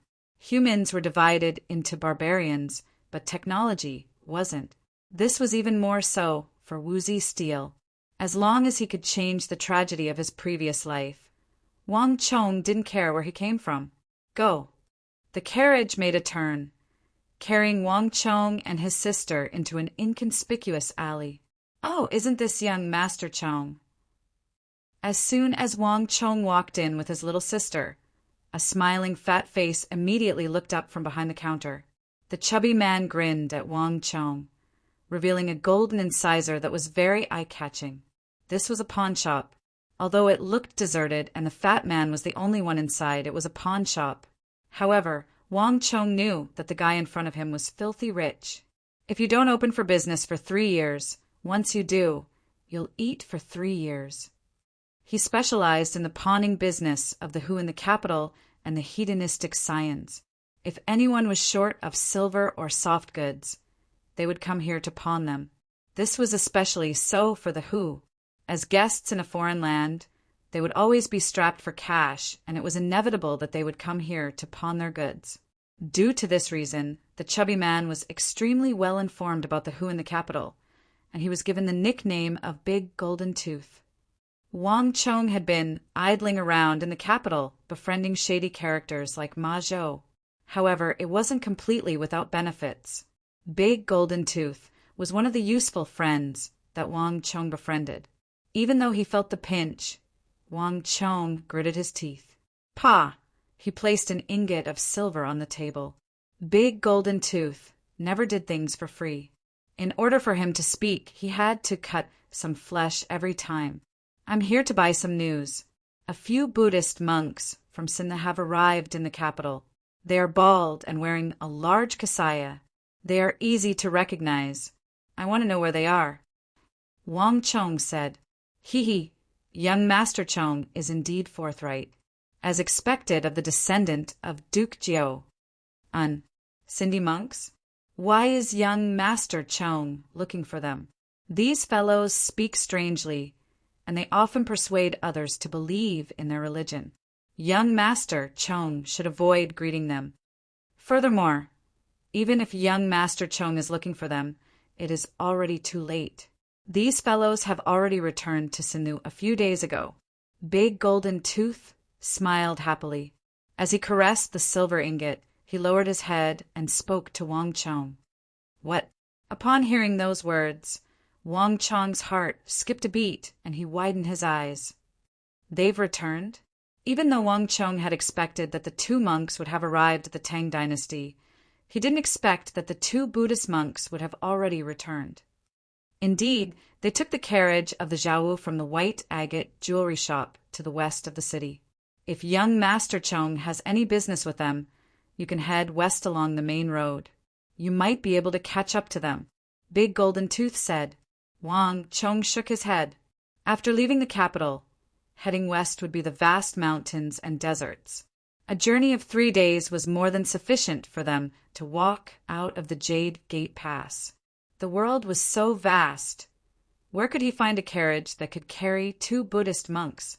Big Golden Tooth's words were just to console him. Thank you. Walking out of the pawn shop, Wang Chong felt an indescribable sense of disappointment. In the end, this woozy steel was still fated to be with him. Let's go. Let's return home. The 2 siblings boarded the carriage and left the pawn shop. By the time they returned to the Wang family residence, the sky had already turned completely dark. The entire residence was brightly lit, but it only made it more silent. Hold it right there. When Wang Chong and his sister tiptoed through the door and were about to return to their respective rooms, a cold bellow suddenly sounded from above. Crap! The 2 siblings' bodies froze, and they slowly turned their heads around. At the top of the hall, 2 lanterns were lit, and from the light, a cold face slowly appeared. It was staring coldly at the two siblings. "Mother, mother." Wang Xiaoyao's body shuddered. She turned her head around timidly and called out, "Mother." Wang Chang's face was filled with uneasiness as well. After circling outside, he purposely went to big, gold-toothed place to avoid his mother. Yet, he still ended up being caught by his mother. Looking at his mother's frosty expression, it was hard to tell how long she had waited for him. Clearly, the matter at the vast crane pavilion had been exposed. "You two bastards, let me ask you, where did you go today?" Madame Wang's cold expression was daunting. The two siblings felt their scalps going numb.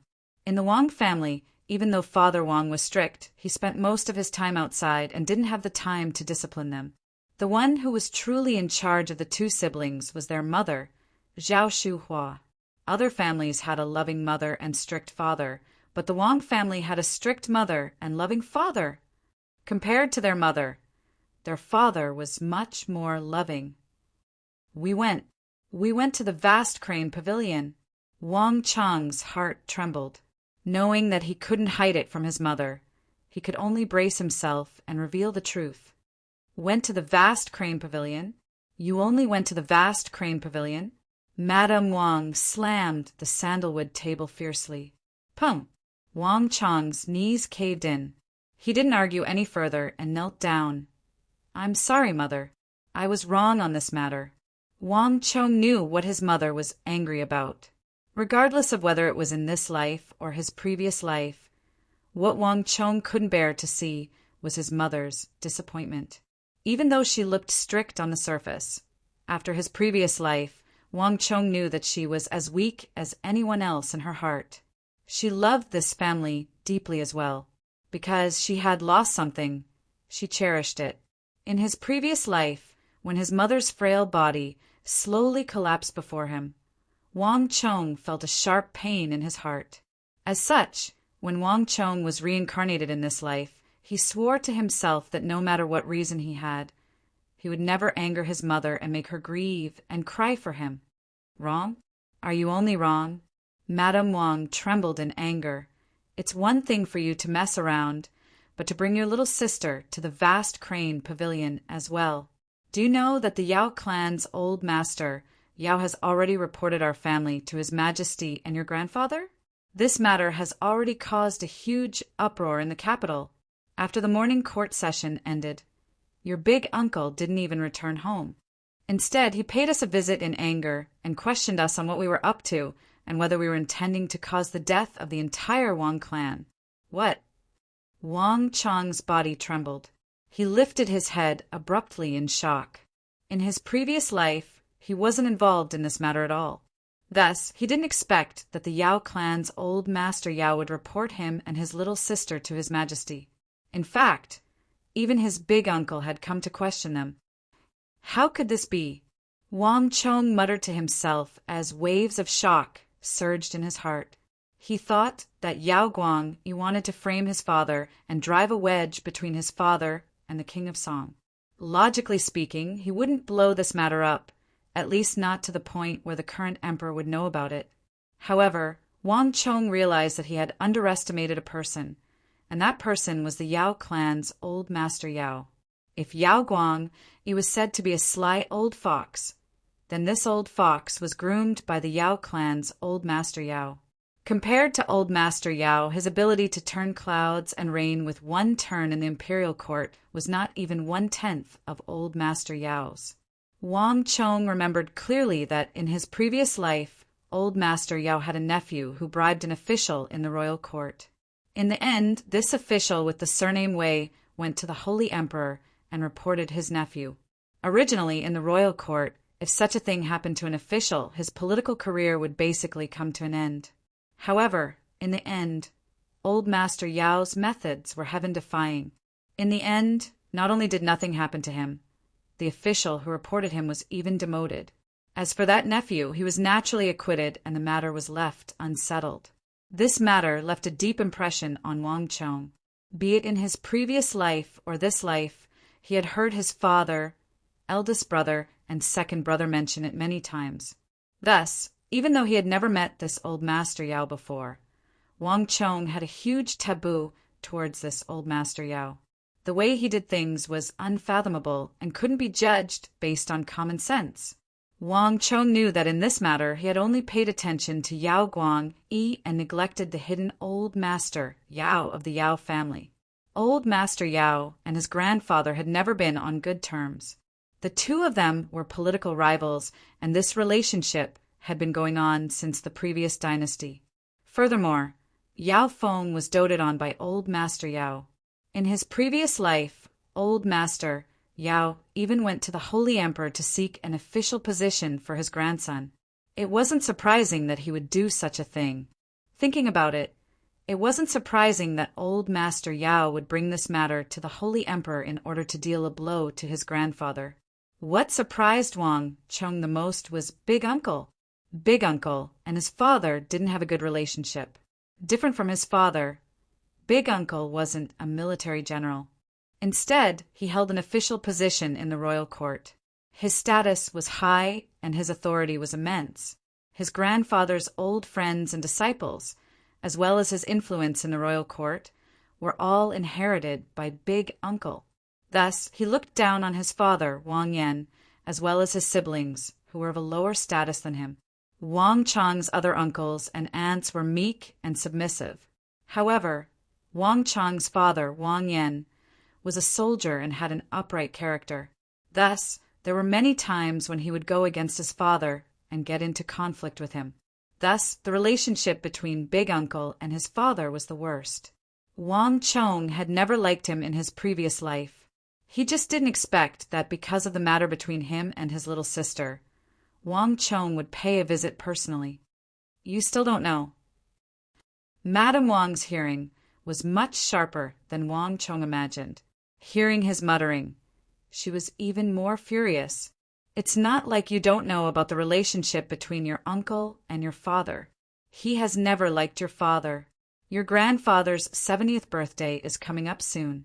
Do you want your father to lose his reputation and face in front of so many uncles and your grandfather's students and old friends?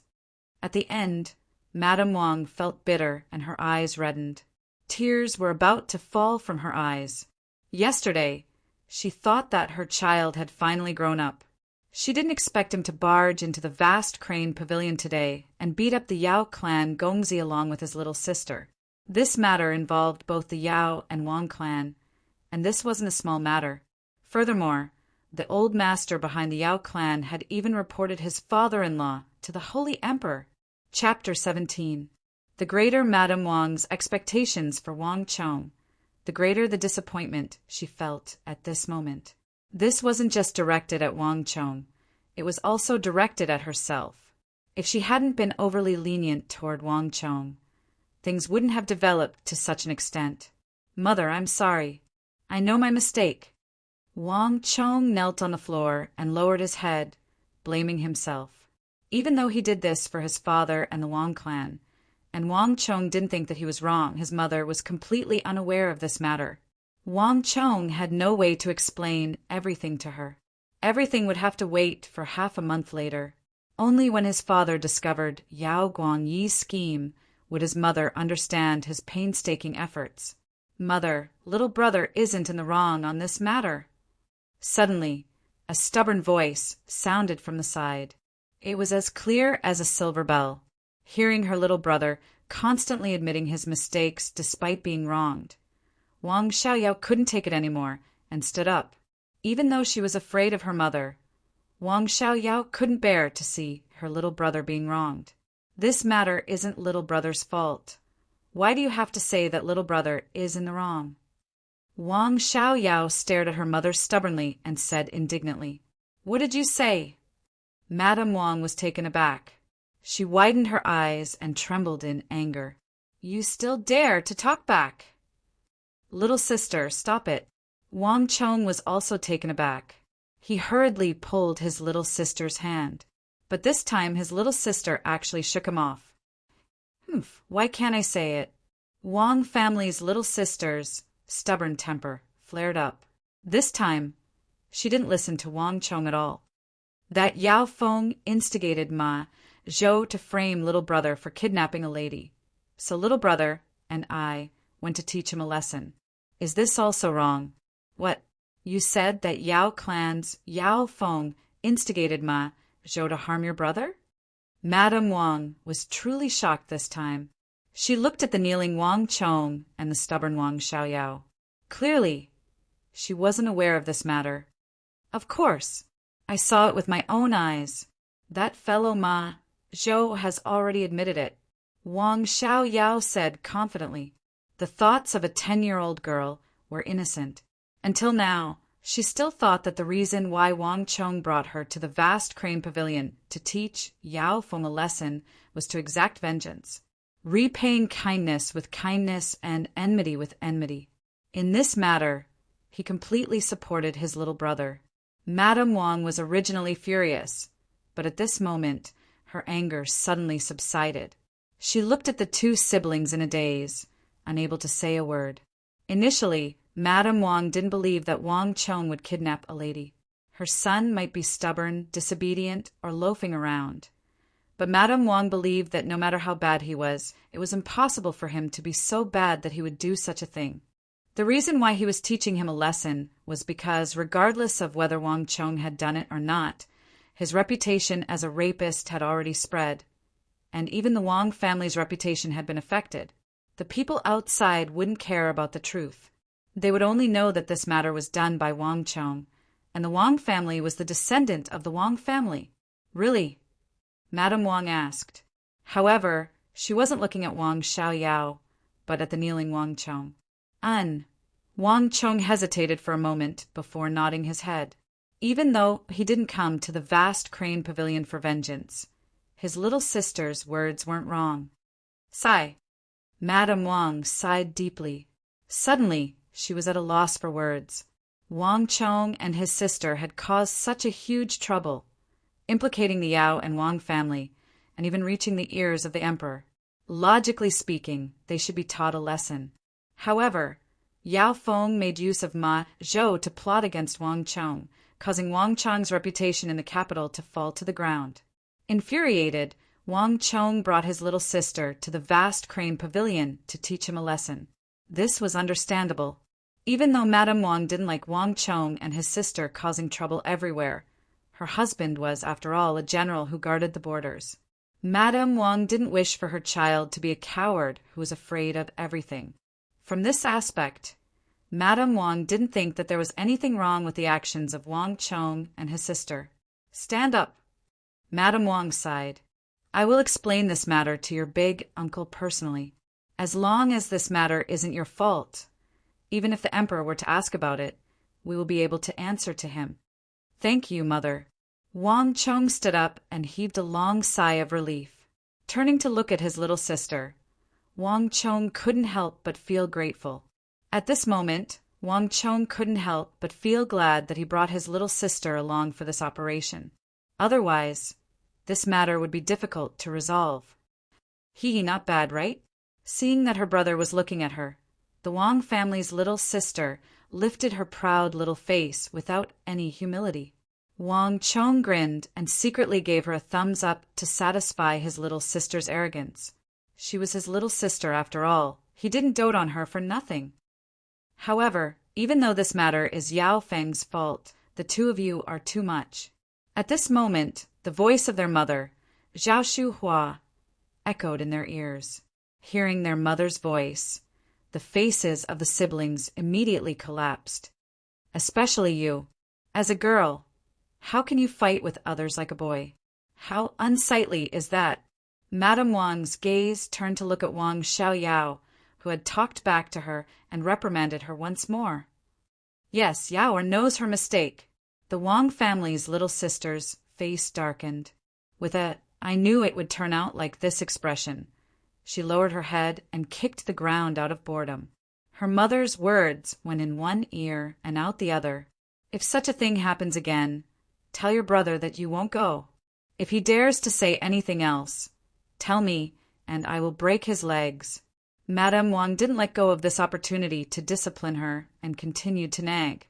The Wang family's little sister's round eyes started to wander around. Clearly, She was distracted and wanted to slip away. Upon seeing this scene, Wang Chong chuckled in his heart. He already knew what she was up to. "Mother, I'm hungry. Why don't we go and eat first?" The Wang family's little sister suddenly pressed her stomach with a pitiful and aggrieved look. As she spoke, a rumbling sound came from her stomach. Madame Wang's heart softened, but her face soon turned stern. "We can talk about eating later. In the future, you're not allowed to fight with others." Look, who's that?" The Wang family's little sister suddenly lifted her head and widened her eyes in astonishment. Making use of the moment when her mother turned her head back in astonishment, Wang Xiaoyao pulled her brother and ran. "Brother, run!" Wang Chong chuckled. Flinging his arm away, as though he had practiced this countless times, he ran with his little sister. Behind them, Madame Wang's furious voice sounded. "Wang Xiaoyao, if you dare to run, I will lock you up for 3 days." For the time being, Wang Chong managed to escape the calamity of the vast crane pavilion. Early in the morning, he received news of the 2 Sindhi Buddhist Wang Chong. As expected, Wang Xiaoyao was locked up for 3 days. By the time Wang Chong went to look for her, she was already nowhere to be seen. Even though Father Wang said that he would return at night to deal with them, there was no news of him until late at night. Most likely his father should have been transferred back to the borders by now. Everything was the same as in his previous life. Wang Chong lay on the bed with his hands crossed behind his head. However, he couldn't fall asleep no matter how hard he tried. The events of the day surfaced in his mind once more. The 2 Sindhi Buddhists, Wang Chong had returned so early. This was something that Wang Chong didn't expect. That shouldn't be the case. Could it be that the Tang dynasty and Wuzi Steel are fated to be together? Lying on the bed, Wang Chong felt deeply indignant. Given his current situation, Wuzi Steel was the best opportunity for him to accumulate a huge amount of wealth. Even though it wasn't to say that Wang Chong couldn't think of other ways to make money. All the other money-making opportunities paled in comparison. But all other money-making opportunities paled in comparison. Otherwise, Wang Chong wouldn't have subconsciously thought of with steel. Not only so, Wuzi Steel had another special meaning. In his previous life, the Tang dynasty missed this opportunity, and in the end, Wuzi Steel was used by their enemies. In the end, thousands of Tang dynasty elites fell under the blades of Wuzi Steel, and their blood flowed like a river. This was a huge blow to the Tang dynasty. This left a deep impression on Wang Chong. That was why he was so bothered by it and wanted to change everything.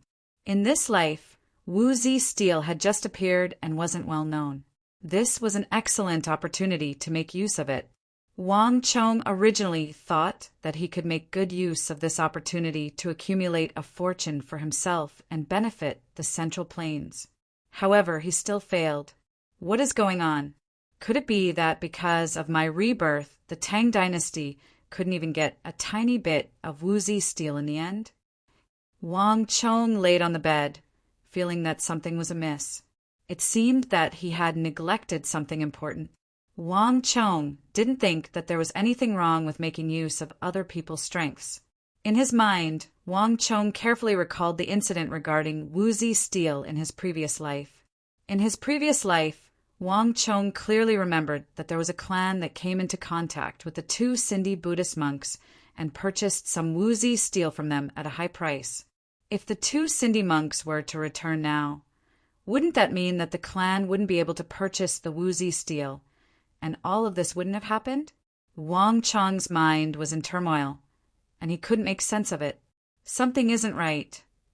After an unknown period of time, Wang Chong suddenly thought of something. Alarmed, he leaped up from the bed. Those 2 Sindhi Buddhist monks only know Sanskrit, and they don't know the language of the Central Plains. How could a person who doesn't know the slightest bit of Sanskrit talk to them, and even say that they are weird? Wang Chong finally understood what was amiss.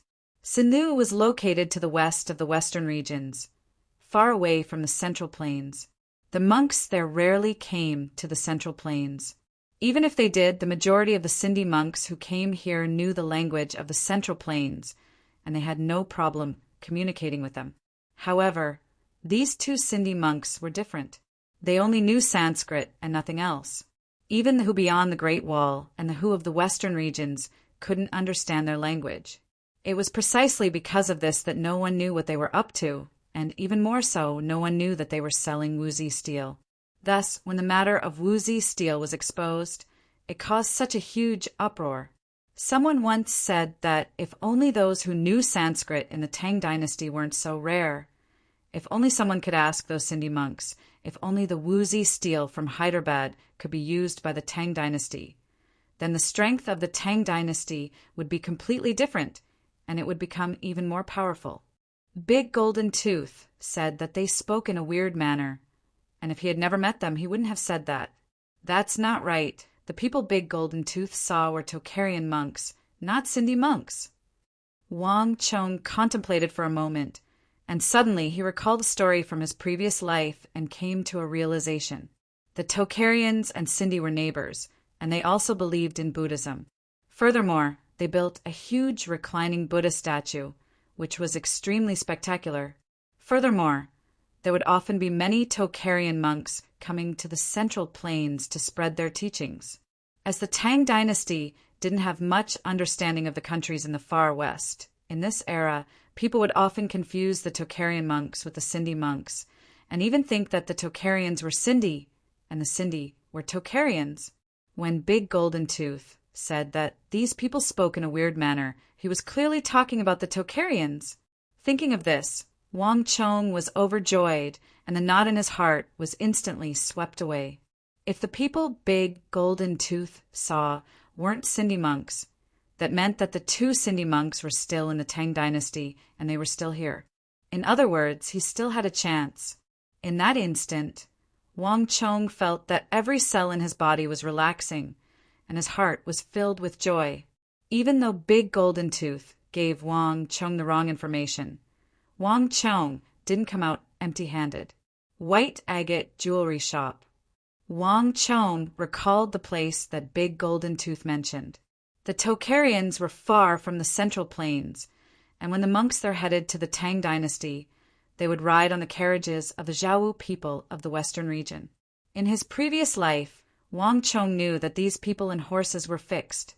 Only certain Zhao people would ride on these monks.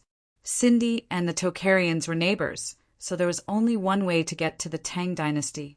If he could find out the whereabouts of the Tocharians at the White Agate Jewelry Shop, he would definitely be able to find out the whereabouts of the two Sindhi monks. Chapter 18. The sun had just risen when the entire Wang family residence was in a state of slumber. Wang Chong discreetly opened a gap and slipped out of his room. "Hold it right there." Just as he was about to slip out, he heard a bellow from above him. "Young Master Chong, Madam has ordered that you are forbidden from leaving for the next few days. Before old Master returns, it is best for young Master to remain in his room. Please don't make things difficult for us." Outside the door, two godlike figures stood before Wang Chong, blocking even the rising sun above his head.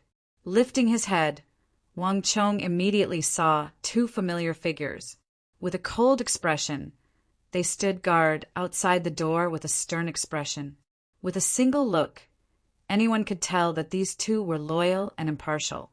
They wouldn't show the slightest bit of leniency. "Guard Shen, Guard Meng." Wang Chong called out the names of the duo. The two godlike figures outside the door were Shen Hai and Meng Long. Yesterday, when the two siblings returned from causing trouble, his little sister was grounded for 3 days.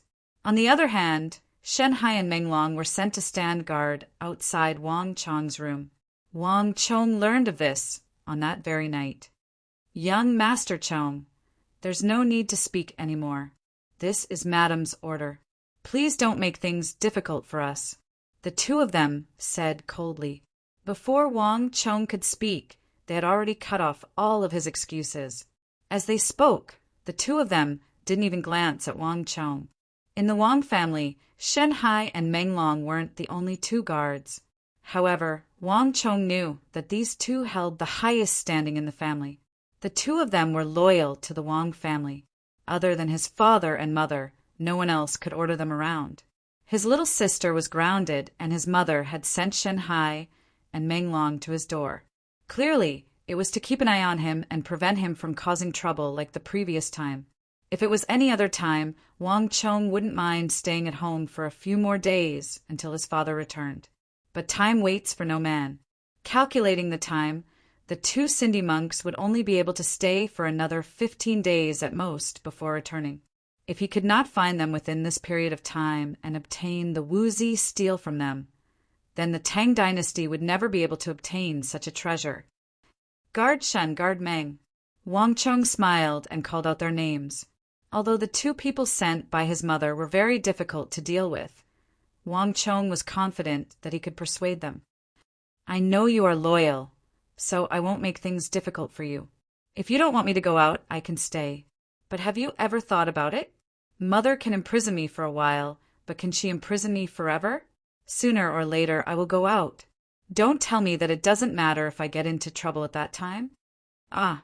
With just a single sentence from Wang Chong, the two loyal guards who had prepared themselves mentally to reject Wang Chong were dumbfounded.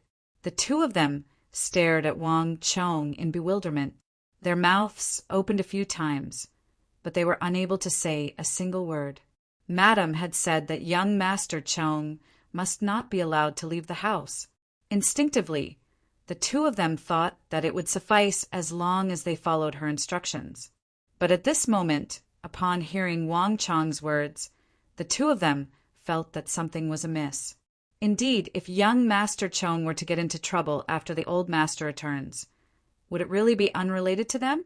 Wouldn't that be shirking responsibility in order to distance himself from them? It was one thing if it was anyone else, but Shen Hai and Meng Long were loyal to the Wang family.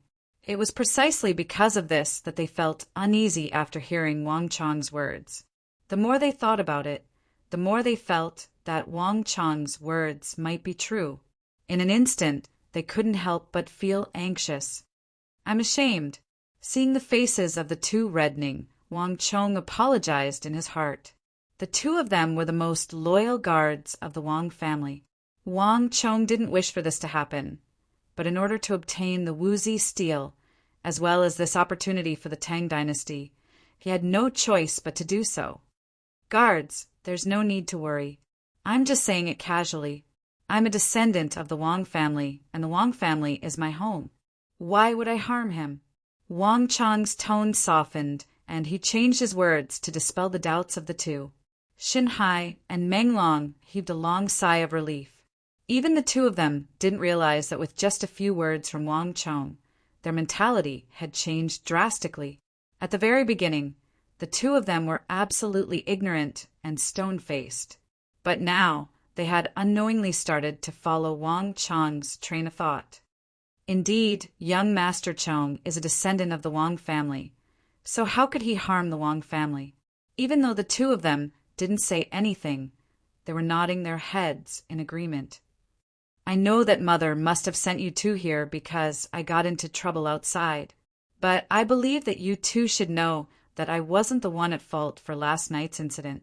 That Yao Feng harbored malicious intentions and made use of Ma Zhou to harm me. He even said that I was the one who abducted a lady. It's one thing for me to be punished at home, but he even implicated the Wang family in this matter. Do you think that I can tolerate this?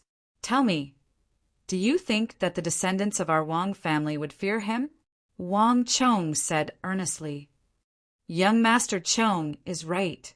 If not for Madame's orders, we would have gone to teach him a lesson as well. That Yao clan has gone too far. I knew that even though young Master is mischievous, he wouldn't stoop to such an extent. Shen Hai and Meng Long said indignantly. From the start, the two of them had wronged Wang Chong. They thought that Wang Chong and Ma Zhou had really committed those atrocities together. But it was precisely because of this that they felt even more ashamed now that the truth was out. On one hand, Wang Chong was touched, On the other hand, he was delighted. He knew that he was about to convince the two of them. "I'm just a step away." Wang Chong clenched his fists tightly and added in the final piece of news, "Guard Shen and guard Meng. It's my character that if I want to do something, I will definitely do it. Even if I was grounded back then, I would still return after that. I don't know if you two have ever thought of this, but other than keeping an eye on me and preventing me from leaving, there is actually another way. That is to follow me out. Even so, there are some things that I have to do. Why don't you follow me? Wherever I go, you too will follow me. This way, if you realize that my actions are harmful to the Wang family, you can stop me in time. Isn't this much better than blindly stopping me?" Shen Hai and Meng Long were taken aback. The two of them stared at one another, speechlessly. Initially, the two of them thought that it would suffice as long as they kept an eye on Wang Chong and prevent him from causing trouble. However, the two of them suddenly realized that what Wang Chong said made more sense. Furthermore, the two of them couldn't find any reason to object to it. Just like what Wang Chong said, it's better to disperse than to block. When Madam and Old Master were angry, they might lock him up for 3 days, 5 days, or even longer, but he would eventually have to come out. When the time comes, he would still cause trouble. If it was any other guard, so be it. In any case, it had nothing to do with them. However, Shen Hai and Meng Long were different. The two of them were loyal to the Wang family, and they didn't wish for such a situation to occur. "Young Master Chong, we won't object to you going out. However, we have already made it clear that wherever you go, we will follow you. Even if you have to go to the toilet, we will follow you. Young Master Chong should know that we are boorish people. If young Master Chong were to cause trouble outside and cause trouble for Old Master and Madam, don't blame us for being merciless." After contemplating for a long moment, the two of them finally came to a decision. "Don't worry. My cultivation realm isn't comparable to yours. If such a matter were to really happen, don't you know what to do?" Wang Chong chuckled. Even Shen Hai and Meng Long didn't realize that with just a few words from Wang Chong, their attitude had taken a 180-degree turn. Yet, the two of them didn't think that there was anything wrong with it. If it was before today, the two of them would have never thought that something like this would happen. Bringing along Shen Hai and Meng Long, the two powerful guards, Wang Chong left the Wang residence and headed for the west of the city. Not long after the three of them left, a guard hurriedly barged into the Wang family's inner residence. "Madam, young Master Chong ran out?" Hearing those words, Madam Wang was shocked. Her body jolted and she abruptly sat up. She asked anxiously, "Where are Shen Hai and Meng Long? Why didn't they stop him?" Shen Hai and Meng Long were loyal to the Wang family, and it was impossible for them to betray her orders. This was also the reason why Madam Wang sent them to watch over Wang Chong. With them around, even if Wang Chong were to run out, they would be able to chase him back. However, what happened next left her even more shocked. "Madam, they ran out together with young Master Chong." The guard reported honestly. "What?" Hearing this news, Madam Wang was so shocked that the teacup in her hand fell to the ground. This was even more shocking than Wang Chong sneaking out. "How is this possible?" He rushed to the white agate jewelry shop in the west of the city and successfully obtained the whereabouts of the 2 Sindhi monks from the western regions, Zhao merchants. Without stopping, he rushed over as fast as he could. On the bustling Xianshui street, Wang Chong finally saw the 2 Sindhi monks. The two of them were dressed in brown robes, and their right shoulders were exposed, revealing their dark chests and arms. Different from what Wang Chong remembered, the 2 Sindhi monks weren't completely bald. Instead, they had a layer of coarse black hair. The two of them walked slowly. Amidst the bustling crowd, they didn't stand out. "I've finally found them." Looking at the 2 Sindhi Buddhist monks outside the window, Wang Chong heaved a long sigh of relief. He felt as though he had found a treasure. In this era, there weren't many who knew of Sinu. However, Wang Chong knew that in another time-space continuum, it had an even more resounding name, India. "Young Master Chong, are they the people you are looking for?" In the carriage, Shen Hai and Meng Long were also observing the two monks through the window. Ever since they left the residence with Wang Chong, the two of them had been on tenterhooks, afraid that Wang Chong would meet some shady friends and bring trouble to the Wang clan. However, upon seeing how Wang Chong went through a huge group of people just to find the two Sindhi Buddhist monks, the two of them heaved a long sigh of relief. However, even as they felt relieved, curiosity welled up in their hearts. If Wang Chong were to look for Ma Zhou, Li Zhou, Yao Gongzi, or Li Gongzi, the two of them wouldn't find it strange at all. However, two Buddhist monks, this was way too bizarre. For the first time, Shen Hai and Meng Long were curious about what their young master was doing outside. Don't underestimate them. Wang Chong knew what the two of them were thinking, and he couldn't help but chuckle. In the Tang dynasty, monks were one of the most inconspicuous people. However, Wang Chong knew that the two of them weren't ordinary monks. Don't be fooled by their blackness. In a few years, who knows how many people in the capital will regret missing out on these two. Shen Hai and Meng Long glanced at one another, and their curiosity deepened. Wang Chong chuckled, not bothering to explain further. On the street, the two Sindhi monks were using their own methods to sell woozy steel ores. Wang Chong realized that they weren't randomly looking for people to sell their woozy steel ores to. Instead, they were looking for those who were dressed lavishly and seemed to be wealthy merchants. It's no wonder why they weren't able to sell their ores. Chapter 19. It wouldn't be a problem for the duo to do something like this in the Abbasid Caliphate, Charax, Spazinu, or Damascus.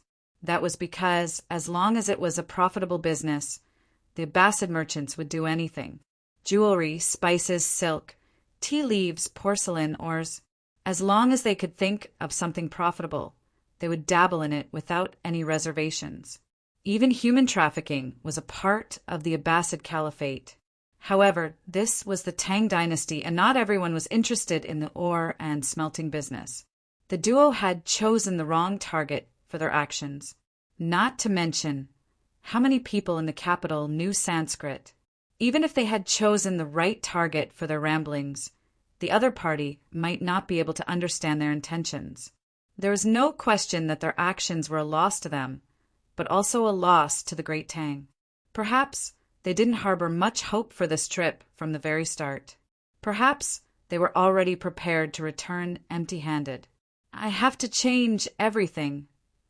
A glint flashed across Wang Chong's eyes as he walked out of the carriage. Shen Hai and Meng Long followed, closely behind him. Greetings to the two masters. Wang Chong strode over, stood behind the two, and respectfully bowed. Hearing the commotion behind them, the two Sindhi Buddhist monks turned their heads around. However, when they saw that it was only a teenager, both of them revealed a disappointed look. Bolo Savudo! One of the monks had a grim expression and repeatedly waved his hand at Wang Chong, indicating that he should leave. They were rejected. Shen Hai and Meng Long glanced at one another, and they could see the smile in the other's eyes. From the moment they were in the carriage, they could tell that the two Sindhi monks had their own rules. Even though they were looking for people, and there were quite a number of people looking for them at the same time, most of them would be rejected by them after asking a few questions. Without a doubt, their young master was among those who were rejected as well. The two of them were filled with curiosity toward this trip, but from the looks of it now, they had overestimated him. Their young master was still their young master, and he hadn't changed at all. So young master didn't come to an agreement with the other party. It's not that he didn't come to an agreement, but he probably didn't even come into contact with them. Young master probably didn't expect to be rejected. The two of them laughed softly, but in the next moment, something shocking happened. Why are you in such a hurry to reject me? Although I'm young, I'm the most suitable candidate to purchase your woozy steel. Wang Chong's tone suddenly changed. With a smile, he spoke in a language that Shen Hai and Meng Long had never heard before. Sanskrit. Shen Hai and Meng Long were stunned. The syllables and rhythm of Wang Chong's words were exactly the same as the two Buddhists. Their young master actually knew Sanskrit. How was this possible? Disbelief was written all over their faces. They simply could not believe their ears. Not only was his young master's Sanskrit not rusty, but he was also quite fluent. It looked as if he had been learning for decades. But the question was, how did young master learn it? The two of them had stayed in the Wang mansion for more than 10 years, but they had never seen Wang Chong take on a Sanskrit teacher. No Sanskrit teacher had ever paid a visit to the Wang family residence. Where did her young master learn to speak Sanskrit so fluently? You know Sanskrit. The two Sindhi monks were even more astonished than Xun Hai and Meng Long. This was especially so for the foreign monk who had ignored Wang Chong and turned his head away. They had been in the Central Plains for a few months now, but this was the first Han they met who could speak Sanskrit in the Tang dynasty. Furthermore, it was an unassuming child who seemed to be in his teens. This made the two of them feel a sense of closeness toward the child before them.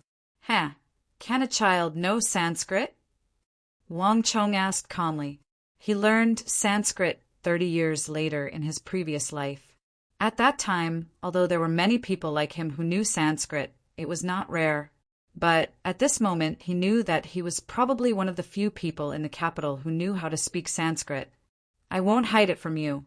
I am a descendant of Duke Jiao of the Tang dynasty. Based on your words, I am equivalent to the Kshatriya of Sindhu. In the Central Plains, there are many people who are interested in Wuxi steel and are able to afford it. I am definitely one of them. Wang Chong looked at the two Buddhist monks as he spoke.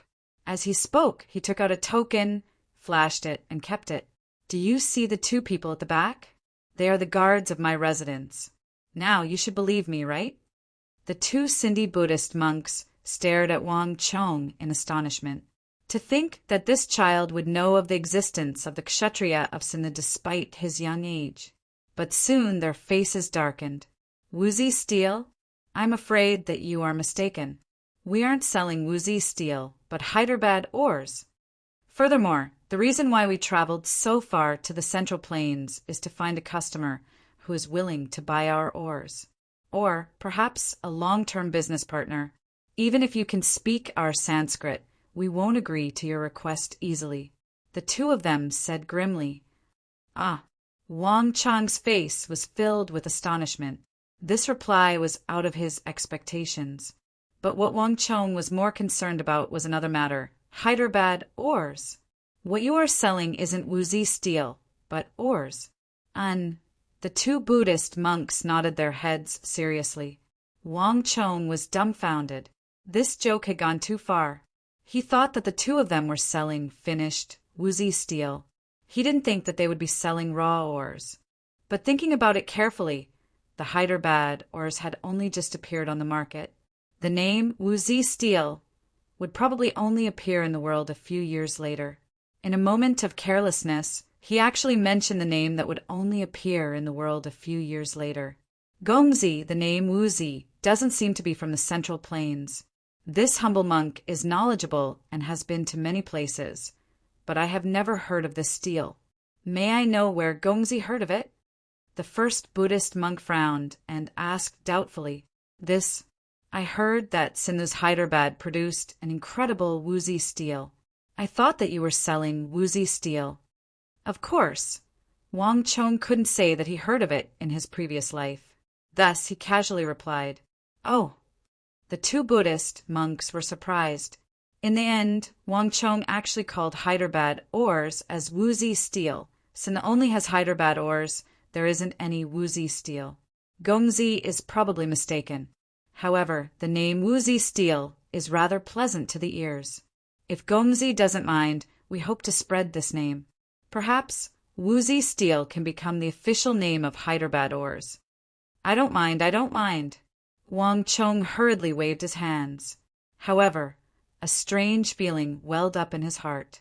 In his previous life, Wang Chong had long forgotten how the name Wuxi steel came to be.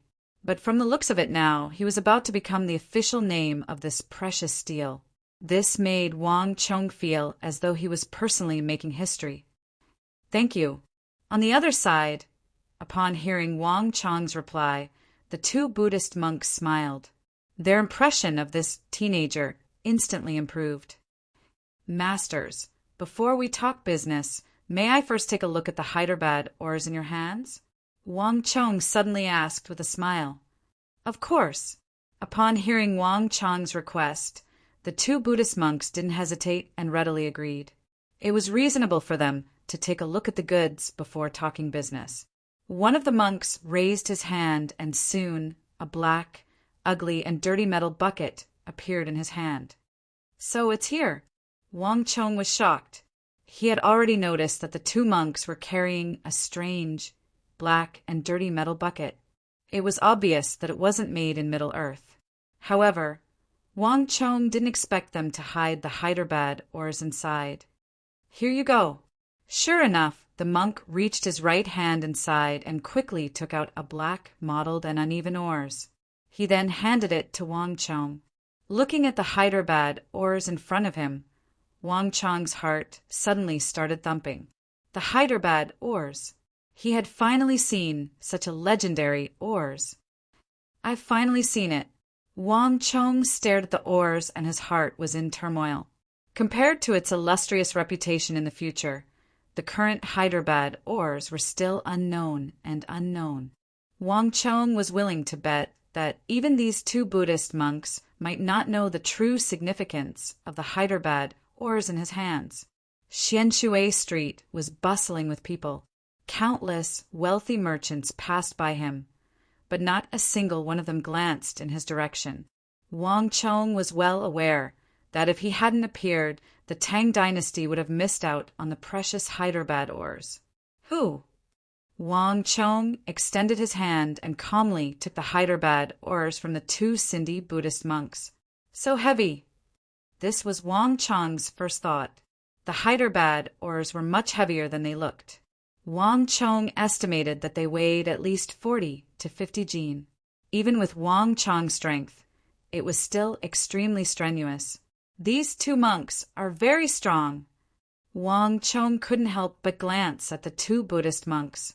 Previously, he had only noticed the Hyderabad ores on them, but he hadn't noticed their strength.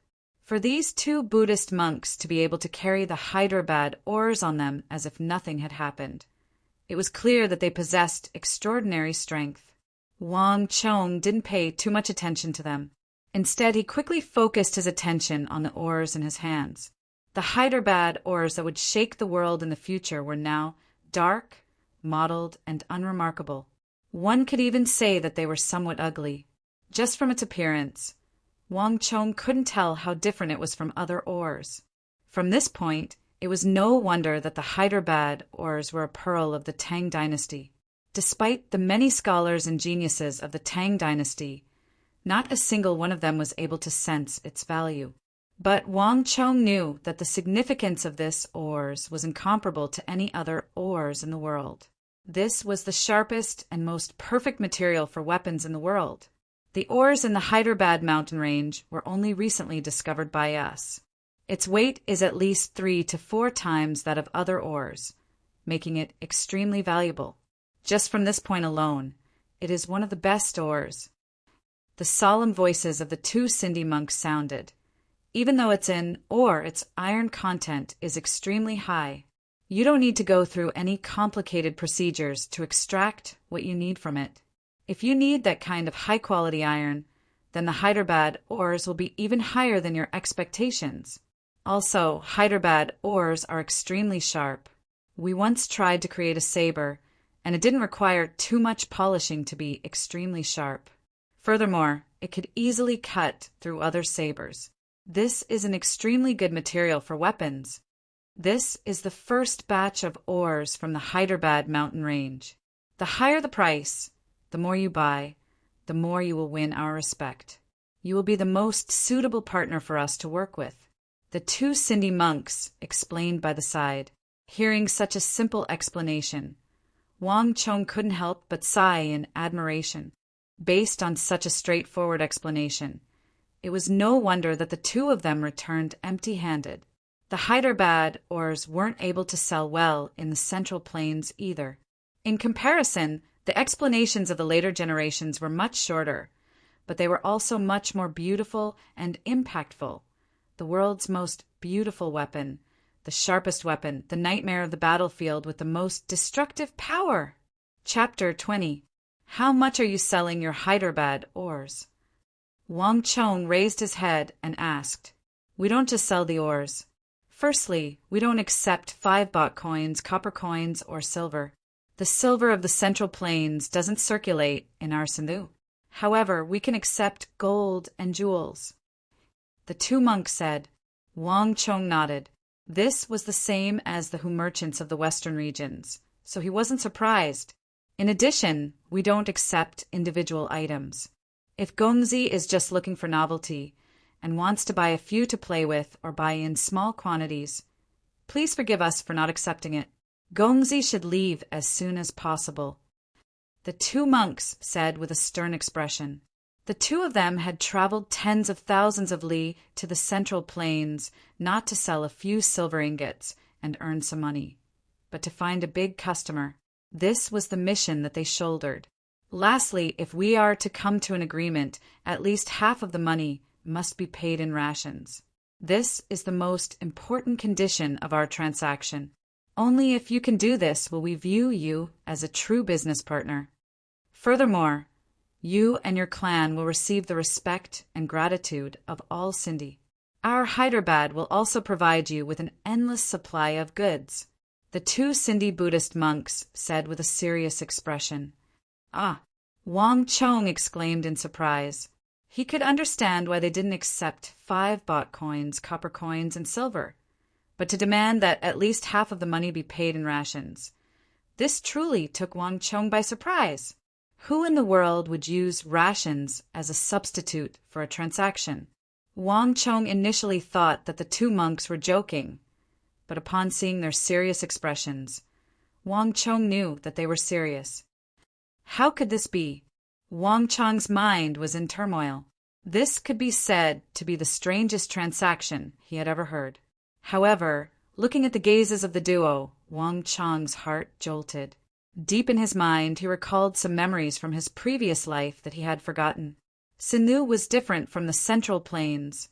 Sindhu had a large population, but it wasn't as prosperous as the Central Plains. Based on Wang Chong's understanding, Sindhu spent most of its time in extreme poverty, war, darkness, and chaos. This also explained why Sindhu, despite possessing such a precious strategic resource like Hyderabad, had never used it for themselves and instead sold it all over the world. They needed food, a lot of it. In truth, if they could, they probably hoped to exchange all of it for rations and bring it back to Sindhu. Thinking of this, Wang Chong's mind gradually became clear. Based on his memories, Sindhu should be in the midst of a riot. These two monks had come from Sindhu, and they bore a heavy responsibility. It was no wonder that they were not interested in small transactions. But this is not easy. Wang Chong's brow creased as he thought of something. As long as one had money, in theory, one could buy anything in the Tang dynasty. But the problem was that the Tang dynasty implemented grain control. It was very difficult to sell a single grain of rice or even a single grain of millet abroad. Food is the most important thing to the people. In reality, it wasn't just the Tang dynasty. Every dynasty before that had implemented strict grain control. These two Buddhist monks wanted to use half of the grain as a loan. This was equivalent to giving Wang Chong a difficult problem. Privately selling grain outside the country was equivalent to death. Just based on this condition, no one in the entire Tang dynasty would be able to satisfy these two Buddhist monks. Only then did Wang Chong realize that there was a reason why the Tang dynasty missed out on a strategic resource like Wuzi steel in his previous life. The conditions of these two Buddhist monks weren't something that anyone could easily satisfy. Wang Chong felt deeply troubled, but it was impossible for him to give up on Wuzi steel just like that. Am I just going to let those Arabs benefit from it? Wang Chong inwardly frowned. He knew that in the future, Arabia would become a thorn in the side of the Tang dynasty. If these people and a large amount of Hyderabad were to be given to them, it would be like adding wings to a tiger. More importantly, Wang Chong knew that this wasn't his imagination. It was a reality that had already happened in his previous life. If he could obtain a large amount of Hyderabad, not only would he be able to benefit from it, he would also be able to weaken the opponents of the Tang dynasty. No, the Arabs don't eat rice. Wang Chong suddenly thought of something. The Arabs didn't eat rice. What they ate was a type of large date palm. Further north, the grasslands of the Turkic Khaganate didn't grow any grain. But the monks of Hyderabad also sold their ores in these two places. Clearly, the grain that the Sindhi people understood was very different from the grain that the people of the Central Plains understood. One must know that Sindhu was currently in a state of famine. As long as it was food, why would they care so much about it? It was clear that if they didn't pay attention to this point, the negotiations might fall apart due to the Tang dynasty's grain control strategy. At this point, Wang Chong suddenly became excited. Masters, how about apples, plows, and the like? Wang Chong suddenly asked. The two Buddhist monks were flabbergasted. However, he nodded slowly. They had investigated and found that the rice that the people of the Central Plains ate was very suitable for the Sindhi. If they could transport a large amount of this grain to Sindhu, that would be for the best. But if they couldn't, it would be the same even if they traded it for other food. After all, Sindhu was currently in a state of famine. Then what about bananas, millet, and sorghum? Wang Chong asked excitedly. That's fine too. The two Buddhist monks glanced at each other and nodded. As long as it was food, why would they care so much about it? Ha ha ha! Then what about cows, sheep, and camels? Wang Chong laughed heartily as he thought further into the future. Even though the Tang dynasty controlled grain, the cows and sheep on the plains weren't. In the territory of the Turks, there were large tracts of these livestock. If the Buddhist monks wanted a large amount of grain, they could bypass the Tang dynasty's policy and borrow the Turks to satisfy their needs. This was a very good way to change the situation. If there are cows and sheep, that would be even better. The two Buddhist monks said, compared to apples and plows, which were hard to collect, grain like cows and sheep were much more popular. As long as it could resolve the famine in Sindhu, they didn't really care what it was. If Gongzi and the clan behind you are willing to accept this, we can continue our negotiations. The two Buddhist monks looked at Wang Chong with much more interest than before. What about the price? Wang Chong smiled. After coming to an agreement, the atmosphere between the two became much more relaxed. According to the price of your Central Plains, the Hyderabad ore is around 300 gold taels per June. The two said sincerely, 300 gold taels? Looking at the duo, Wang Chong was astonished. Why, you find it expensive? Seeing Wang Chong's expression, the faces of the two Sindhi monks darkened. 300 gold taels is our lowest price. We won't lower it. I thought that we could come to an agreement. If you can't accept this price, we can't work together anymore. It seems like you and your clan aren't our true partners. The attitude of the two Sindhi monks became much colder, a complete 180 degrees change from before. The price of 300 gold taels per June was the most suitable price they came up with after gathering together. The high priest had clearly stated that if the price was lower than this, they wouldn't be able to make a deal. The Hyderabad ore was different from ordinary iron ores, so it couldn't be sold the price of ordinary iron ores. Before coming to the Central Plains, they had been to many other places and met many people. Among them, there were those who could speak Sanskrit fluently like Wang Chong. Back then, when they heard the price, they had the same reaction as Wang Chong. If they couldn't understand the true price of the Hyderabad or like them, then it would be impossible for them to continue with the deal. Looks like the Central Plains isn't a suitable place for the Hyderabad ore, the two said coldly before turning around to leave. After spending a few months in the Tang dynasty, they had already determined that this place wasn't suitable for the Hyderabad ore. Based on their plan, they would return to Sindhu in a few days. When they first met Wang Chong, they thought that things would be different. But to think that the outcome would be the same. Wang Chong's reaction only made them even more certain of their initial judgment. The Central Plains was indeed not suitable for the Hyderabad ore. Wait a moment. Masters, you have misunderstood me. Seeing the two Buddhist monks turn around to leave, Wang Chong didn't know whether to laugh or cry. He hurriedly beckoned for them to stop. Indeed, the price of the Hyderabad ore was indeed expensive, and it wasn't just an ordinary price, it was extremely expensive. If 300 gold taels were to be used to purchase other ores, he could probably buy dozens of carriages.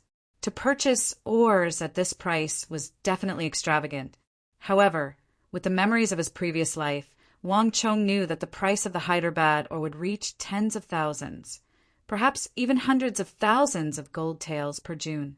Furthermore, it would be impossible to buy it even if one wanted to. What the two Buddhist monks didn't know was that it wasn't that Wang Chong found it expensive. On the contrary, Wang Chong was shocked by its low price. Compared to the astronomical prices of his previous life, the price of the Hyderabad ore was as cheap as cabbage. Wang Chong didn't expect the ore to be so cheap at the start. Of course, Wang Chong wouldn't be so foolish as to say it out loud. Masters, I can accept the price of 300 gold taels per June. Wang Chong said simply. Hearing those words, the expressions of the two Buddhist monks calmed down, and they stopped. Even though 300 gold taels per June isn't cheap, the June of our Sindhu is different from the June of your Central Plains. In the Central Plains, your June is only 30 jeen, but the June of our Sindhu is Great June. A June is 25 jeen. It is much larger than the June of your Central Plains. The Hyderabad ore in your hands is a June. One of the Buddhist monks said, as though trying to make Wang Chong feel better. Wang Chong smiled. Of course, he knew the difference between Sindhu and the Central Plains. However, the two Sindhu Buddhist monks were wrong on one point. A June of the Central Plains didn't even have 30 jeen. At most, it was 25 to 26 jeen. From this point, it could be said that the Sindhis were extremely honest. Furthermore, 50 jeen of the ore was 300 gold taels. In other words, 1 jeen was only 6 gold taels. Honestly speaking, this was really the price of a cabbage. He had really arrived at the peak of the market for Hyderabad ores. There's no problem with the price. Now we can talk about business. Wang Chong said. After satisfying the conditions of the Sindhu Buddhist monks, it was time for him to move on. As long as you can accept our conditions, everything else isn't a problem. How many june of, or do you want? The two Buddhist monks said. No, masters, you have misunderstood. Wang Chong stretched out a finger and shook it with a smile. I have come to talk to you with great sincerity. However, there is one thing you are mistaken about. What I want is not how many june of ores, not 1 june, not 2 june, not 100 june, not 1,000 june. What I want is to purchase the distribution rights of Hyderabad in the Central Plains and even the entire Eastern world. Wang Chong threw out his conditions. What was the point of a single transaction? What was the point of buying 1 june, 2 june, or even 100 or 1,000 june of Hyderabad ore? Just a single batch of Hyderabad ore wasn't enough to form a powerful fighting force, nor was it able to increase the strength of the Tang dynasty. Wang Chong's ambitions were much greater. Chapter 21. No one knew better than Wang Chong just how intense the competition for the Hyderabad ores would be in the future. Tens of thousands for a june, hundreds of thousands for a june, and even higher prices were the result of intense competition.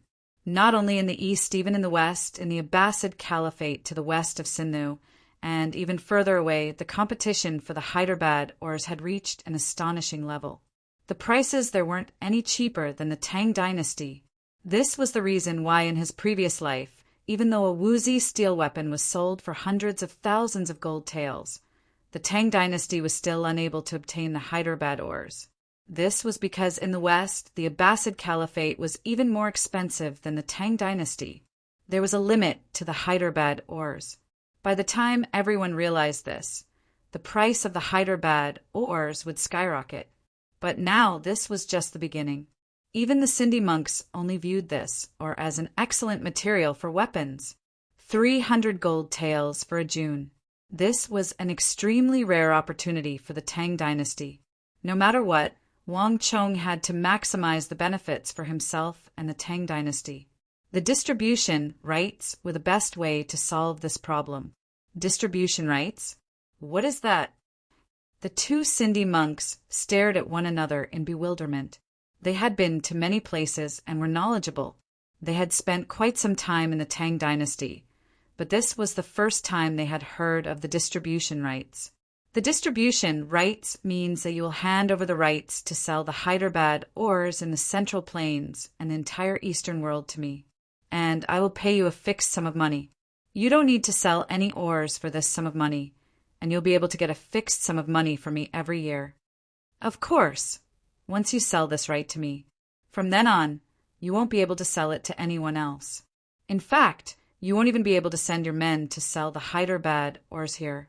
However, correspondingly, as the price for exercising this right, I guarantee that I will purchase a certain amount of Hyderabad ores from you every year. This will also guarantee your profits. Wang Chong smiled. In the world he transmigrated from, the general agency was a very common concept, like what? General Agent of Greater East Asia, General Agent of China, General Agent of Central China. There were many more levels below, and they were all things that ordinary people were familiar with. This kind of thing was used in the automobile industry. The top was the general agent, and below that the regional distributors were the so-called 4S stores. Although this was something that ordinary people were familiar with in another world, in this world, it was undoubtedly a refreshing and novel experience. Wang Chong could feel that the two monks were looking at him with curiosity. Obviously, they had never heard of such a thing before. In other words, although we lost the right to send people to sell here, at the same time we can earn more money? Can we understand it that way? The two monks asked tentatively. Absolutely correct. Wang Chong laughed. It was easy to talk to smart people. I understand. The two monks finally caught up with Wang Chong's thoughts, but at the same time they had more doubts. But in this way, aren't you at a disadvantage? Disadvantage. Hearing the words of the duo, Wang Chong almost burst into laughter. These two monks were too cute. Disadvantage? He would make a deal that was disadvantageous? How was that possible? However, they were not to be blamed. In the world he came from, the sales agency was a common practice used by many businessmen. In order to compete for the agency of a product, many rich businessmen racked their brains and crazily bid for it. If the agency of something like Hyderabad ore was placed in the world he came from, it would probably be sold at a sky-high price. But here in this world, the general sales agency was a very new concept. The two foreign monks did not understand, and they felt that he was at a disadvantage. Not at a disadvantage, not at a disadvantage. If you are still worried, we can sign a contract, and then the Supreme Court of the capital will record it and sign it. This way, even if I want to go back on my word, I can't. What do you think? Wang Chong smiled. The two monks fell silent. The Central Plains was tens of thousands of li away from Sinu, and they were unfamiliar with the place and language barrier. It was truly difficult to sell the Hyderabad ore here. If someone were to help them sell the Hyderabad or in the Central Plains, it wasn't impossible for them to sell the exclusive agency of the Central Plains to that person. Furthermore, they would be able to earn a sum of money. However, the Hyderabad ore concerned the countless starving people of Sindh. The two of them shouldered a heavy responsibility, so they had to be careful. An oath to the gods. In Sindhu, once a promise was made, it had to be kept. It was the same even without a contract. The two of them had to consider it carefully. We can sell the exclusive agency of the Hyderabad ore to you, but you have to fulfill a condition of ours." After a moment of silence, the two monks suddenly said, "What condition?" Wang Chong was overjoyed. He thought that he would have to go through many twists and turns before he could agree to it. He didn't expect the two monks to agree so readily. The historical records were insufficient. Wang Chong had expected that the struggle for the exclusive agency of the Hyderabad wouldn't be easy, but he didn't expect it to be like this. The two monks didn't even have the authority to do so. "However, if you can fulfill a condition of ours, we have a high chance of helping you obtain the exclusive agency from the high priests," the two monks solemnly said. "What condition do you want me to fulfill?" Wang Chong asked. "We brought a total of 300 juna this time. If you can sell all of this Hyderabad within a month and prove your ability to us, we can sell you the exclusive agency of the Hyderabad in the Central Plains, or even the entire East." The first Buddhist said seriously, "If you can't do it, then it will be very difficult for us to agree." The other Buddhist added, "Hiss." Wang Chong took in a deep breath and calmed himself down. He knew that changing history wasn't an easy task, and getting the Sindhi to give him the exclusive agency of the Hyderabad with just a few words was even more difficult. However, Wang Chong didn't expect the difficulty of this matter to be so great. 300 junav, is equivalent to 90,000 gold taels, and it's only for a month. A grim expression appeared in Wang Chong's eyes. He had already realized that this matter wasn't as simple as he had imagined. To the current Wang Chong, 90,000 gold taels was an astronomical sum. Even if he emptied out the entire Wang clan, he still wouldn't be able to gather such a sum. Wang Chong felt that this matter was extremely thorny. A transaction of 90,000 gold taels was something that even 99% of the top magnates of the Tang dynasty wouldn't dare to easily accept. A month's time was too short. Only a genius would be able to do it. 300 jun of Hyderabad isn't a small sum. How did they get so much? Sindhu is a long distance from the Central Plains. So how did they manage to transport it over? Wang Chong frowned as he felt that this matter was extremely thorny. This number was much larger than he had expected. Wang Chong had originally estimated that they would only have 50 jun at most. But now, 300 jun. This number was too large. Does this have something to do with the famine in Sindhu? Wang Chong's mind was in turmoil. Two Buddhist monks had traveled tens of thousands of li to the Tang dynasty, yet they had brought 300 jun of rare with them. Without a doubt, this was abnormal. It was clear that the famine in Sindhu was extremely severe, and they urgently needed a large amount of food. Otherwise, the two monks wouldn't have raised such a strange and nearly impossible request. The 1-month limit was probably related to this as well. This isn't good news. Wang Chong's brow deeply creased. If the problem in Sindhu was severe, it meant that the two monks had no other choice. In this aspect, they didn't have much of a choice. Wang Chong had originally wanted to ask if they could reduce this number, but from the looks of it, there wasn't much leeway. "Gongzi, can you do it?" the two Buddhist monks sternly asked. Although the two seemed calm, they were actually even more nervous than Wang Chong. The problem in Sindhu was far more severe than they had expected. In the past few days, they had already received several urging from the Sindhi high priest. If Wang Chong couldn't fulfill their request, their trip to the Central Plains would be a complete failure. "I can." Wang Chong hesitated for a moment before nodding his head. 90,000 gold taels wasn't a small sum, but as long as one worked hard, it wasn't impossible. Moreover, how could one catch a tiger cub without entering the tiger's lair? In his previous life, the Tang dynasty had missed out on the Hyderabad once, and in this life, the Tang dynasty was the closest to success. No matter what price he had to pay, Wang Chong couldn't allow himself, much less the Tang dynasty of the Central Plains, to have this opportunity. If the two venerables have no problems, I hope that we can go to the Court of Judicial Review to file the matter. In this period of time, other than me, I hope that the two venerables will not come to any agreement regarding the Hyderabad or with anyone else." Wang Chong said, "Of course, of course." The two monks were overjoyed. Even they didn't think that Wang Chong would agree to such harsh conditions. But they didn't expect Wang Chong to agree in the end. "It seems like we have underestimated Gongzi. I didn't think that Gongzi and the clan behind you would be so powerful. If Gongzi and your clan can help us complete this mission, you will become our true partner, and you will receive the respect of all of us in the two Buddhist monks said excitedly.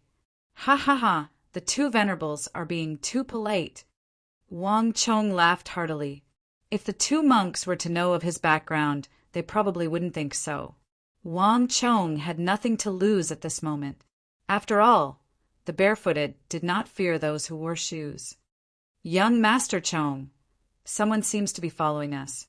Just when Wang Chong was prepared to bring the two of them to the court of judicial review, Shen Hai's low voice suddenly sounded by his ear. Oh!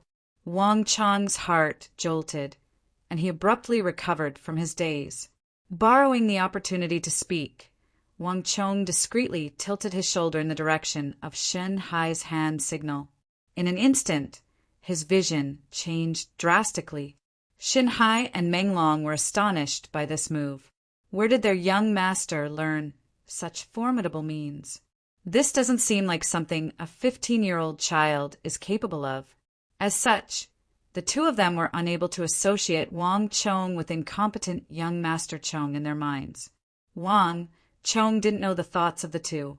From the corner of his eyes, Wang Chong could already see two furtive figures at the corner of the street behind him. "It's the men from the Yao residence." Wang Chong's eyelids twitched. Shen Hai and Meng Long weren't able to discern their origins, but Wang Chong could tell that they were Yao Feng's guards. Back then, the vast crane pavilion was filled with guards from the Yao residence. During the fight, Yao Feng summoned a huge group of people, and these two were among them.